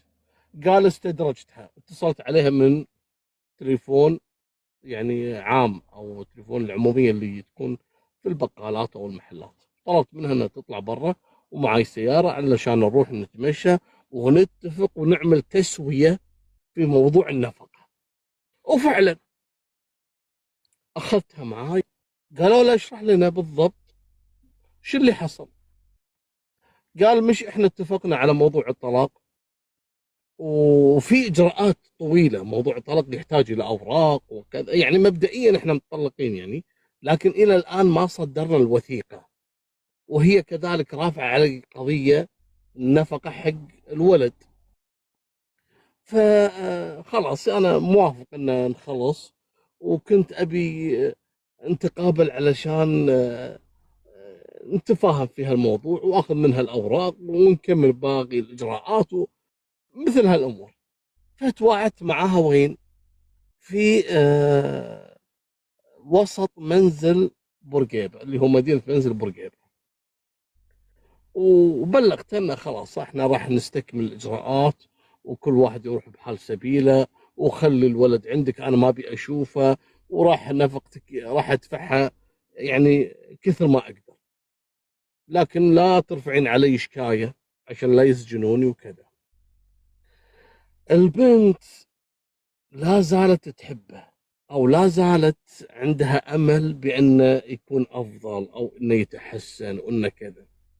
قالت له اسمع يا زكريا ليش ما تستهدي بالله وتروح تأجر لنا سيارة وتاخذني فيها، نروح نتمشى ونروح نتعشى ونروح كذا وننبسط وخلينا نتفاهم على مستقبلنا ومستقبل الولد، وإنه ليش نتفرق وإنه كذا. سكت، قال لها أنا ما عندي فلوس أجر سيارة، ولا عندي فلوس أعشيك، ولا عندي فلوس أوديك المطاعم قالت لا أنا عندي، تفضل. أعطتها 80 دينار، قالت له أخذهم روح استأجر سيارة وتعالي أنا جالسة هني في المقهى أنتظرك. قال لها أوكي. راح استأجر سيارة ورجع لها، أخذها من المقهى وتمشى فيها وراحوا تعشوا على حسابها، وبعدين راح يشربوا عصير على حسابها، وعبوا بنزين للسيارة على حسابها. والبنت مسكينة كثر ما تقدر تبي تقنع يعني، وهي طالعة من وراء أمها يعني، حتى ما تبي تقول لوالدتها أن أنا رايحة أقابله أحاول أتفاهم معاه، لا، خلت ولدها عند أمها ومشت. والأم ما هي عارفة شو القصة، وين راحت وين جت وكذا. أثناء عودتهم من العشاء وكانوا يعني مبسوطين وإننا متفاهمين وكذا، وتجي في بالها الفكرة، قال الحين فرصتي، دام إن إحنا طالعين وأمها ما تدري وعندي سيارة وما أعطيتني فلوس، ويوقف عند بيتهم ينزل، قال لها بجيب شغلة وأجي. راح جاب سكين وركب السيارة ومر محطة بنزين، عبى السيارة وأخذ معاها جركة البنزين وحطهم في صندوق السيارة، والبنت جالسة جنبه وكل شيء على حسابها، الطلعة هذه كلها على حسابها. شوف الحقير الواطي ايش سوى، وداها وين؟ إلى شاطئ البحر في بنزرت، وقال نبي نستمتع ونقعد وننبسط. قالت اوكي. قعدوا هناك وانبسطوا، وهي اعتقدت انه خلاص انه بيرجع لها، وانه صار يوعدها ان انا راح اتحسن وانا كذا، وقالت له الله يهديك ان شاء الله ونرجع اسره واحده، واللي تبي انا وهذه عندي فلوس انا مجمعتهم، خليهم عندك حق المصاريف وحق كذا. قال لها مشكوره، حطهم في جيبه.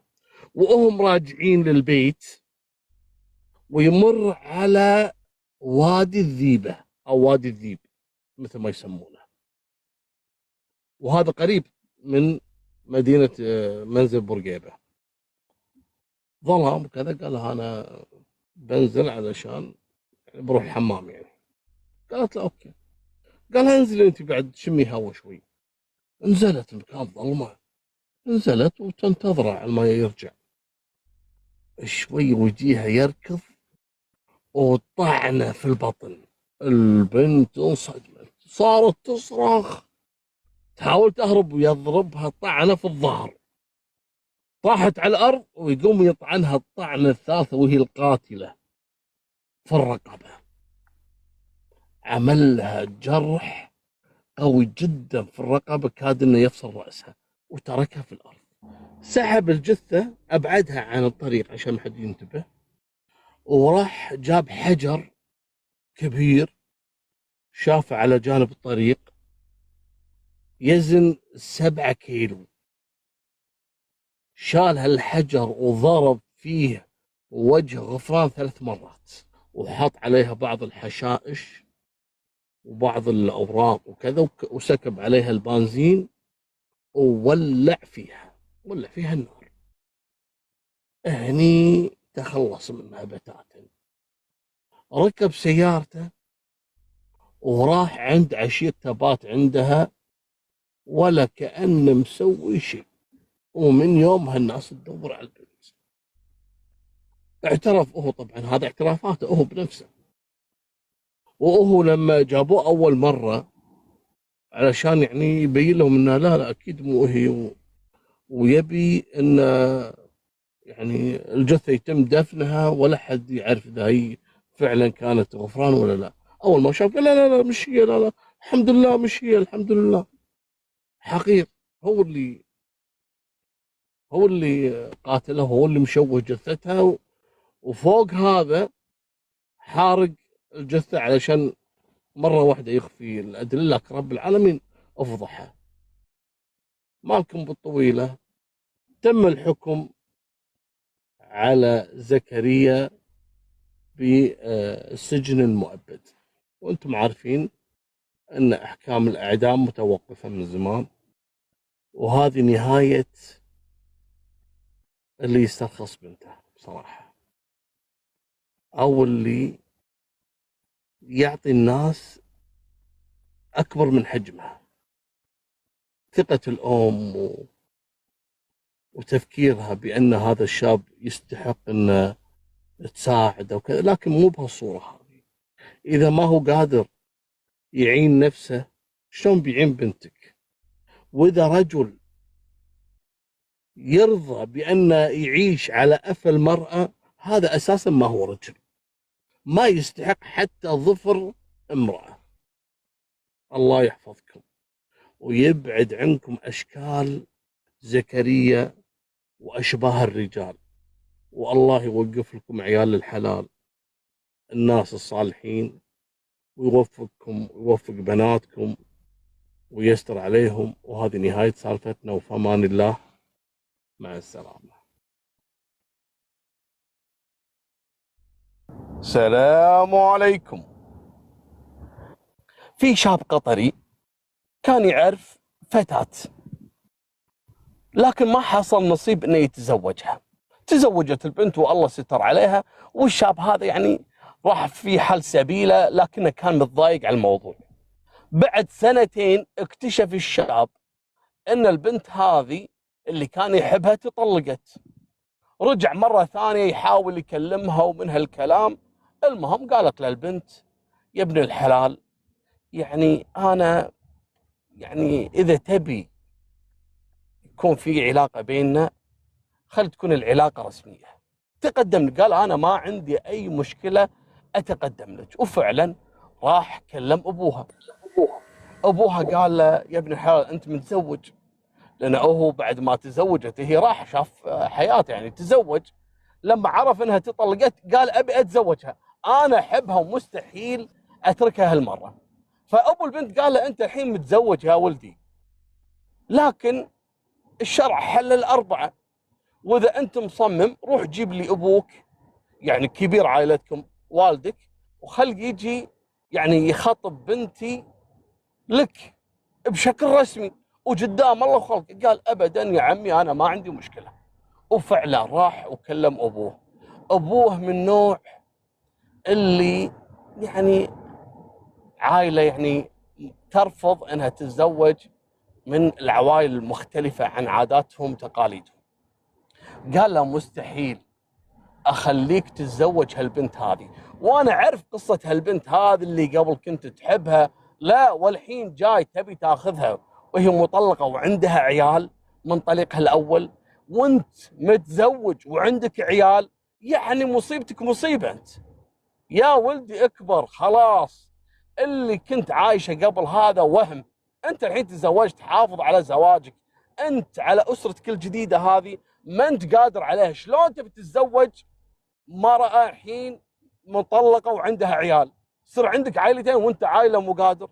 قال: يا يبا انا احبها وانت تدري وكذا، ومستحيل الحين بعد ما جتني الفرصة مرة ثانية اني اتركها. قال له ابوه: حبيبي، تبي تتزوجها على جثتي، انسى الموضوع، لا راح اجي وياك اتقدم حق ابو البنت ولا راح اوقف معاك، واذا تبي تخالفني روح تزوج من وراي، انا ما شغل فيك.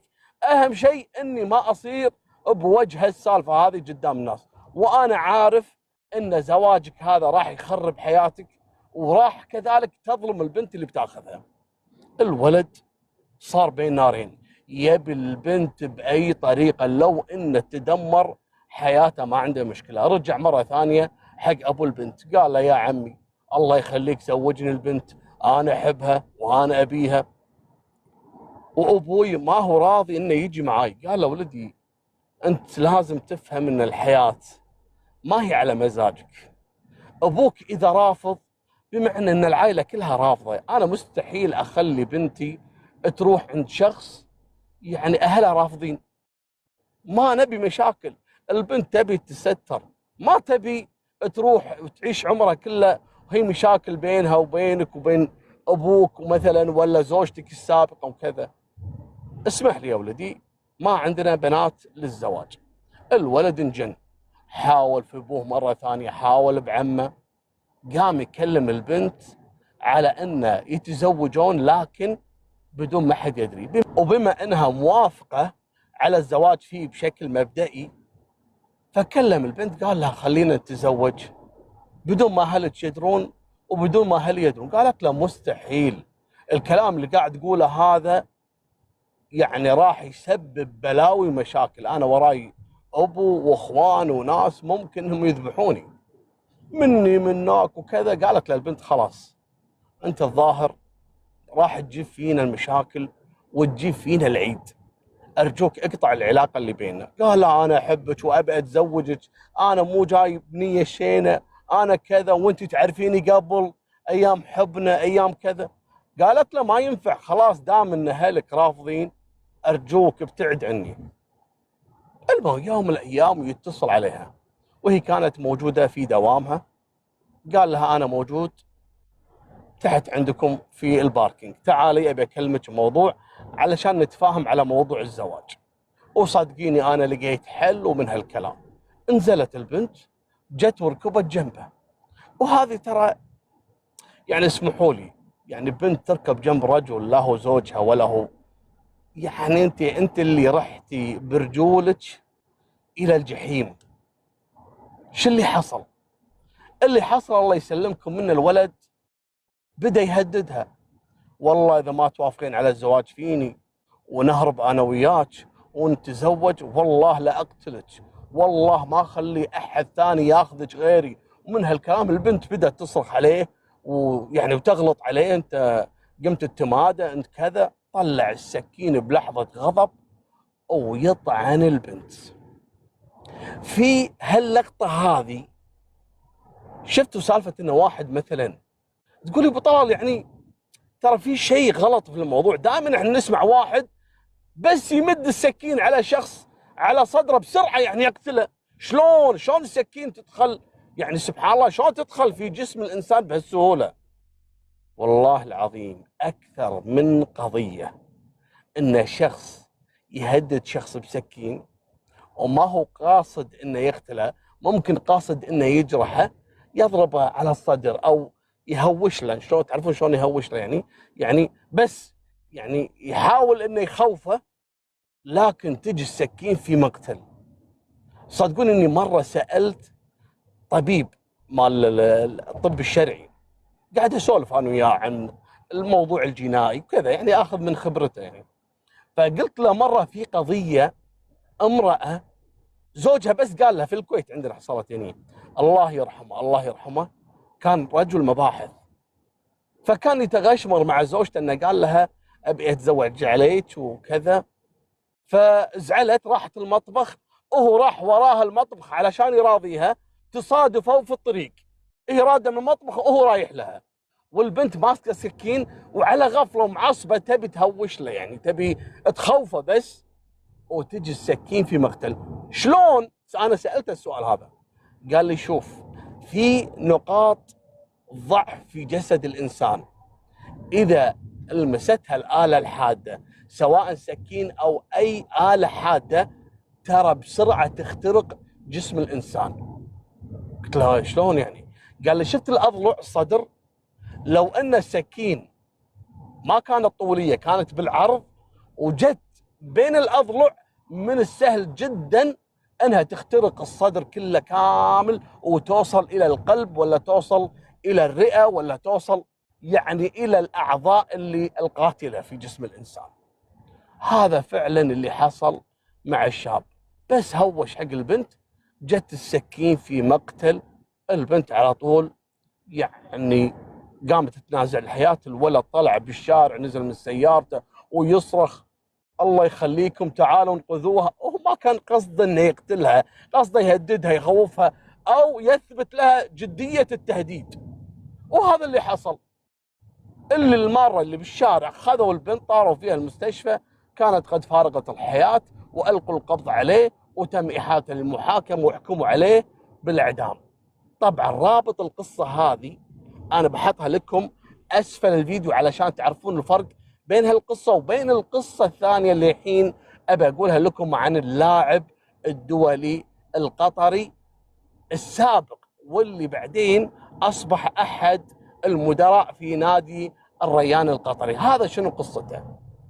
هذا كذلك في عام 2017، وكان آخر ظهور له في السوشيال ميديا، وأنا تأكدت من هالكلام، تقريبا في شهر 4 أو 3 2017. كان لاعب وهو ترى شاب وسيم جدا، وأكيد أهل قطر كلهم وكل أهل الخليج يعرفونه، كان لاعب معروف يعني. هذا الشاب للأسف كانت عنده بعض الأمور السيئة في حياته، يعني عنده شقة ويروح يشرب فيها خمر وسهرات في وقت يعني اللي يكون يبي يروح يعني ينعزل عن الناس. الشقة هذه كانت أعتقد في منطقة اسمها اللؤلؤة، أنا والله ما أعرفها لكن تأكدت من اسم المنطقة. المهم تعرف على بنت، طبعا هو متزوج وعنده عيال ومن أسرة كريمة جدا، يعني ناس محترمين. احنا نتكلم عن هذا اللاعب، وللأسف في كثير من المشاهير أول ما يوصل مرحلة اللي هي الإعجاب والناس اللي يعرفونه يبدأ يلعب بذيله. طبعا بعضهم، عشان لا يفهموني الحكومة غلط، بعضهم مو كلهم الحمد لله فضل رب العالمين، بعضهم يستغل الشهرة. يعني تشوفه واحدة بالشارع والله أنا معجبة فيك، معجبة فيه عشان مثلا المحتوى اللي يقدمه، عشان مثلا لعبة ونجوميته في اللعب. ففي بعضهم يستغل هالموضوع هذا، يبدأ عاد يضبط علاقات مع البنات، مع ما أدري منو، مع متناسي إنه متزوج وإنه عنده عيال وإنه وراه أسرة وراه سمعة واستغلاله أصلا لهالشهرة هذه، يعني أمر يعني في قمة الحقارة بصراحة. مالكم بالطويلة، هذا اللاعب تعرف على فتاة قطرية، وهذه الفتاة معلمة تشتغل في أحد المدارس. في البداية تعرفت عليه لأنه لاعب مشهور، قالت له أنا يعني معجبة في لعبك في كذا. استغل الموضوع الرجل وتعرف عليها، والمرأة متزوجة وعندها عيال، تقريبا عندها 3 يعني عيال من زوجها، وهي إلى الآن على ذمة الزوج. لكن حصل بينها وبين هاللاعب ودخل الشيطان بينهم، تعالي الشقة، وفعلا راحت للشقة وصارت كل فترة وفترة سهراتها هي واللاعب في شقة اللي بمنطقة اللؤلؤة. شرب وبلاوي، الله يستر على الناس. لكن بالطويلة امتدت العلاقة لأشهر بين هاللاعب وبين هذه المعلمة، إلى أن بدت المعلمة هذه تتمادى في علاقتها مع اللاعب. شو تقول له؟ تقول له شوف أبيك يعني توعدني أني إذا تطلقت تتزوجني. أنا أبي أتطلق عشان هو طبعا لما تقول له كذي هو ما يبي زواج، وانتم عارفين الشباب بس يبي ياخذ حاجته وينحاش، بعضهم عفوا. فهذا تورط معاها، قال لا لا وكذا لا تجيبي لنا المشاكل وش فيك وانا ما بخرب بيتك. قالت لا لا لا، انا اصلا كارهه زوجي وابي اتطلق باي يعني وسيله، لكن ابيك انت توعدني اني اذا تطلقت انك تزوجني. قال لها زين يصير خير وكذا.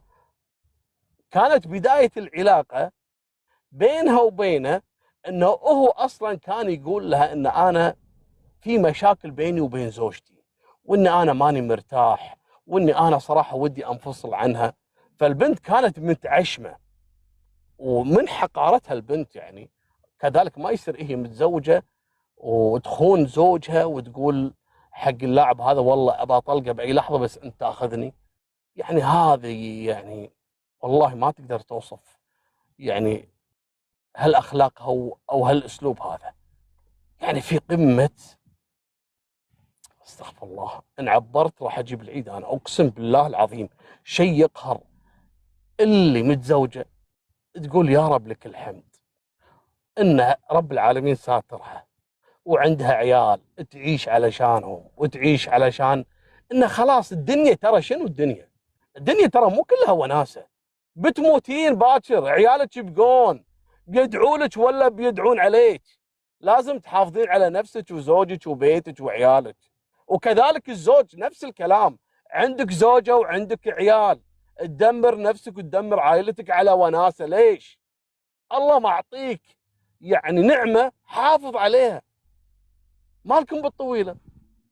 كان الكلام بينهم كله انه هو يتخلى عن زوجته وهي تقدم بالطلاق ويتزوجون، لكن هو كان رافض وكان مفلم عليها موضوع انه يكره زوجته. لا، المهم البنت علشان تضغط عليه قامت تصور اللقاءات اللي تحصل بينهم، يعني صورة معاه، صورته وهو قاعد وياها، المهم وتسجيلات صوتية، وبدأت تهدد اللاعب في الموضوع. والله العظيم ترى لا تخليني أفضحك عند أهلك وأسبب لك مشاكل وكذا. قول لي متى تبيني أروح أتقدم بالطلاق علشان نتزوج؟ قال يا بنت الحلال استر علينا انت فيك. ومني ومناك يوم من الأيام وتجي هذه البنت، الظاهر ما أدري شو اللي حصل بينهم، لكنها كانت معصبة جدا. الظاهر إنه قال لها خلاص وخلنا نقطع العلاقة أو كذا، قام يخاف منها الرجل. وتجي عند باب بيتهم عايش مع أبوه وهلا وزوجته وعياله. شو تقول له؟ تقول له أنا واقفة برا باب بيتكم، وتصور له باب البيت. شوف، إذا ما طلعت الحين وكلمتني أقسم بالله لا أطق عليكم الباب وأكلم زوجتك وأوريها صورنا مع بعض وراح أفضحك فضيحة العالمين. الرجل قام يخاف، قال له خلاص لا تسوين مشاكل، بعد شوي ألقاك وين؟ في شقة اللؤلؤة، ماشي، وراح نتفاهم وإن شاء الله ما يصير خاطرك إلا طيب. لا تتهورين وتسوين لنا مشاكل وتفضحينا وتخربين العلاقة اللي بيننا. الرجل يحاول يهديها بأي صورة. المرة وصلت عنده إلى باب بيته. خلاص هذه الظاهر مو فارقة معاها الفضيحة، فقال أنا خلينا أسر على نفسي، إذا مو فارقة معاها أنا اللي فارق معاي. المهم يخليها بالموت تروح تنتظر في شقة اللؤلؤة. وراح لها هناك، أنت شو اللي قاعد تسوينه وكذا وتهدديني وسويت لي مشاكل وكذا، تدري لو أحد شايفك عند البيت، تدري لو زوجتي درت، تدري لو أبوي درى. مني ومنك أصبح شد بالكلام بينهم. الرجل عصب وكانوا في حالة سكر، الظاهر أثناء النقاش قاعدين يشربون كالعادة، وفي لحظة غضب ويمسك الأباجورة اللي موجودة في الصالة وفي غرفة النوم، ويضربها على راسها. طبعا هو كان يضربها، ما كان الهدف القتل. أنا ما قاعد أبرر له، يعني والله أنا ما أبرر اللي قاتل لو يموت. القاتل يقتل، ما في كلام، ما في لا ستر عليه وما في رحمة عليه. قتل نفس يقتل، خصوصا إذا اكتملت أركان الجريمة. مالكم بالطويلة. وفعلا وتطيح البنت في الصالة مغمى عليها. في البداية هو اعتقد أنها يعني هي دخلت يعني في حالة إغماء وممكن تصحى. شوي قام يجيس النبض، ولا أبدا ما في حياة. انصدم أن البنت توفت. طبعا تورط وأصبح مجرم في لحظة غضب وفي لحظة سكر وفي لحظة طيش. ضاعت حياته الكروية والنجومية وأسرته وعياله وأمه وأبوه ومحبينه، اختفى من 3 سنوات، ما حد يدري عنه الحين بسبب هالقضية. شو اللي حصل؟ الرجل انتظر كم ساعة إلى أن يصحو من حالة السكر اللي كان فيها، وراح بلغ السلطات الأمنية في الموضوع. خلاص جثة في شقته، والبنت بينه وبينها اتصالات أشهر طويلة. لابد أن يكتشفونه. اختصر الطريق على نفسه وراح سلم نفسه إلى رجال الأمن وبلغهم في الحادثة بالكامل، وتم إحالته للمحاكمة، وبالفعل تم الحكم عليه بالمؤبد. وفي رواية أخرى أنه بعد ما اكتشف أنها ماتت بسبب ضربته لها بالأباجورة، قام خذ جثة البنت وتركها في سيارتها اللي كانت جاية فيها في أحد مواقف السيارات، إلى أن تم اكتشافها واكتشفوا رجال الأمن علاقته فيها عن طريق الاتصالات اللي بينه وبينها. لكن اللي أقرب للصحة واللي أكد لي إياها هذا الشخص أنه هو بنفسه سلم نفسه بعد ما تركها في الشقة. هذه نهاية سالفتنا، وإن شاء الله ما دام الليلة الجمعة إن شاء الله وإجازة، انتظروا القصة القادمة بإذن الله إنها راح تعجبكم. وفمان الله، مع السلامة.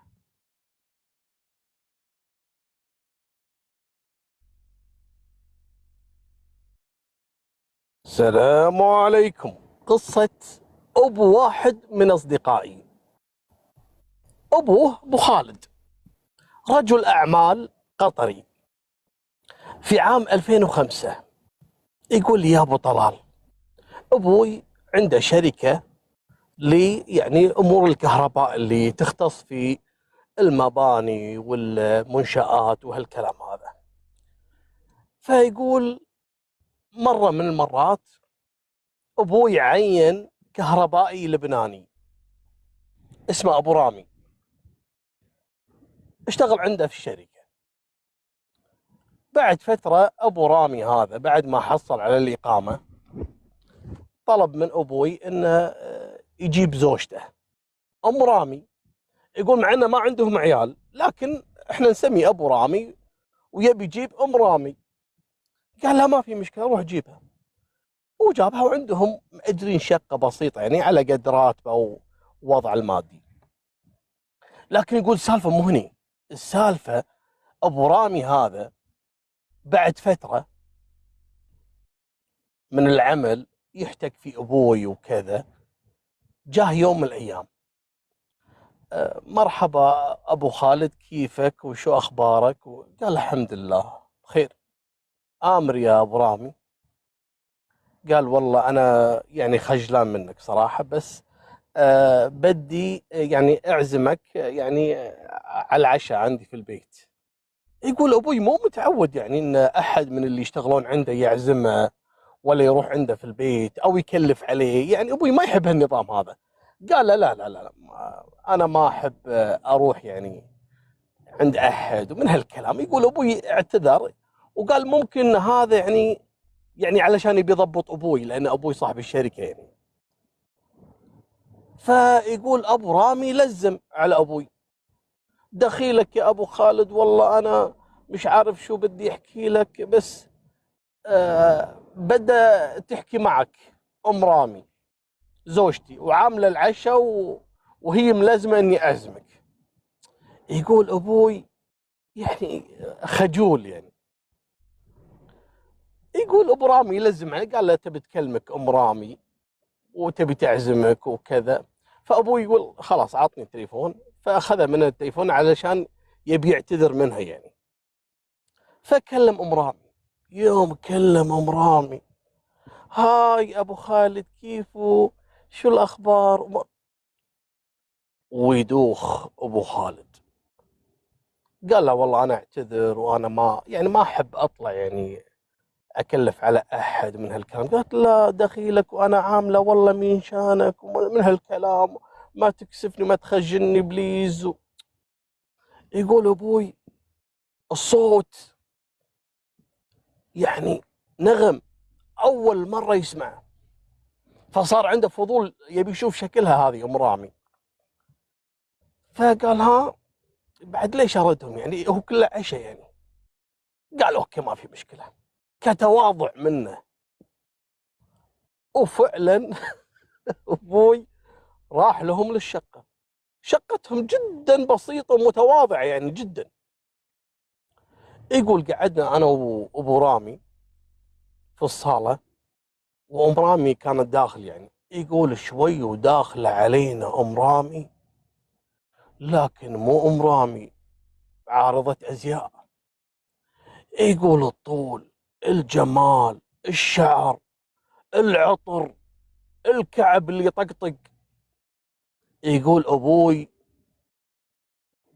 يعني شو بقول لك يا ابو طلال، ابوي صح انه عنده شركه ويروح ويرد وكذا، لكن ما شاف يعني كذي يعني بيت ويشوف واحده حلوه كذي. يقول امي مره بسيطه جدا، يقول وانت عارف يعني. فيقول ابوي يعني اول ما شاف قال هذه ام رامي ما شاء الله. ويقول يطالع ابو رامي قال له يعني هنيالك في ام رامي. ام رامي اهلين ابو خالد كيفه ما شنو. ما هو استاذ ابو خالد. قال لا لا لا يعني ارجوك من اليوم وطالع قولي لي فقط ابو خالد، ما له داعي تقولين استاذ يعني.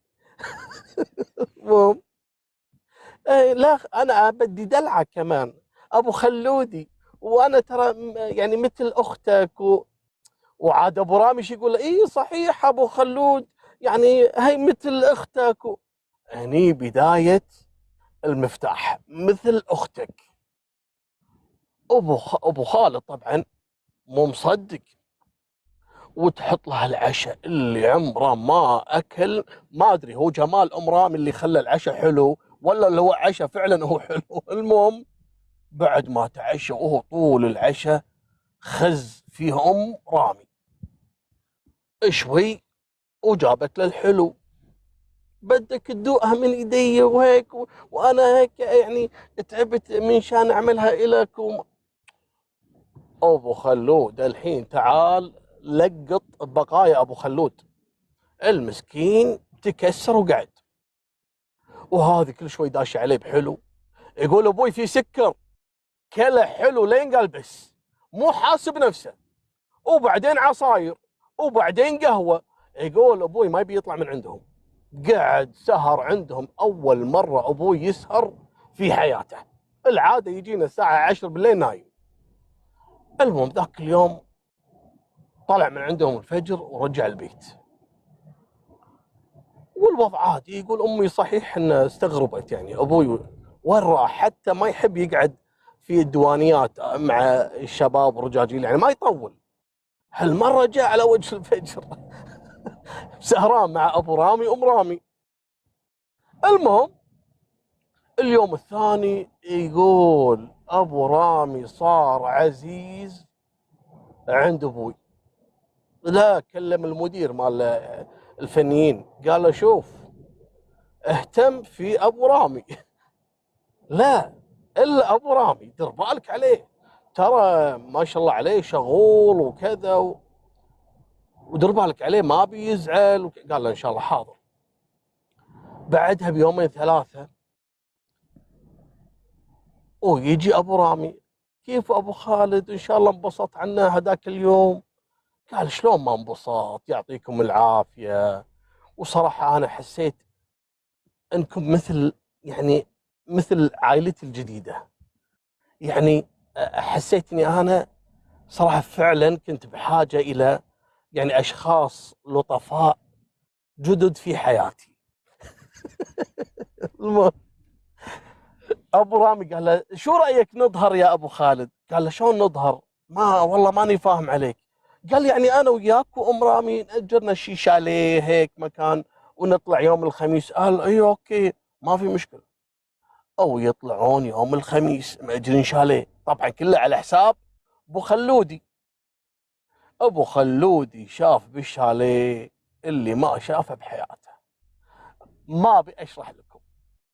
المهم انغرم في ام رامي وابو رامي هذا الحقير هو اصلا كان مسوي هالسالفه يعني لعبه، كان يعني يستدرج ابو خالد عن طريق زوجته. ويا كثر اللي مثل ابو رامي الحين في السوشيال ميديا اللي كل واحد طالع مع زوج، انتم فاهمين السالفات. المهم ابو رامي توبك وربط ابو خلودي مع ام رامي بعد ما تعلق ابو خلود كل يوم الثاني رايح لهم، كل يوم الثاني طالع، وام رامي كل يوم الثاني متصله عليه في المكتب. ابو خلودي شو حابب اعمل لك؟ طبعا راح لهم اخر مره وام رامي موجوده. ام رامي تقول له والله شوف ابو خالد يعني يعني ما تواخذنا، يعني احنا بنعتذر منك ان المكان مش مقامك. قال لا لا لا تعال صح، شلون انتم قاعدين بشقه مثل هذه؟ ام رامي هذه انت اذهبه يا ابو رامي، ما لقيت شقه. قال له يا ابو رامي انت بتعرف يعني اربط الحمار وين ما بده صاحبه. قال له شلون يعني؟ قال يعني هذا وضعي وهذا اللي انا اقدر عليه، يعني هذا الوضع اللي جبرني اني اسكن فيها الشقه. الراتب، قال الراتب لا تشيل هم الراتب. قال له خلاص بكره تجيني المكتب. ويجي المكتب ويبلغ مدير المكتب، قال له شوف لنا الشقه الفلانيه اللي تبع ادارتهم، عندهم شقق حاطينها حق كبار الموظفين، ويعطي شقه فخمه حق ابو رامي وام رامي مؤثثه من اروع ما يكون، ويعطي ابو رامي دبل راتبه. ابو خالد مخطط على سالفه. المهم يوم انبسطت ام رامي في الشقه، وهذا ابو خلود كل يوم الثاني عندهم، وهي كله من خيرك ابو خلودي، لك يؤبشني ابو خلودي ابو كروش الحلو. ابو خالد طاير في العجه، ارفعته فوق ام خلود، عفوا قصدي ام رامي. ام خلود غلبانه المسكينه ما تدري شو السالفه. المهم ولا حد حس عليه لا من عيالها ولا من زوجته، الرجل شغال ودائما ينشغل في هالاعمال وكذا. بعد فتره، بعد ما تعلق ابو خلود، ويقوم ابو رامي يطلب اجازه من منو؟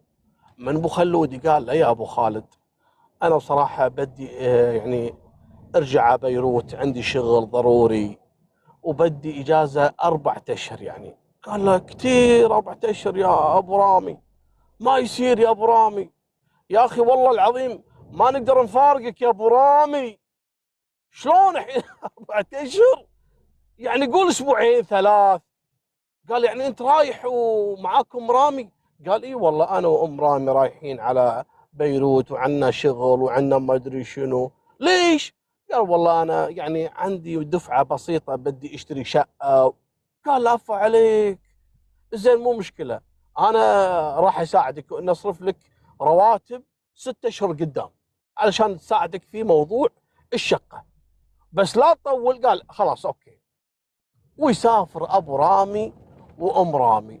هني استخف ابو خلود، راح الحبيب راح، طول الغيبه، يدقدق يدقدق. طبعا يقول يا ابو طلال ابوي صار لا دش البيت ما ينام جنب امي نفس اول. قاعد بغرفه بروحه وكله يتعذر، راسي يعورني، بطني ما ادري ايش فيها، انا مصدع، انا تعبان، انا يقول بس بهالتليفون وتليفونات كلها دوليه. والله يا ابو طلال من الفواتير تنهال على ابوي. اول شهر ثاني شهر ما تحمل، قال حق امي انا بسافر البيروت. قالت له ليش؟ قال والله انا تعبان ومرض السكر هذا الظاهر لاعب فيني لعب، ودائما احس اني تعبان وبروح في دكتور عالمي يقولون هذا موجود في لبنان. قالت عالمي حق سكر؟ ترى موضوع السكر يعني موجود هنا في قطر يعني كل مكان. قال لا لا لا هذا يمدحونه لي وحتى ابو رامي. قالت لا ما خلصنا من ابو رامي هذا الكهربجي. قالت ايه ابو رامي؟ قال لها ايه ابو رامي هو يعني سامع عنه وهو اللي بلغني، فبروح يشوفني الدكتور يمكن يكون زين قالت له روح الله يسهل عليك. ويسافر منو؟ ابو خلودي عند منو؟ عند ام رامي وابو رامي. يوم رجع بعد 3 اشهر الوجه مورد. وطبعا ابو رامي قام يخلي ام رامي مع ابو خلود ويمشي. افهموها، هذاك اصلا مش محترم، ديوث. وشبك خلاص علاقه حب بين ابو خلودي وام رامي. بعد 3 اشهر بالموت يا الله قدر انه يفارق ام رامي ويرجع القطر. يقول يا ابو طلال يوم جانا بس ابوي شنو حاشته غلقه، يعني في كتمه، كانه متضايق انه رجع للديره. احنا نساله يبا ايش فيك وكذا، لا احد يكلمني. يقول امي اول ما شافته قالت له ها بشر شلون الدكتور؟ يقول هو ابوي يخاف من امي وخايف انه تكشفه. يقول احنا الى الان ما عرفنا شيء، لكن امي لما سالته قالت له ها شلون الدكتور معاك؟ قال لها الدكتور ايه الدكتور مال العين قال لي خبر مو زين، اعمى بدونك لو افراقك يظل يومين. قلت له ايش فيك يا ابو خلود ابو خالد ايش قاعد تقول انت؟ قال لا اقصد يعني الدكتور والله يا الدكتور عليه ايد ناعمه. قال شنو؟ قال لا اقصد ايده خفيفه بالابر، ايده خفيفه وناعمه، يعني هالدكتور هذا ساحر. صدقين لما اكون جنب الدكتور هذا احس اني شباب، ما احس بالمرض ابدا. هو يقصد ام رامي. قالت له زين؟ قال لها بس اوف عليه شفايف يا حلو شفايفه. قالت شفايف منو؟ ايش قاعد تقول يا ابو خالد؟ قال اقصد يا حلو الكلام اللي يطلع من شفايف هالدكتور يريح القلب. يقول لي انت مرضك بسيط. قالت له ابو خالد ترى انت كل اللي فيك ترى سكر، يعني مو مرض صعب، يعني شنو مرض سكر؟ ترى كل الناس فيها. قال لا بس الدكتور هذا غير وكذا وجزاه الله خير عالجني بالفندق حتى يعني ما طلعت ولا رحت اي مكان. ما هو كان خايف انه تساله في شو اسم العياده شو اسم المستشفى. قال لا الدكتور هو اللي جاني الفندق. قال ها يعني الدكتور هذا العالمي جايك للفندق؟ قال لي والله وفحصني بالغرفه. يا حلو ابو خلود داخ ابو خلود. المهم قالت له شلون دكتور عالمي ومشهور وجايك للغرفه للفندق؟ قال ايه حتى يعني عطاني ادويه. قالت زين وين الادويه مالتك؟ ولا مطلع لها كيس ادويه شاريهم من الصيدليه في لبنان، والادويه نفسها موجوده عندهم في قطر. قالت هذا نفس الادويه اللي عندك اول وهذه تنباع عندنا هنا، يعني شنو اللي معطيك اياه؟ قال لي بس يعني الحمد لله ان الادويه متوفره. قال لي امشي على العلاج هذا وان شاء الله تصير زين. يقول امي شاك، لكن تعرف ابوي ما عنده سوابق ما عنده سوالف، تركته على راحته يعني. لكن رجع على العاده القديمه، يقعد ينام بس بغرفه بروحه ما يقرب عند امي. وحتى يعني امي مشتاقت له، صار له كم شهر يعني مسافر، ابدا ولا التفت لامي. امي حست انه متغير وانه في بلا. لكن ابوي يوم حس ان امي بدت تشك فيه يعني قام يخفف من موضوع السفر، ما قام يروح لبنان كثير يعني. المهم طول، ويوم من الايام قال انا عندي شغل بروح الى دبي. ولانه فعلا دبي كان فيها معارض اللي هي العقاريه، ويعرضون دائما المنتجات يعني المتطوره في الكهرباء، يعني متعلقه في شغل ابوي. فقال انا بروح دبي وعندي شغل وكذا. قالت له اوكي امي الله يسهل عليك يعني. لما راح دبي ابوي راح شرى هناك شقه وفتح له فرع للمؤسسه هناك. ليش؟ علشان يجيب ام رامي من لبنان ويحط لها اقامه في دبي، ورايح راد على هالشقه. صارت هذه الشقه اللي هي عش الحب ماله، ورايح راد على دبي. امي يعني يقول يعني والله يا ابو طلال ما احنا شاكين في ابوي ابدا، لكن شغله يعني صار يعني زياده عن اللزوم، سفرات، خلص من بيروت قام كله بدبي. يقول يوم من الايام ابوي طول، ولما رجع يقول استقبلناه انا واخواني واحفاده، رحنا كلنا على المطار، وابوي جاي من دبي. يقول والله يا ابو طلال لما شافنا ابوي كانه شايف شياطين، انتم مش جابكم ومسوي لي حفله وما ادري شنو. يقول متعكر مزاجه، هاد الحب هناك وجاي.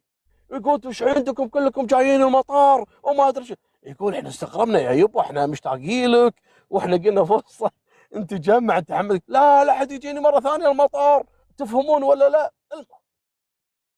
يقول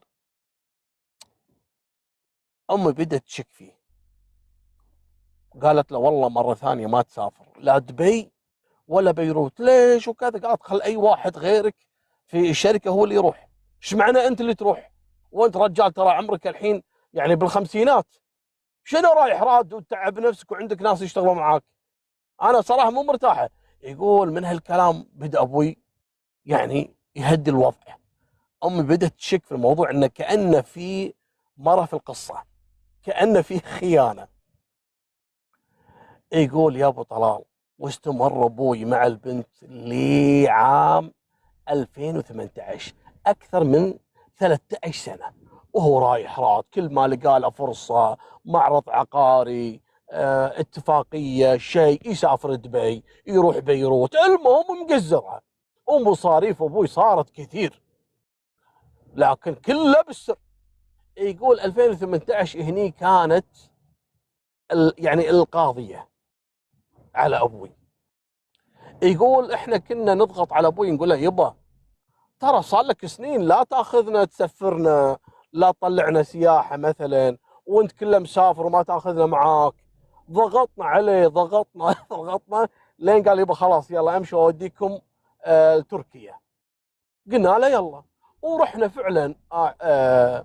طبعا الوالده يقول والدتي الله يرحمها توفت في عام 2012، لكن ابوي استمر يعني. وامي كانت مثل الحجر العثره اللي امام ابوي. بعدها ابوي خذ راحته بالسفرات وكذا. 2018 سافرنا انا واخواني وعيالنا، رحنا لتركيا مع ابوي نصيف. يقول ابوي مو على بعضه بالسفره، اول يوم ثاني يوم وده يهج، وده يتركنا وينحاش، لكن احنا ما احنا عارفين هو شيبي.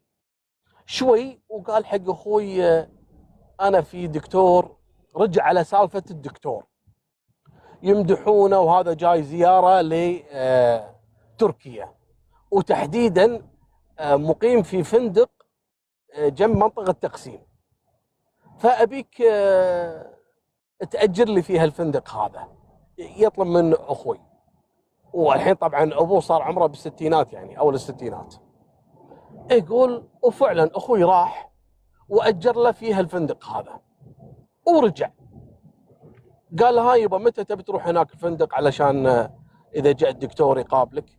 قال لا بروح اليوم، برتاح لي يوم يومين لين يوصل الدكتور اخليه يجيني للغرفه. قال له يبا هذا ما صار دكتور يجيك للغرفه يعني. قال ايه هذا جاي حق جامعه جنب تقسيم، عطاه اسم الجامعه. يقول ابوي غلط غلطه عمره يوم قال اسم الجامعه حق اخوي. ليش؟ اخوي حافظ تركيا شبر شبر. اخوي اول ما سمع اسم الجامعه سكت، فجاني وكلمني قال لي ترى ابوي كذاب. قال لا تتكلم عن ابوي كذي. قال الجامعه اللي ابوي يتكلم عنها هذه مالت فنون تشكيليه، مالت فن ورسم وموسيقى، ما فيها قسم علمي ابدا. الدكتور هذا شلون جاي عندهم زياره علشان ابوي يبيه يكشف عليه؟ ترى ابوي في شيء. قال له انت متاكد؟ قال لا والله العظيم. المهم اليوم الثاني قال له يلا تعال وصلني للفندق. يقول اخوي ايش سوى؟ راح اجر غرفه في نفس الفندق. وصل ابوي ونزل ابوي، واخوي راح وقف سياره ونزل لانه هو صار مقيم كذلك في الفندق وقاعد يتخبى عن ابوي. يقول قعد اخوي الصبح ابوي ما نزل، ليل عصر ولا ابوي نازل وقاعد في اللوبي اللي هو الريسبشن هذا الاستقبال. شوي ولا داشة ذيك المرة هالشقرة هالطويلة ولا هذه ام رامي.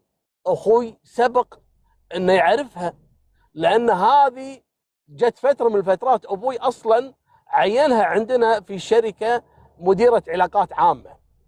قعدت لها فترة لكن ابوي لما حس ان الموظفين قاموا يحطون عينهم على هالبنت هذه واشتكت حق ابوي ان في تحرشات، ابوي فصلها من العمل.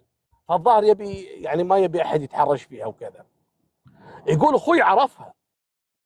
هني فهمنا السالفة بالكامل. المهم صعدت وياه للغرفة ويقول اخوي قعد طول اليوم وهو يدق على ابوي على موبايله ويقول له يبا اطلع من الفندق، ترى احنا سمعنا ان هذا فيه تهديد وان الفندق فيه مشاكل، ودر بالك يا يبا ترى هذه منطقة ما هي مضبوطة، تقسيم فيها دائما عمليات نصب يقول ابوي ما رد عليه. قال زين زين يلا ظلف، ويسكر التليفون بوجهه. يا يبا در بالك وكذا. يقول ابوي عايش بعالم ثاني، عايش بالعسل مو فاضيله. يقول ليل يوم ثاني اخوي رجع وقال لنا السالفه. قال حقي يعني الاخوان الصبيان الكبار، قال لنا انا ترى ابوي شفته مع وحده، وهذه ترى اللي كانت تشتغل عندنا اللي ام رامي اللي ابوها اللي زوجها ابو رامي هذا الكهربائي اللي قصته كذا كذا. يقول عرفنا احنا سالفته يوم كان يروح لبنان، فهمنا الفيلم. انتظرناه لين بعد اسبوعين قال يلا تعالوا خذوني. يقول خذينا ابوي ورجعنا. واحنا طبعا بيننا كنا متفقين ان ما نسولف ولا نحرج ابوي بعد ما نرجع القطار وكذا، يعني نحاول نشوف طريقه افضل ان نفاتحه في الموضوع وان نقول له يا يبا دير بالك واللي قاعد تسوي غلط ومن هالكلام. يقول لكن لما رجع ابوي كان مبسوط وما في يعني ما عنده مشاكل. بعد يومين سمعناه يصرخ بالتليفون، يتكلم مع شخص بالتليفون ويصارخ وما ادري شنو. من يومها وقلب علينا هالسفرة نكد، مسكر على نفس الغرفة ومتضايق وما يبي يكلم احد، ويقول لنا خلاص يلا خلونا نرجع القطر وانا ماني قاعد هني ومن هالكلام. يقول فعلا ورجعنا. يوم رجعنا القطر نبي نفاتحه ابوي معصب ومتضايق. قلنا اكيد في شيء، هذه ام رامي اكيد سوت لابونا شيء، يا انها طاقته يا انها زافته، هو ما يرضى عليها، فاكيد في شيء. يقول ويوم من الايام وينادينا ابوي كلنا الشباب الكبار ومتضايق ومنزل راسه وقاعد في الديوان، واحنا قاعدين هلا يا ابو عامر. قال يا عيالي انا بقول لكم سالفه وما ادري صراحه شلون ابدا بهالموضوع. انا يا يبا والله محرج منكم، وانتم عيالي وانتم عزوتي وانتم كذا وانتم. يقول والله يوم قال ابوي هالكلام قلت خلاص ام رامي خذت الورث كله. ام رامي الظاهر صاحبه الاول والتالي من ابونا. يقول والله احنا فهمنا كذي، يعني تكلم يبا ايش فيك عسى ما شر تكلم. قال انا بقول لكم سالفه من عام 2005 الى عام 2018. يقول احنا في نهايه 2018 انا لي علاقه مع ام رامي، وطلع هذا ابو رامي حقير وهو اللي خلاها تشبك معاي ومن هالكلام المهم يسولف ابوي، يقول احنا قاطعنا ابوي، قلنا له يا يبا ترى احنا ندري وساكتين، وترى الموضوع عادي يعني خلها تولي وخلاص واستغفر يا يبا وانتهى الموضوع. قال لا، لو الموضوع على الاستغفار كان الموضوع هين كان ما قلت لكم انا. قالوا له اجل شنو يبا ايش صاير؟ قال اخر مره كنت معاها لما كنا في تركيا. قلنا له اي ندري لما رحت تقسيم عند جامعه الفنون. قال ايوه عليكم نور. بعد ما طلعت وهي سافرت رجعت بيروت، وانا ترى مو مقصر معاها ويا ما عطيتها ويا ما كذا. قالوا له زين ايه؟ قال اول ما وصلت بيروت دزت لي مسج، قالت لي بدي $100,000. يقول انا انصدمت من المبلغ كبير. اتصلت عليها، شو ام رامي شو يا الحب شو صاير؟ قالت والله انا بدي $100,000 وهيك. قال ليش اعطيك $100,000 يعني؟ شو السالفه؟ ترى انا مو مقصر معاك ويا ما اعطيك ويا ما كذا، الشغله اللي انت شاريتها في بيروت هذه كلها من حسابي، ليش $100,000 بعد؟ يقول احنا انتلفت شاري لها شقه في بيروت يا يبا. قال المهم اسمعوا السالفه. قاعد اقول لها ليش ال100,000؟ قالت والله هيك. شلون هيك؟ قالت والله كيفك براحتك ما بدك شوف الصوره. قلت لها اي صوره؟ قالت شو ناس الصوره شوف الصوره. ولا دازت له صوره هي وياه في اوضاع مخله. ولا لما جت تركيا هي كانت تحن عليه انها تجي له لانها كانت مخططه انها تبتز ابوي وتصوره باوضاع مخله، وفعلا مصورته فيديوهات وصور، وابوي ابو كرشه هذا مو مخلي حركه الا مسويها. لا ابوي يعني مسوي نفسه بعد يعني كلاس، يعني مصور عند الدريشه مصور عند الباب مصور. ايه يقول يا فضيحتك يا ابو خلود. المهم يوم دزت له صور وابوي ينصدم، قالت له راح افضحك وانا اعرف كل بياناتك وراح ارسل حق اهلك وحق جماعتك وحق التجار وحق ما ادري، راح افضحك او تعطيني $100,000.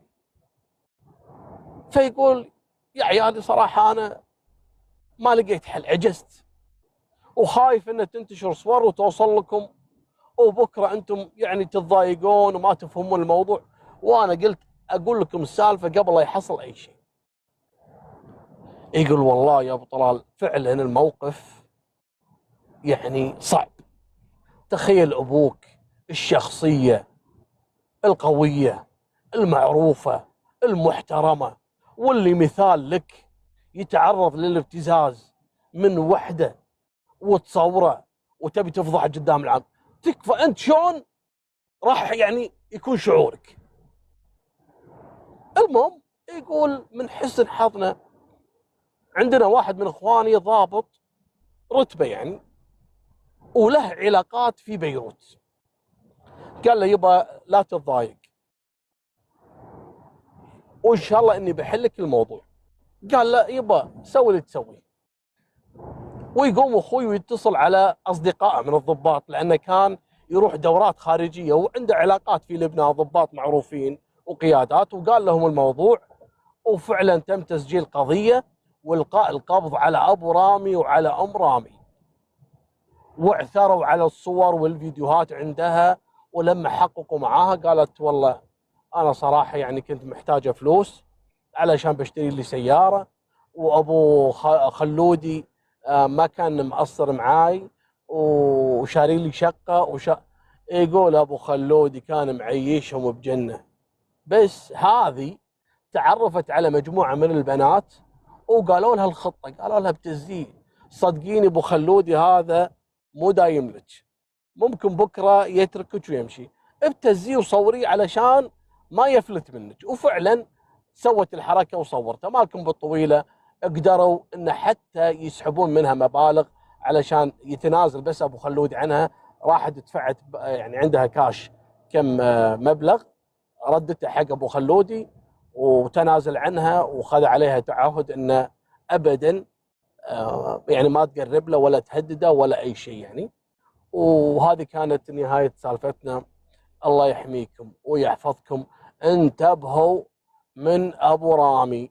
الحين ترى موجودين في السوشيال ميديا، يدخلون كل بيت اللي عنده ابو يعني قلبه خضر، عمره في الاربعينات والخمسينات وما شاف يعني ما شاف شيء من الدنيا.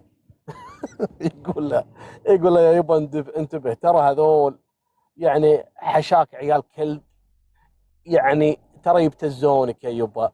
ترى مو بس الابو اللي ينصح عياله، لا انت انصحه ان التطور اصبح ابتزاز بالصور والفيديوهات والتقنيات. فهموا حتى ابهاتكم ترى يعني مرات الشايب لا كبر ترى ما يحس بنفسه انه كبر. اكلمكم عن نفسي انا يعني مره واقف عند جمعيه يعني انا توني انا في اول الاربعينات واقف عند جمعيه وفي بنت واقفه قدامي يعني التفتت شافتني اني انا واقف وراها فتقول لي حج تفضل قدامي تفضل يعني قصده يعني انا شافتني كبير سن وتقول لي تفضل. انا انصدمت صراحه قلت انا حجي يعني لا لاني انا كنت اقول يعني اي واحد كبير بالعمر اقول له تفضل حجي او تفضل حجيه تقديرا له. الحين البنت تقول لي انا تفضل حجي. انا صراحه والله ما استوعبتها لين قمت اسال ربعي اضحك يعني اقول لهم يا جماعه في بنت تقول لي تفضل يا حجي. يقولوا لي ايه خلاص ترى ترى كبرت. فانتبهوا على ابهاتكم، علموهم ان الدنيا تطورت والسوشيال ميديا وانه هو كبر وانه لازم يحافظ على سمعته ويحافظ على يعني مكانته في المجتمع، لان في ناس يعني يتصيدون هالشخصيات اللي قلوبهم بيضة اللي قلوبهم خضرة. الله يحميكم ويحمي اهاليكم. وهذه نهاية سالفتنا وفي امان الله مع السلامة. السلام عليكم. في قطر قصة عن شاب قطري موظف في أحد القطاعات العسكرية، رجل متزوج وعنده أولاد وأمورها عال العال. يوم من الأيام واقف على إشارة مثل هالإشارة اللي أنا واقف عليها. أنا عشان كذي تذكرت القصة رغم أني مو محضرها، لكن في بالي دائما أتذكرها. واقف على الإشارة ويشوف بنت على سيارة في نفس الإشارة. التفت والبنت الظاهر كانت سرحانة أو شيء وقاعد طالع فيه يعني ملتفتة صوبه وهو يطالعها وهي طالعة شوي انتبهت إن هذا جالس يعني طالع بدقة يعني. المهم البنت يعني ضحكت يعني على الموقف انه صار له ساعة طالع فيه وهو يطالع فيها وهو عباله انه هي يعني معجبة فيه ولا شيء يعني.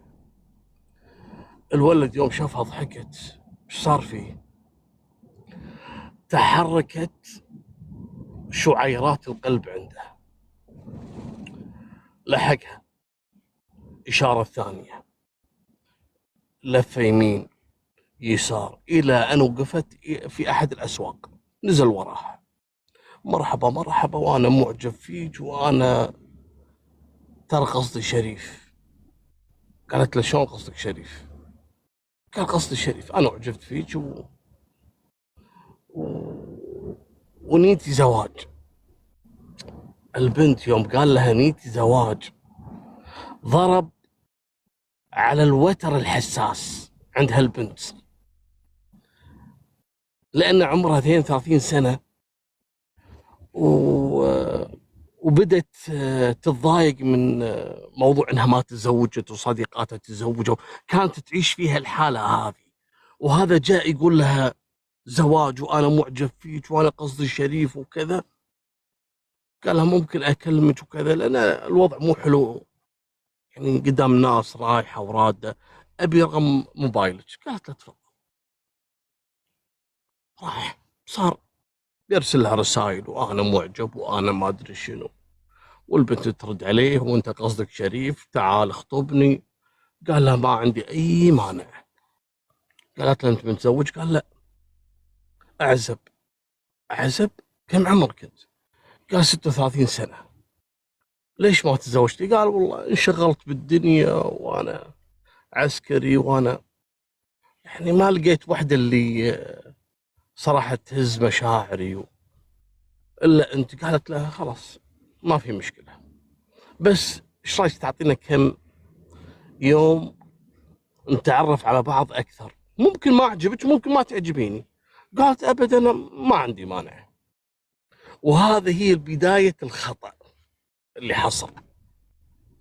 الولد سوالف معاها أول يوم ثاني يوم أسبوع أسبوعين، البنت تعلقت فيه، بدت تحس يعني بالحب والمشاعر هذه الخداعة، وصدقت كلامه وان انا ابيك وزواج وما ادري ايش. وصار الولد يعرف يعني شنو تفكر فيه البنت، يعطيها على جوها، والبنت دشت في عالم الحب غرقت. وهذا شغال عليها كلمات حلوه ونتزوج ونسوي اسره ونسوي ما ادري شنو. وتروح الايام وتجي الايام، وروح يا اشهر وتعالي يا اشهر. الموضوع كان مجرد يومين ثلاثة يبي يعرف بياناتها علشان يروح يتقدم لها، لكن صارت أشهر والبنت تعلقت فيه.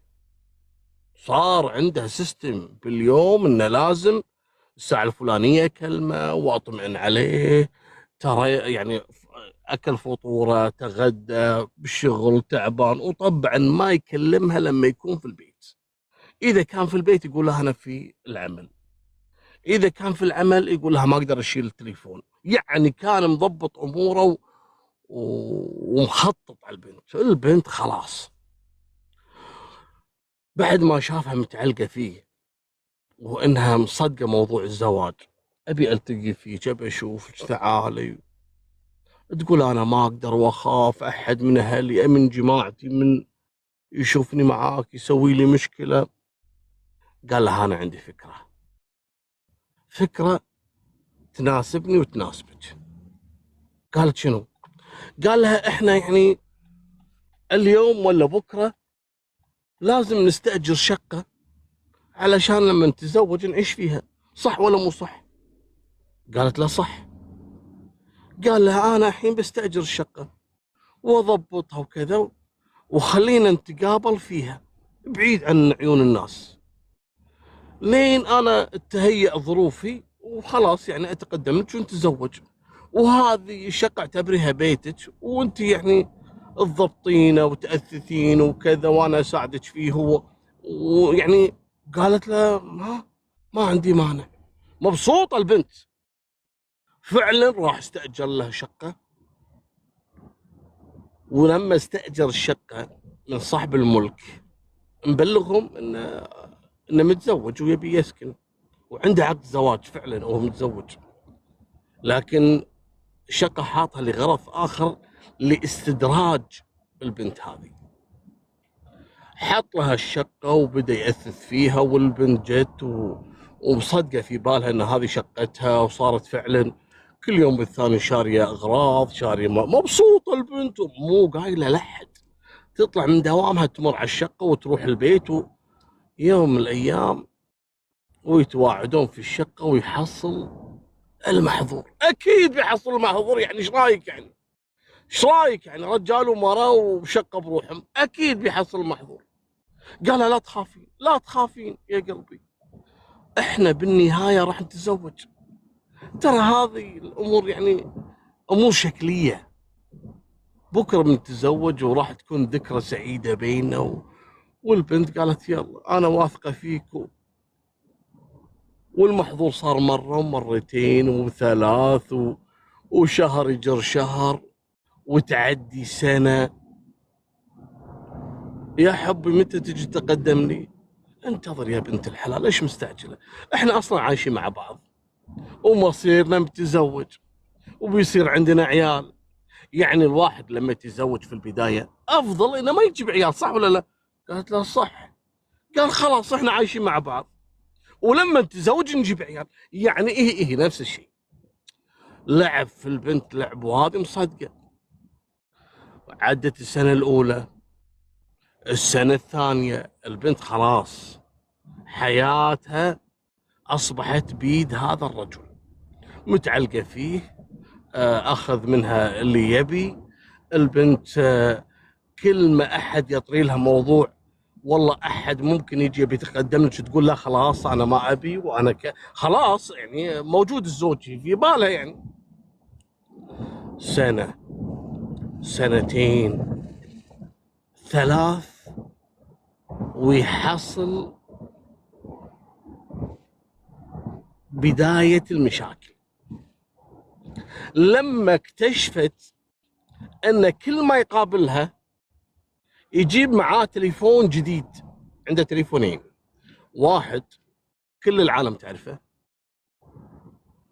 وهلا ودوامه وعياله لكن إذا جاء بيقابلها عنده التليفون الثاني. التليفون الثاني ما في أرقام معينة وبس، يعني ما حد يتصل عليه ولا أهله يعرفونه، علشان يضمن أنها ما تكتشف حياته، فقط يعني أرقام بسيطة. شكت في أول مرة، ثاني مرة، بعدين لما أبحثت في سيارته يوم من الأيام وهو نايم عندها في الشقة، نزلت سيارته تدور ولقت فعلا موجود تليفون ثاني. افتحت التليفون وشافت كل شيء، الحياة الأخرى لهذا الحب، ولا متزوج، زوجته وعياله ومصورهم فيديو ومصورينه، وزوجته تكلمه بالواتساب وتتصل عليه ما يرد لما يكون في الشقة. كل شيء عرفت. انجنت. ادخلت عليه الشقة وهو نايم وقامت تضرب فيه يا نصاب يا كذا سويت فيني. قال لها يا بنت الحلال انا مو قايل لك راح نتزوج، احنا راح نتزوج، وبعدين انا كنت مأخر موضوع الزواج لين اتخلص من زوجتي. قالت له اكيد. قال لها اكيدين، راح اتخلص منها ومن عيالي. انا ما ابي احد في حياتي غيرك، وهذا الشيء اللي كان مخليني اتاخر في موضوع الزواج. قالت له شوف انت خدعتني، لكن ما دام توعدني بهالشيء هذا انا بعطيك شهر تحل هالمشكله هذه. زوجتك هذه تخلص منها هي وعيالك وتجي تقدمني. قال له ماشي. الولد تورط. هذه لما خذت تليفونه، خذت تليفون ارقام هواتف اخوانه، ابوه، خواته، ما خلت شيء في التليفون الا اخذته. بعد مرور شهر قال انتظري علي وانا ماني قادر يعني بهالسهوله. قالت اي سهوله، احنا صار لنا الحين دخلنا في السنه الثالثه، انت خدعتني، قصيت علي كذا، متى تطلقها، متى تتزوجني، انتظري، وكله يأجل فيه، يحاول. الان خلاص هو متورط، لكن كان يحاول انه يشوف له مخرج، والمخرج طول يعني ما طلع معاه. يحاول انه يكرهها فيه، ماكو فايده. البنت تبيه يتزوجها ويخلص. بعد مرور شهر والشهر اللي بعده قامت تسوي له مشاكل، تقول له شوف اقسم بالله راح اطلق زوجتك غصبا عليك، واذا ما طلقتها راح اخليك تطلقها بفضيحه، راح اروح لزوجتك واقول لها كل شيء، ومو بس زوجتك، حتى اخوانك فلان وفلان وفلانه وخواتك فلانه وزوجها الفلاني ساكنه المكان الفلاني. البنت مسويه بحث كامل عن اسره هذا الحب اللي خدعها، الان متورط فيها. المهم اخر مهله عطته اسبوع، بعد اسبوع اتصلت علي قالت له وينك؟ قال انا توني طالع من دوام. ها ايش تبين؟ تبي تسوين مشاكل بعد؟ قالت له اي نعم. انا موجوده عند باب بيت ابوك في منطقه اسمها الخيسه او الخيسه او والله ما عرفت هالمنطقه. قالت له انا موجوده عند باب بيت ابوك. دقايق راح انزل واطق الباب واقابل ابوك واقول له كل شيء. انجن الولد. ايش قاعد تقولين؟ قالت له هذا الكلام اللي وصلك. شوي او يجي طائر هو. اول ما وقف سيارته هي متعمده، اول ما شافته نزل من السياره وتنزل تركض وتروح للباب وتضرب عشان تبي تثبت له انها جاده في الموضوع ولا هي خايفه من شيء، وتقول له علي وعلى اعدائي هل يدرون ما يدرون بالطق خلاص تتزوجني غصبا عليك. وتطق الباب او يجيها يركض يمسكها. الله يخليك خلاص والله العظيم اللي تبينه راح اسويه. اركب السياره الله يخليك احد يطلع. قالت له ماشي. رجعت مره ثانيه للسياره. قالت له ها عشان اثبت لك اني راح اسويها. قال لها خلاص احنا راح نتفاهم انا وياك شلون نرتب الامور وشلون اتخلص من زوجتي وعيالي ونتزوج. تدري شلون؟ بكره المغربيه احنا موجودين في الشقه. قالت له اوكي. اليوم الثاني في الشقه كان هو ينتظرها قبلها بساعة وشوي، يعني جاي مبكر من الخوف ومن كثر ما فكر ومو نايم الليل كله ومرتعب وخايف من زوجته وعياله وابوه واهله. اول ما دخلت الشقة كان يقول لها انت شلون تجرئين تروحين بيت ابوي وتبي تفضحيني وكلامك اللي تدزينه لي في الرسائل وما ادري شنو وانت تبي تدمرين حياتي. قالت لا انت دمرت حياتي وخلصت. شنو فرق؟ شنو يفرق بين حياتك وحياتي؟ مثل ما دمرت حياتي بدمر حياتك او احفظ حياتك وحياتي. تتزوجني وتطلق زوجتك بالاول. انا ما ارضى انك تتزوجني فوق زوجتك. تطلقها اول وتجي تتزوجني وانت رجلك فوق راسك. قال لها انت ايش فيك تدورين مشاكل؟ قالت له اي نعم. قام وضربها كف. الحين داخل الشقه.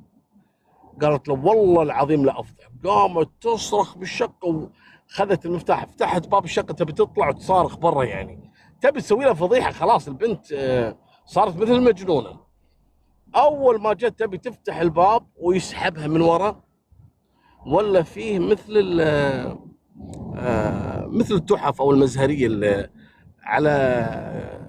على طاوله جنب الباب ويمسك التحفه هذه ويضربها على راسها من الخلف. طبعا هو يبي يضربها مو يبي يقتلها. فالتفتت عليه وقامت تصرخ وتضربني وما ادري شنو والله لا اوريك والله ما ادري شنو. وتركض البنت الى غرفه النوم. راحت سوت مسكت الاباجوره كانها مضرب، يعني ستيل من المعدن يعني، ولها اذا مسكتها تصير كانها مضرب يعني طويل. تبي تضرب فيه منو؟ الحب. او تاخذ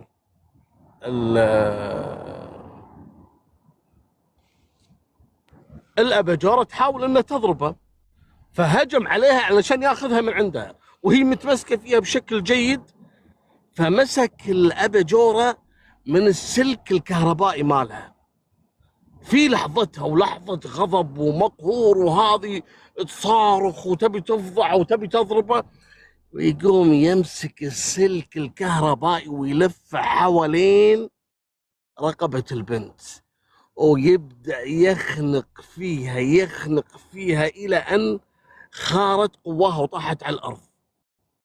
لكنها رجعت تتنفس وتستعيد وعيها.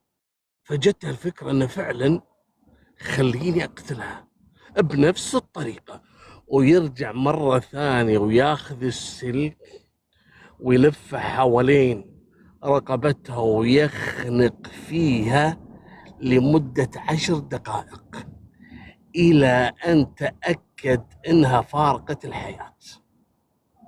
خلص عليها.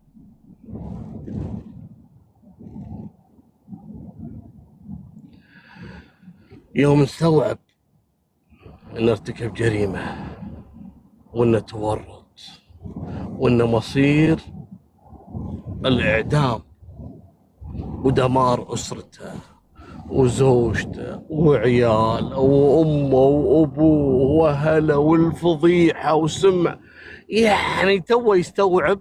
خلاص راحت الشهوة وجت الفكرة، خلاص بدأ يستوعب شو اللي سويته وأنا شلون 3 سنوات بهالدمار وهاللعب نهايته كل شيء في حياتي ينتهي. اي نعم. ايش سوى؟ الآن حاله حال أي مجرم يفكر انه يفلت من العقاب. كان يحاول يشيل الأدلة، ينظف، يعدل الأباجورة، ما هو عارف شو يسوي. ترك الشقة ورجع البيت، بدل ملابسه وارتاح شوي.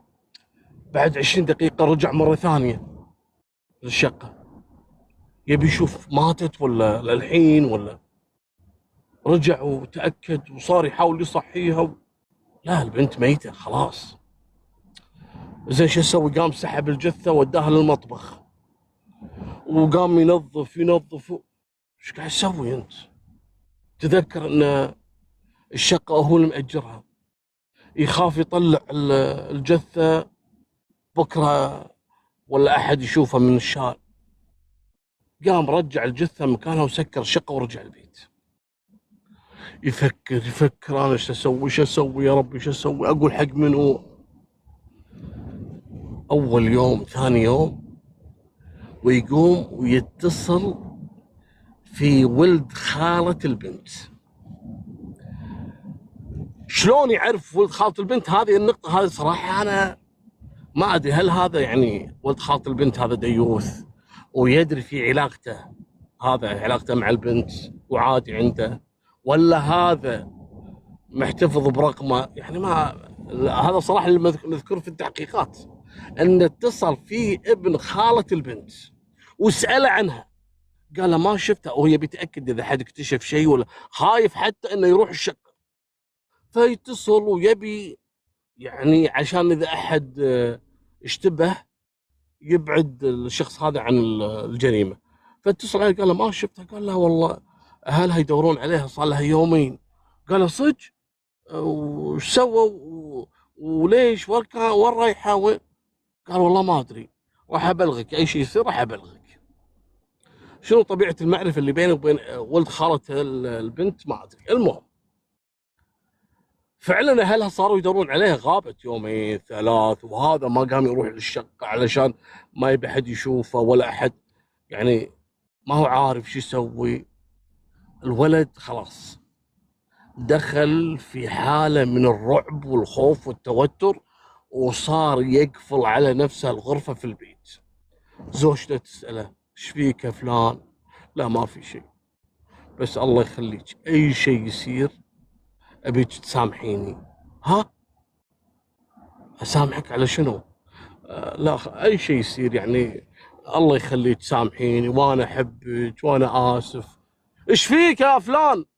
قال لا ما في شيء. تكلم، مسوي شيء؟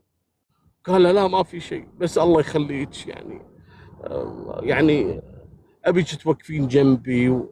زوجته حست ان هذا في بلا، يعني كم يوم ومسكر على نفسه وبعدين قام يقول لها الكلام ومنهار وفي حاله نفسيه. قامت واتصلت على اخوه، قالت له ابن حلال تعال شوف اخوك موضوع احنا عارفين، ساجن نفسه في الغرفه وكل ما شافني سامحيني اخاف مسوي له مصيبه. اخوه جاء قال له شو مسوي؟ صار يبكي، سويت لي ورطة وأنا ذبحت لي البنت اللي أنا أعرفها. شنو؟ قال له إي والله. قال له والله شوف، يعني الجثة موجودة في الشقة والشقة باسمك، وفي شخص يعرف علاقتك ويمكن صديقاتها ويمكن يعني 3 سنوات وأنت وياها، أكيد أن في أحد راح يثبت أن لك علاقة فيها. سلم نفسك وقول لهم انك كنت تدافع عن نفسك، يعني مثل ما انت قاعد تبرر لي الان. وفعلا الولد يروح الى مركز الشرطه ويعترف، وقال لهم البنت اللي تدورون عنها موجوده عندي في الشقه الفلانيه في المكان الفلاني. يوم راحوا ولا فعلا اعثروا على جثتها وتم احالتها الطب الشرعي، وكانت تفاصيل الاعترافات اللي قالها كلها مطابقه للواقع، وهو يدعي انه كان يدافع عن نفسه. لكن الكلام هذا ما مشى معه، لانه هو اللي استدرجها، هو اللي اعتدى عليها اول شيء، خنقها مرتين، كان عنده يعني هذا مع سبق الاصرار والترصد يعني واضحه، وتم الحكم على هذا الشاب بالاعدام. هذه نهايه سالفتنا، وفي امان الله، مع السلامه.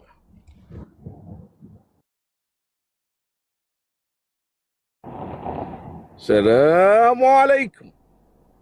قصة الليلة حصلت في دولة قطر الحبيبة عام 2016. في شاب أنا بسميه رشيد عمره في أواخر العشرينات، كان يعمل في أمن مستشفى حمد الحكومي اللي موجود في الدوحة. المهم ذاك اليوم وتمر عليه بنت جميلة، طول بعرض، مزيونة البنت، مراجعة في المستشفى. فجت عنده علشان تستفسر وكذا، وهو الولد أعجب فيها وبدأ يعني يبادلها الإعجاب، يقول لها أنا يعني ممكن أخذ رقم تليفونك وكذا، والبنت ما مانعته، وفعلا تبادلوا أرقام الهواتف، والبنت راحت في حال سبيلها وهو راح في حال سبيله. بعدين صار بينهم تواصل وسوالف ومكالمات، وبعدين طلعات، وقاموا يلتقون في أحد الفنادق اللي موجودة في الدوحة، وحصل بينهم المحظور. من أنت يا بنت؟ قالت أنا مطلقة وعمرها تقريبا 17 سنة. قالت له أنا مطلقة وأنا أعيش مع أخوي، وأبوي توه متوفي، وأنا وضعي الاجتماعي تعبان جدا. ليش؟ أخوي هذا شرير، أخوي دائما يضربني، أخوي دائما يسوي كذا، يا ريت أخوي اللي مات مو أبوي اللي مات. فقعدت على فترات كل ما تلتقي في رشيد، اللي هي طيف البنت هذه، طيف، كل ما تلتقي في رشيد تقعد تسولف له عن أخوها. طبعا البنت تملك يعني من ورث أبوها شيء مهول، علاوة على الجمال اللي فيها، ومطلقة، ورشيد تعلق فيها وأعجب فيها. قام يوم من الأيام فاتحها في الموضوع، قال له يبا أنا بتقدم لك وبأتزوجك. قالت له والله يا ريت، بالعكس أنا ما راح ألقى شاب أفضل منك، لكن عندي مشكلة، أخوي راح يرفض. ليش وكذا؟ أخوي ما يبي يزوجني، خايف على ورث أبوي إنه ينتقل لزوجي ومن هالكلام، وخصوصا بعد ما تطلقت.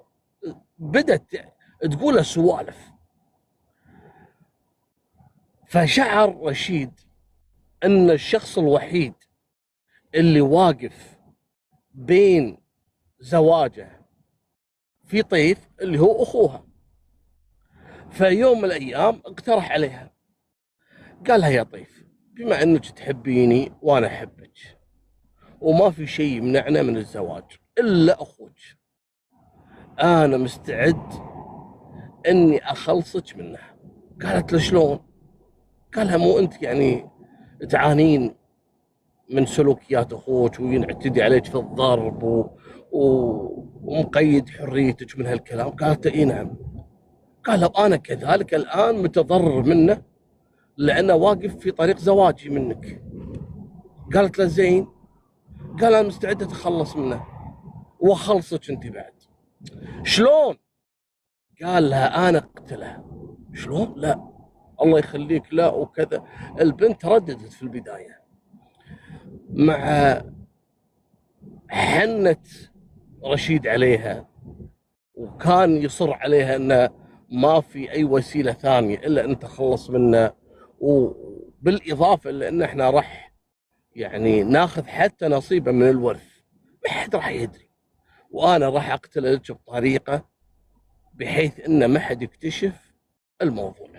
شلون؟ قال لها انا راح استدرجه الى المملكه العربيه السعوديه، يعني راح اقتله مو في قطر، لا في السعوديه.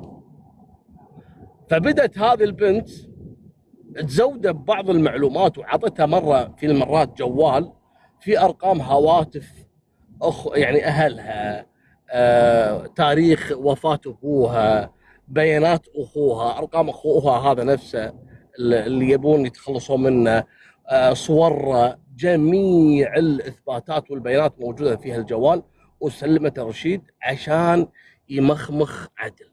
وكان الاتفاق ان رشيد يتصل على اخو طيف. شو يقول له؟ يقول له انا موكل على ورث ابوكم اللي تركها الله يرحمه، ويقنع طبعا بالمعلومات اللي موجوده عنده بوقت وفاته والتاريخ وغيره يعني. ويقول له ان ابوك عنده ارض في الاحساء، وقيمه هالارض هذه تقريبا 4 مليون ريال سعودي. فعلشان اسلمك يعني الوثائق والادله كامله واجراءات القانونيه للورث ونقلها من اسم المتوفي اللي هو ابوك الى اسمك، لازم تجي تحضر عندي في السعوديه. فهذا اخو طيف اقتنع بالكلام، قال له اوكي ما عندي مانع. متى؟ قال له تعالي اليوم الفلاني.